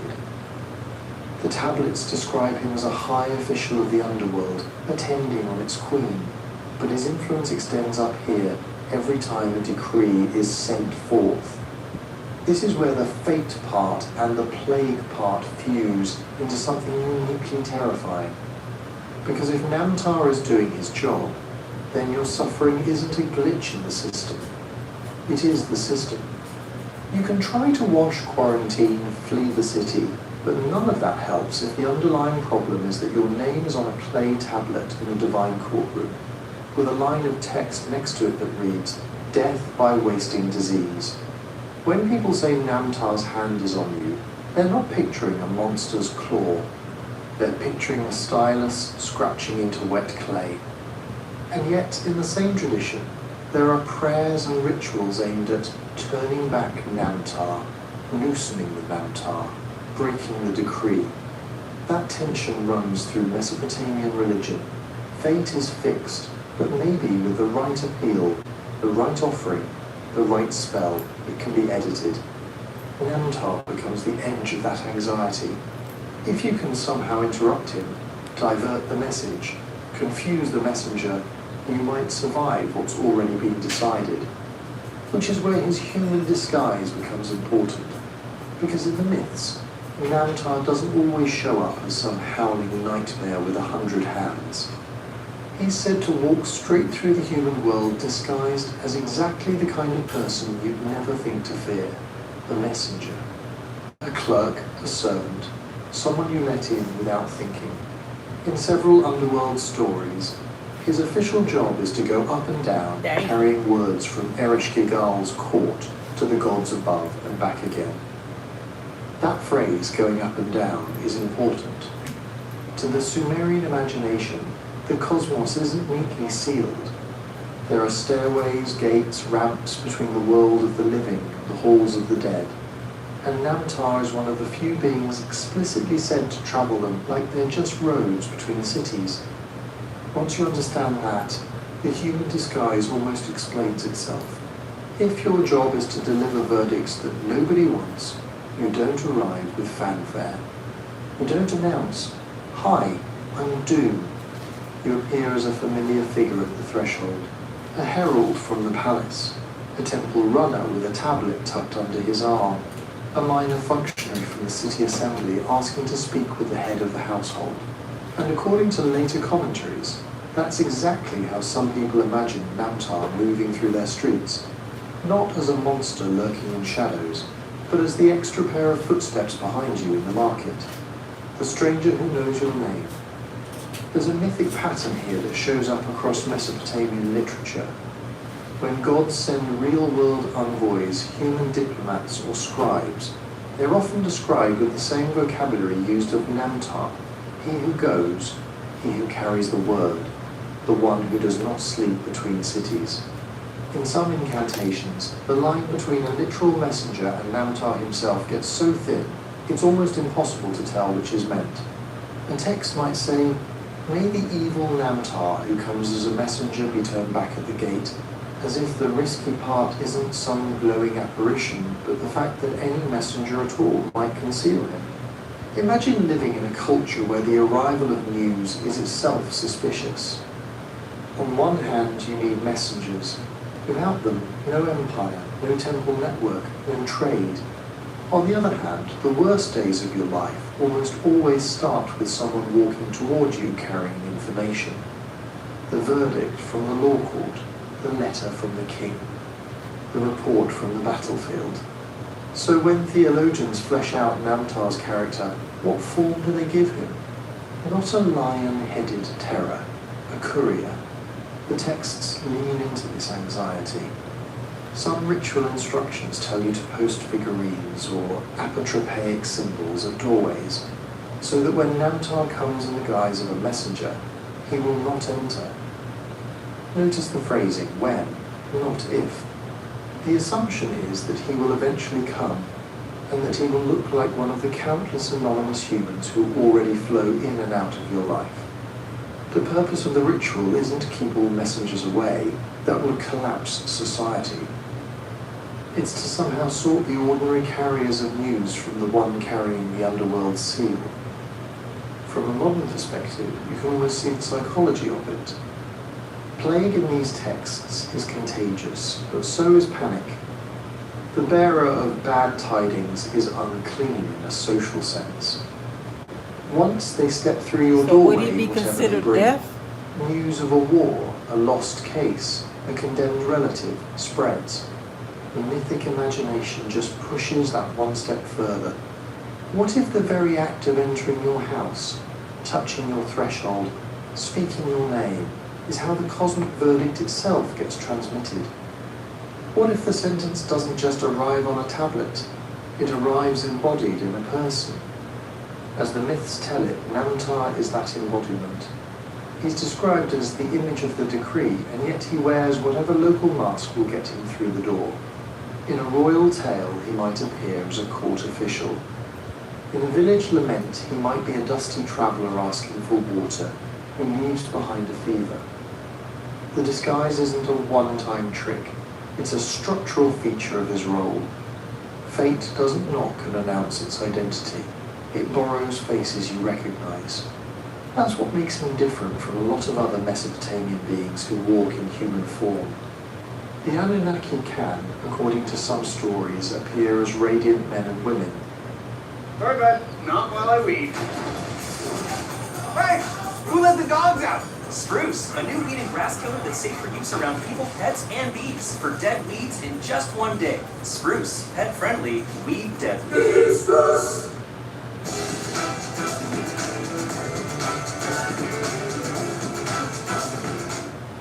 When I say Wendy's Small Classic Frosty, you say it's only $1 right now because summer should be fun and not cost a fortune. And wow, it is hot out. I could use a Frosty. Where's my dollar Frosty? I need my dollar Frosty right now. Wendy's Small Classic Frosty, now just $1. Back weekend, rugged trucks built to handle every adventure. Okay, what's your name, sweetheart? I forgot. You can just call me ChatGPT. But when they do, you're supposed to fall. I just want to say this. So these days, we probably have people, since we didn't know about this, summon them to come and fool with us too. I just thought about that. On your face. Their divinity leaks through. Namtar's whole threat is that his doesn't. He's not there to be worshipped. He's there to serve paperwork.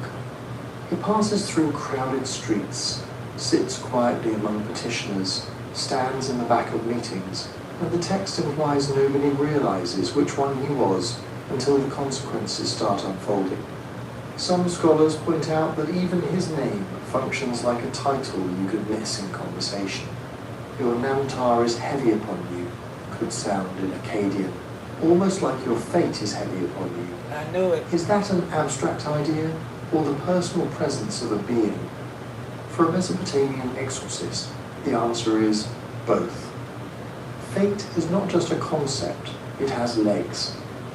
It can stand at your bedside in the middle of the night, What is the Sandman up and down? your neighbour, the royal messenger. It can sit down at your table, share your food, and then leave you with a wasting sickness as the receipt. And because he passes as human, the line between social life and supernatural risk blurs in a very specific way. Every knock at the door, every arrival of news, every unexpected guest carries a tiny echo of that deeper fear. Is this just information, or is this a sentence? Is this a man from the palace, or is this an avatar wearing his skin? The rituals don't give you a simple test.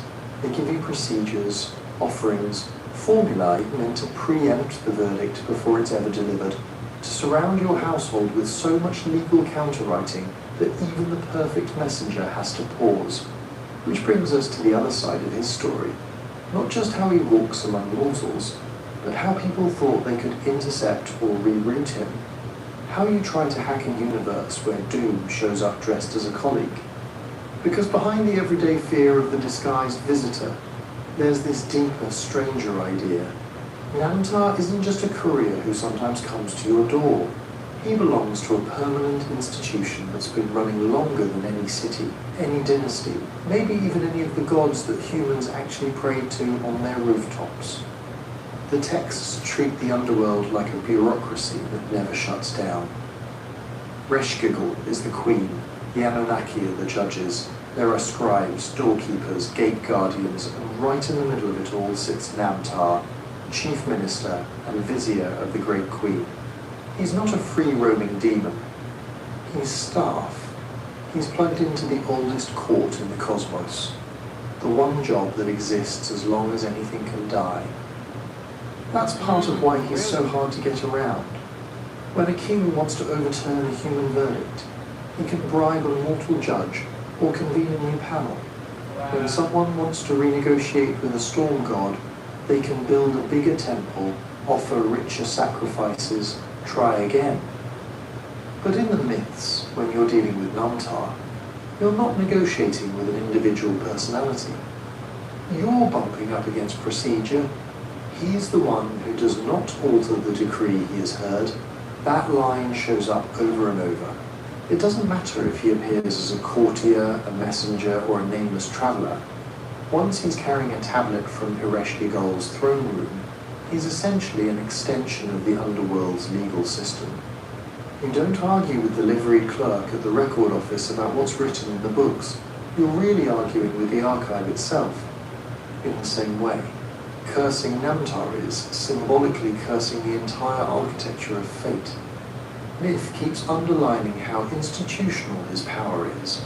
In the descent of Ishtar, when the goddess of love storms the underworld, she doesn't wrestle Namtar personally. He's the one announcing gate procedures, summoning other beings, enforcing protocol. When the gods above need a formal communication delivered to Ereshkigal, the story doesn't pick some random demon. It's Namtar who comes up to the Divine Assembly, speaks on behalf of the Queen, and then goes straight back down. The narrative keeps putting him in those moments where policy is being enforced, and that gives him a kind of temporal depth no human institution can match. Cities fall, temples are burned, kingdoms rise and collapse. Even the names of individual gods change as languages shift and empires pass power between them. But the underworld court in Mesopotamian imagination just keeps going. Scribal lists from different periods might swap out minor deities, change titles, rearrange cosmic offices, but Namtar's role remains weirdly stable. The one who carries out, the one who transmits, the one who executes what's been decided. From a mythic historical angle, you can almost see why people would assume he's been here as long as there's been anything like here. As soon as you have mortality, you have some kind of reckoning. As soon as you have a reckoning, you need a mechanism to get the judgment from wherever it's made to wherever it's supposed to land. Namtar is that mechanism personified. He's not the origin of death. He's the logistical system that makes death orderly. Who goes where, when, under what classification? Which is why later theologians start treating his presence like a kind of cosmic infrastructure. In some commentaries, when they gloss his name, they slide almost seamlessly between Namtar the being and Namtar the condition. They'll say a man is seized by Namtar or bound by his Namtar, and the grammar makes it hard to tell if we're talking about a specific entity or a fate assigned in some invisible docket in the underworld archives. The ambiguity isn't clumsy, it's deliberate.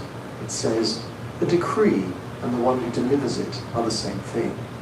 That's also what makes him feel so old in the textual tradition. Storm gods can trade portfolios. This one loses the title of king, but one gains it. Healing deities can emerge, split, be imported from neighbouring cultures. But Namtar isn't about weather, war, or wisdom. He's about the continuity of decisions. As long as some realm exists where deaths are categorized, cases are recorded, and souls are sorted, his office exists. You can rename him, you can shift his family connections, but you can't really fire him without dismantling the whole structure of how the universe is supposed to run. And yet, for all that impersonal weight, he's still imagined as moving in very human spaces. Tablets picture him standing at the head of Ereshkigal's courtroom, then striding out of that timeless hall and stepping into the latest royal palace, the latest village house, the latest city gate. The underworld court is ancient, but its messenger is always current, always up to date with whatever empire happens to be in charge this century. He knows new roads, new languages, new uniforms. The paperwork may be written in Sumerian, Akkadian, or some later script, but the job description stays exactly the same. If you zoom out across the span of Mesopotamian religion, that's what makes him one of the most unsettling figures. He doesn't just disguise himself as a human messenger in your particular moment of history. He's been disguising himself as someone's messenger in every moment of history.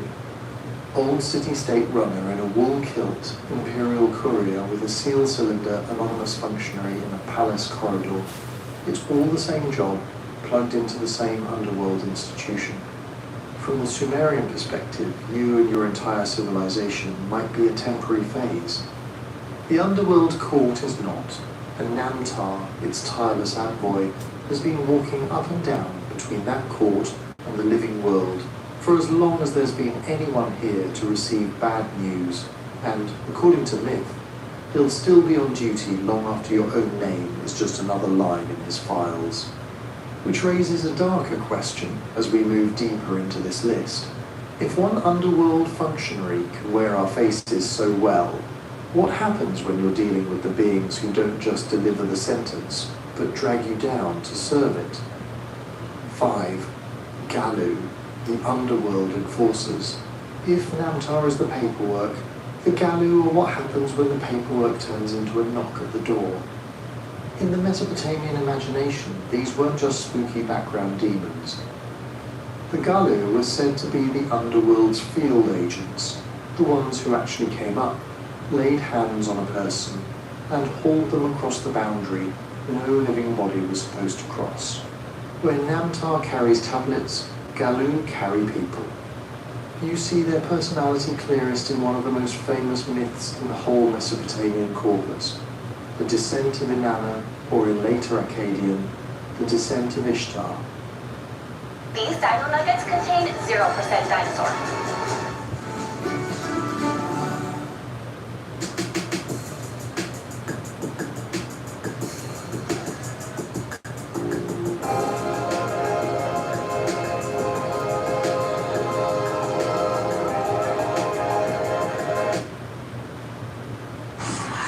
From Maybelline, New York, new lifter gel, oil and gel formula. For lips so shiny, you can't look away. Hypnotically reflective, 8 scented shades. New lifter gel, Maybelline, New York. Performance that moves beyond the game Introducing the new heater. I'm Maya, and these are my breasts. From sports bras to minimizer bras, we've had a... The story starts in a way that already tells you something is wrong with the universe. Inanna, goddess of love, war, fertility, everything hot, bright, and alive, decides to go down to visit her sister Ereshkigal, queen of the dead. The text never gives a single reason. Depending on the version, she's setting her mind on the great below, going to attend a funeral, or trying to extend her power. And the crucial detail is the same. A being who embodies life insists on walking straight into the place where life is systematically stripped away. She doesn't sneak in. She announces herself at the first gate. There's a whole protocol.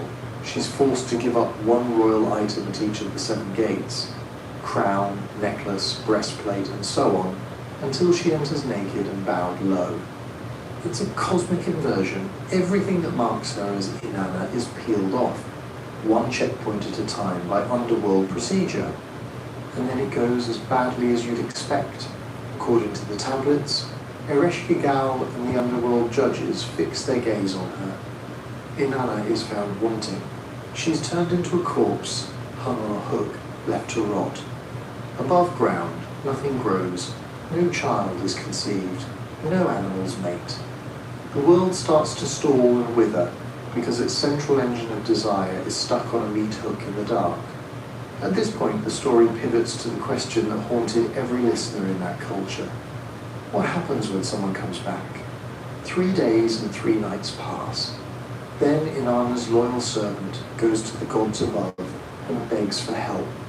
Different deities contribute, but the solution hinges on a very specific trick, sending down substitute beings who can move through the gates, revive her, and retrieve her without getting permanently trapped themselves. They succeed, but there's a condition. The underworld doesn't simply allow a deficit in its ledger. Inanna can rise only if someone else takes her place. The texts are explicit. If Inanna does not provide a substitute, she must return. This is where the Galu enter the stage. When Inanna finally ascends, she is not alone. The Galu demons come up with her, trailing her like an execution squad in reverse. She is technically free, walking back through the cities of the living, but they are right behind her. Let me just say this. I seen it's some kind of where the kings and the queens or whatever, certain times of the year or certain times, like death comes for them. So they'll take like somebody else to be in their place so that person can die and they can stay alive. I got a video of it somewhere if I haven't erased it. But I remember that. They put somebody else in their place so they can go instead. I'm gonna try to find it. Tries to balance the books by seizing another soul. They aren't negotiating. They're described as relentless, tireless, not accepting gifts. Not Might be why they do sacrifice in Hollywood 3 at a time. Inanna goes, they're there, eyes scanning for the one person whose life will pay for hers. The myth almost turns into a manhunt, goddess of life on the move, death's enforcers pacing her steps, waiting for her to point. What's striking is how procedural it all still is. The Galu aren't just random monsters who like dragging things into the dark for fun. They're acting under a ruling. Inanna has been resurrected under condition, and now that condition has to be fulfilled in the most concrete way possible, with a body. In one passage, the Galu are literally told to seize whoever she points at and drag them to the great below. No debate, no appeal. In other words, where Namtar communicates the decree, the Galu are the clause at the bottom that says failure to comply will result in enforcement. And the story gets even stranger when you follow them as they move through Inanna's world, scanning crowds, passing by some people and closing in on others. In the myth, their search looks almost casual on the surface. Inanna moves through her cities, Uruk, the great place. The places where she's normally adored and the Gallu move with her like a shadow no one else can quite see.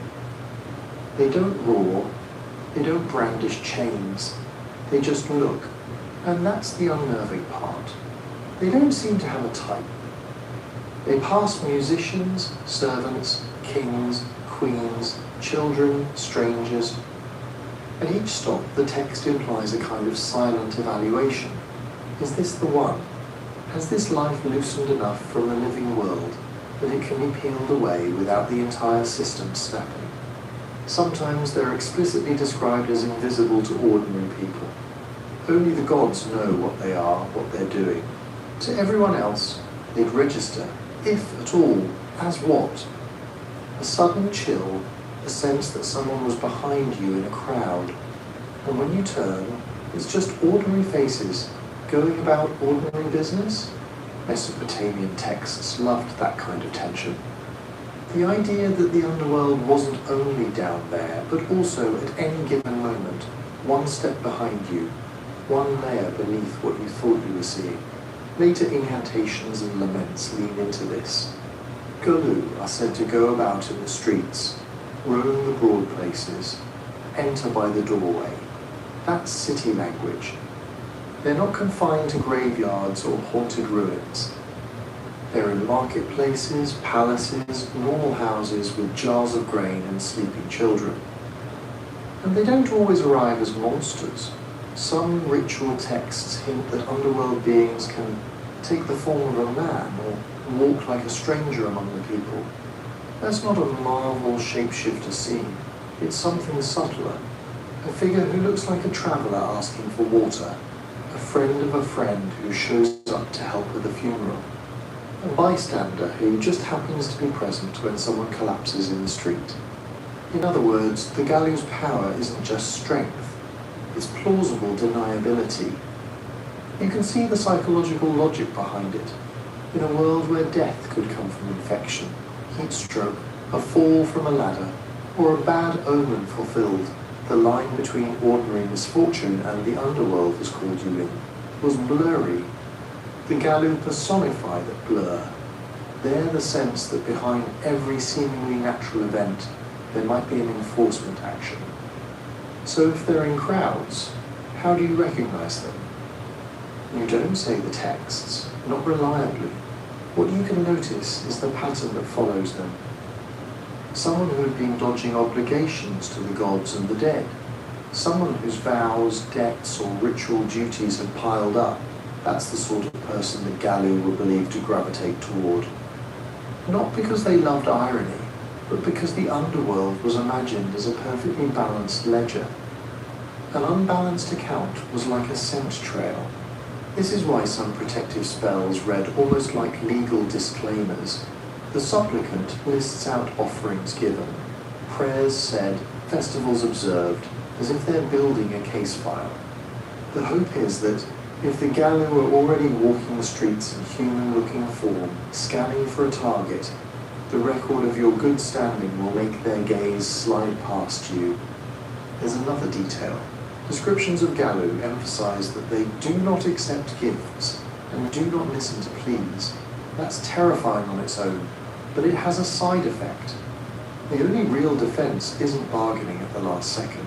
It's never appearing on their list in the first place.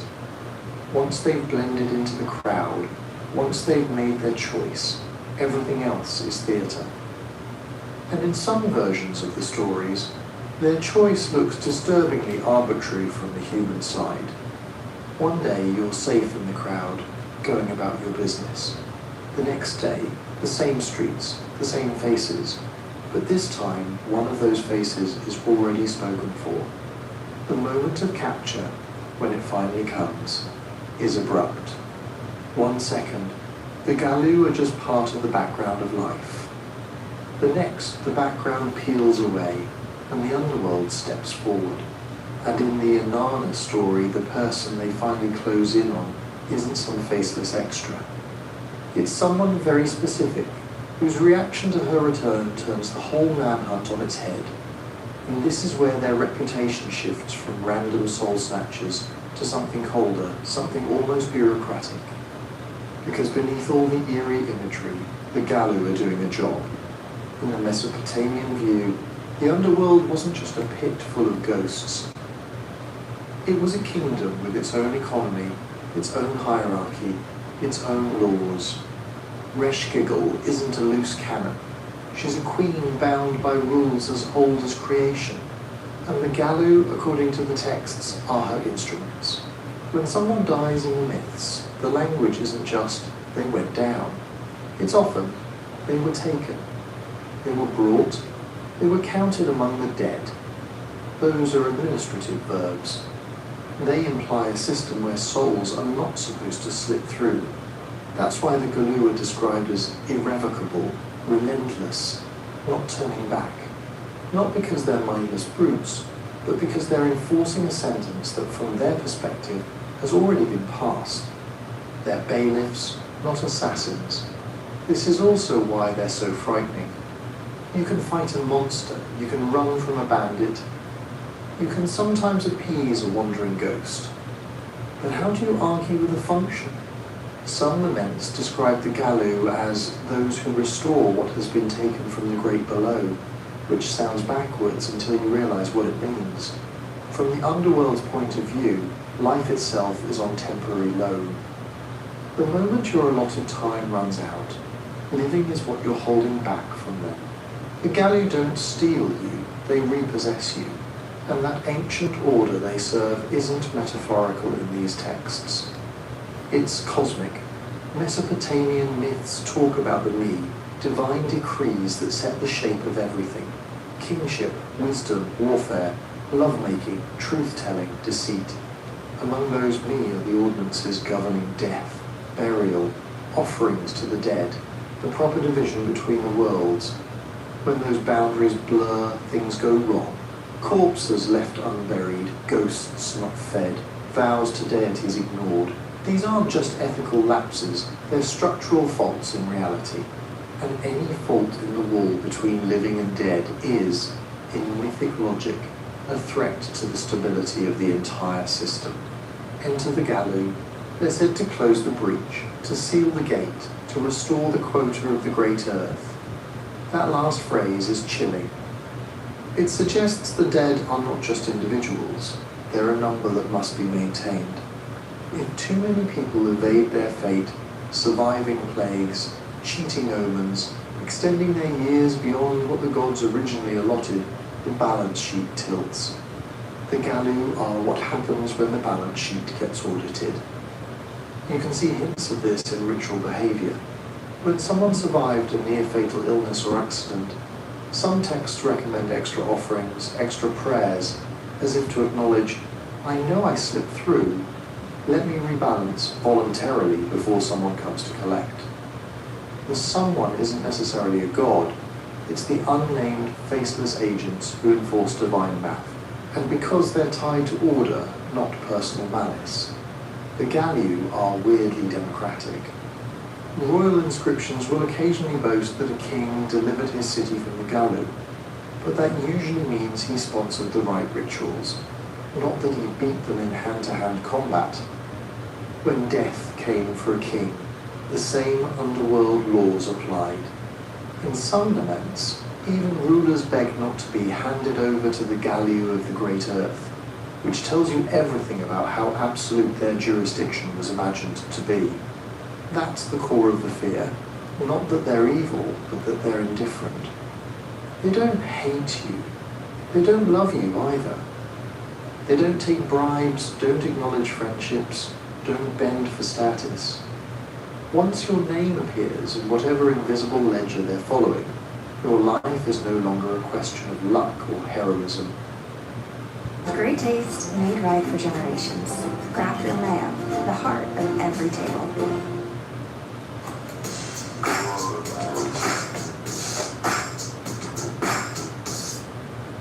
I didn't understand you. Morning. Hello. Instead of building new ways for machines to talk to people, Enjoy. Chase is building new places for people to talk to people. Hi, welcome in. Hi. Chase, make more of what's yours.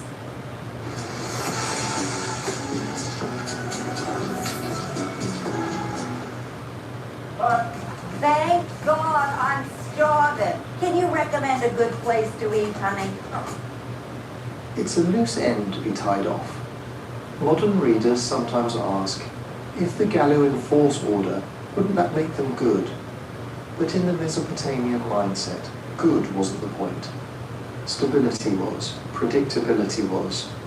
The same forces that ensured crops grew in season also ensured that bodies decomposed, that lineages ended, that cities fell when their time was up. The Gallo embody that double edge. They're the ones who make sure the gates of the underworld don't stay open, that the dead don't wander endlessly among the living, that cosmic traffic moves in one direction only. Without them, the myths imply, the whole system would jam. With them, everything works, but individual humans get crushed in the gears. So when scribes wrote of men in the street who weren't quite men, of bystanders who turned out to be collectors from below, they weren't just telling ghost stories. They were giving a face to an older, deeper anxiety. The sense that behind every ordinary day lies a structure you can't see, a timetable you didn't choose, and somewhere out there, agents of an order that was ancient long before you were born, patient enough to wait, and efficient enough to never miss an appointment. Those are the beings the Sumerians imagined walking beside them, unrecognized, as they went about their lives. And in their ranking of dangers, there are only a few entities older, stranger, and more embedded in the fabric of the world than that. 6. Utuku, the ancient wandering spirits. If the Galu are the underworld's collectors, the ones who come with paperwork already stamped, then the Utuku are what happens when something slips out of the filing system and decides to keep walking. Where the Galu feel like function, Utuku feel like intent. In Mesopotamian terms, Utuku isn't the name of one specific demon. It's a category, a whole class of beings whose job description is blurry on purpose. The same word can point to a malevolent presence that ruins your life, a protective guardian that stands at your door, or a restless spirit that just won't leave. Modern scholars sometimes gloss it as spirit, ghost, or demon, but none of those quite fit. The cuneiform tablets themselves add qualifiers. Good Utuku, evil Utuku. Beneficent Utuku, hostile Utuku. It's as if the scribes are warning you, don't assume you know which kind you're dealing with until it's too late. That ambiguity is the point. Unlike the Galu, whose allegiance is firmly to the great below, Utuku float in the margins. They're associated with the underworld, yes, but also with ruins, thresholds, wild places, and, most disturbingly, living people. Some ritual texts even talk about Utuku as if they were a kind of free agent, spirits not fully pinned down to one realm or one role, and from a mythic logic perspective that makes them uniquely suited to one thing, moving unnoticed through the human world. The Sumerians and their successors didn't have a single clean category for possessing spirit, the way later traditions do. Instead, that function is distributed across several names, Utuku, Namashtu, Asaku, and others. But when you look at the incantations themselves, the spells copied and recopied over centuries, Utuku keep showing up in the same kind of language. Enter, sit within, dwell in the body, walk in his shape. One formula from an Akkadian exorcistic series lists the threats in a patient's life: the ghost of the unburied dead, the curse of a god, the spell of a sorcerer, and the Utuku that has taken up residence in his flesh. Another line asks the gods to drive out the Utuku that walks in my limbs as if they were his own. That image is unnerving. Not a temporary seizure, not a brief fit, but a long-term tendency. A spirit that moves your hands, uses your face, speaks with your mouth, and is content to let everyone around you think you're still you. But the texts don't always present that as purely negative. Because again, Utuku can be good or evil. In some protective rituals, kings and temples are said to be surrounded by good Utuku and good Lamasu, benevolent spirits who stand guard at doors, watch over beds, accompany travellers. They're invoked along with gods and heroes, as if they're part of a security detail you actually want around. One inscription describes a ruler protected by the good Utuku of the city, who walk before him and behind him. That language before and behind is the same spatial phrasing used for human attendants and soldiers. In other words, you can walk through a palace courtyard in ancient Uruk, and according to belief, be brushing shoulders with invisible escorts.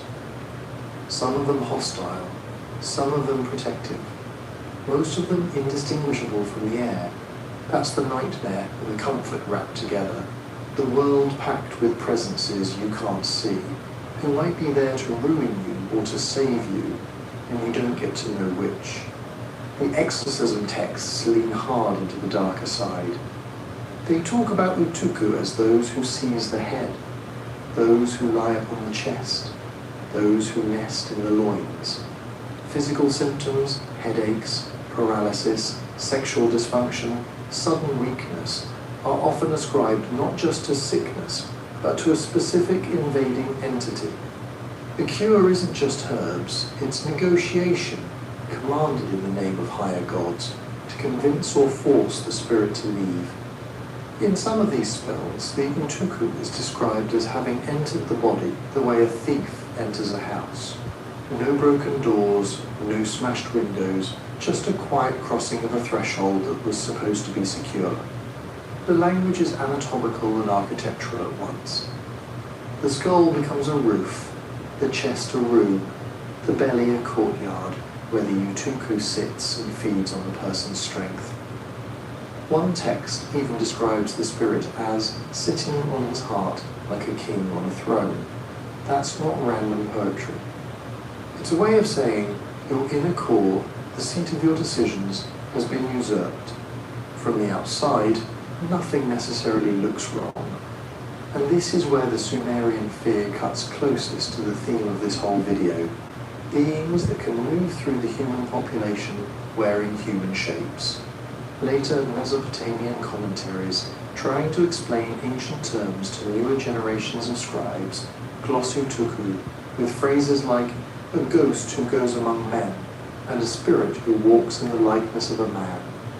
They're not talking about a transparent, rattling chain ghost. They're talking about something that in practice is indistinguishable from an ordinary person. You don't recognize the possession by sight. You recognize it when behavior shifts into patterns the culture marks as non-human. Uncontrolled rage, inexplicable cruelty, sudden withdrawal, refusal of food, muttering in the night, talking to someone nobody else can hear. From our perspective, that sounds like a mix of mental illness, trauma, neurological events.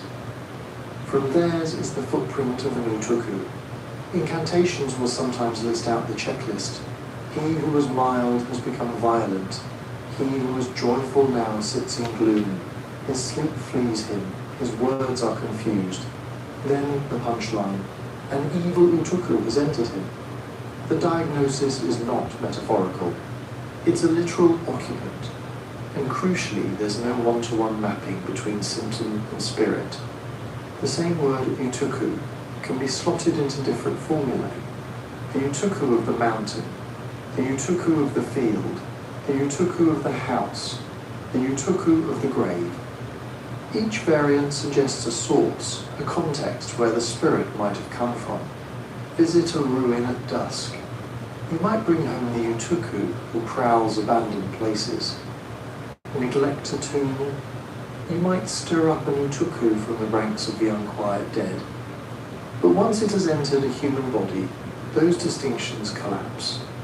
The texts stop talking about external origins and start talking about internal residence. There's also a moral dimension layered on top. Some prayers admit, almost casually, that the Utuku had a reason. Because I did not honor my God, an evil Utuku entered my body. Because my offerings to the dead were lacking, an Utuku has seized me.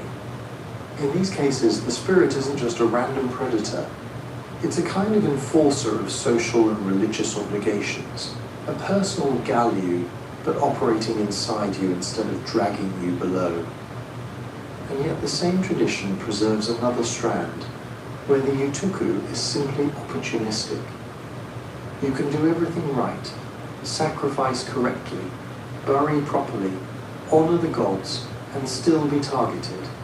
Some laments complain that the utuku does not distinguish the righteous from the wicked. That line is chilling, because it strips away the comforting idea that bad things only happen to people who deserve them. An invisible entity that can enter anyone, good or bad, and use their body like a disguise. From a social standpoint, this explains a lot. It gives a vocabulary for those moments when someone in your house feels like a stranger, when a neighbor you've known for years suddenly acts not themselves. The mythology doesn't say they changed, it says something moved in. The continuity of the human shell is preserved, the discontinuity of the inner person is blamed on a wandering utuku. And the very fact that utuku can be good or evil makes it worse. Because if all utuku were malevolent, you'd avoid them, fight them, banish them. But the same texts that curse the evil utuku who sits in my flesh also call upon good utuku to stand guard at the bed, to accompany the exorcist, to escort the departing evil spirit away. In other words, your cure for one possession is, in part, another possession. You are asking one invisible tenant to evict another. That layered presence, body, plus native soul, plus potential utuku ally, plus lurking utuku enemy, creates a picture of the human being as a kind of contested territory, a contested mask, something spirits wear, trade, fight over, and occasionally guard. And in some of the older Sumerian materials, the boundary between spirit wearing a body and spirit mimicking a body starts to blur even more. Some utuku are not said to enter people at all. They're said to go about in the form of a man, to sit in assemblies, to stand in the street, with no human host mentioned, just a shape, a likeness, and everyone around them none the wiser. That's where the category really starts to drift away from ordinary ghosts and into something older, stranger, and much more deeply embedded in the Mesopotamian sense of how crowded the world actually is. To really feel how unsettling that is, you have to look at where the utuku sit in the timeline of Mesopotamian thought. The big gods, the Anunnaki, Enlil, Inanna, Utu, Nergal, they have genealogies. They have origin stories. They have moments when they're said to have taken up their lordship, when temples are built for them, when kings boast of restoring their cults after periods of neglect. Even the chaos monsters usually come with a beginning. Tiamat, born of the first waters. Anzu, who stole the tablets of destiny. Lamashtu, daughter of Anu, unleashed at some point in cosmic history. Utuku don't get that kind of entrance. They just are. In the texts, they show up like background radiation. In Sumerian, in Old Babylonian Akkadian, in later Assyrian incantations, they're already there, already assumed. You almost never get a line that says, He's off and it blows like no other. Only Tubs has more silky softness.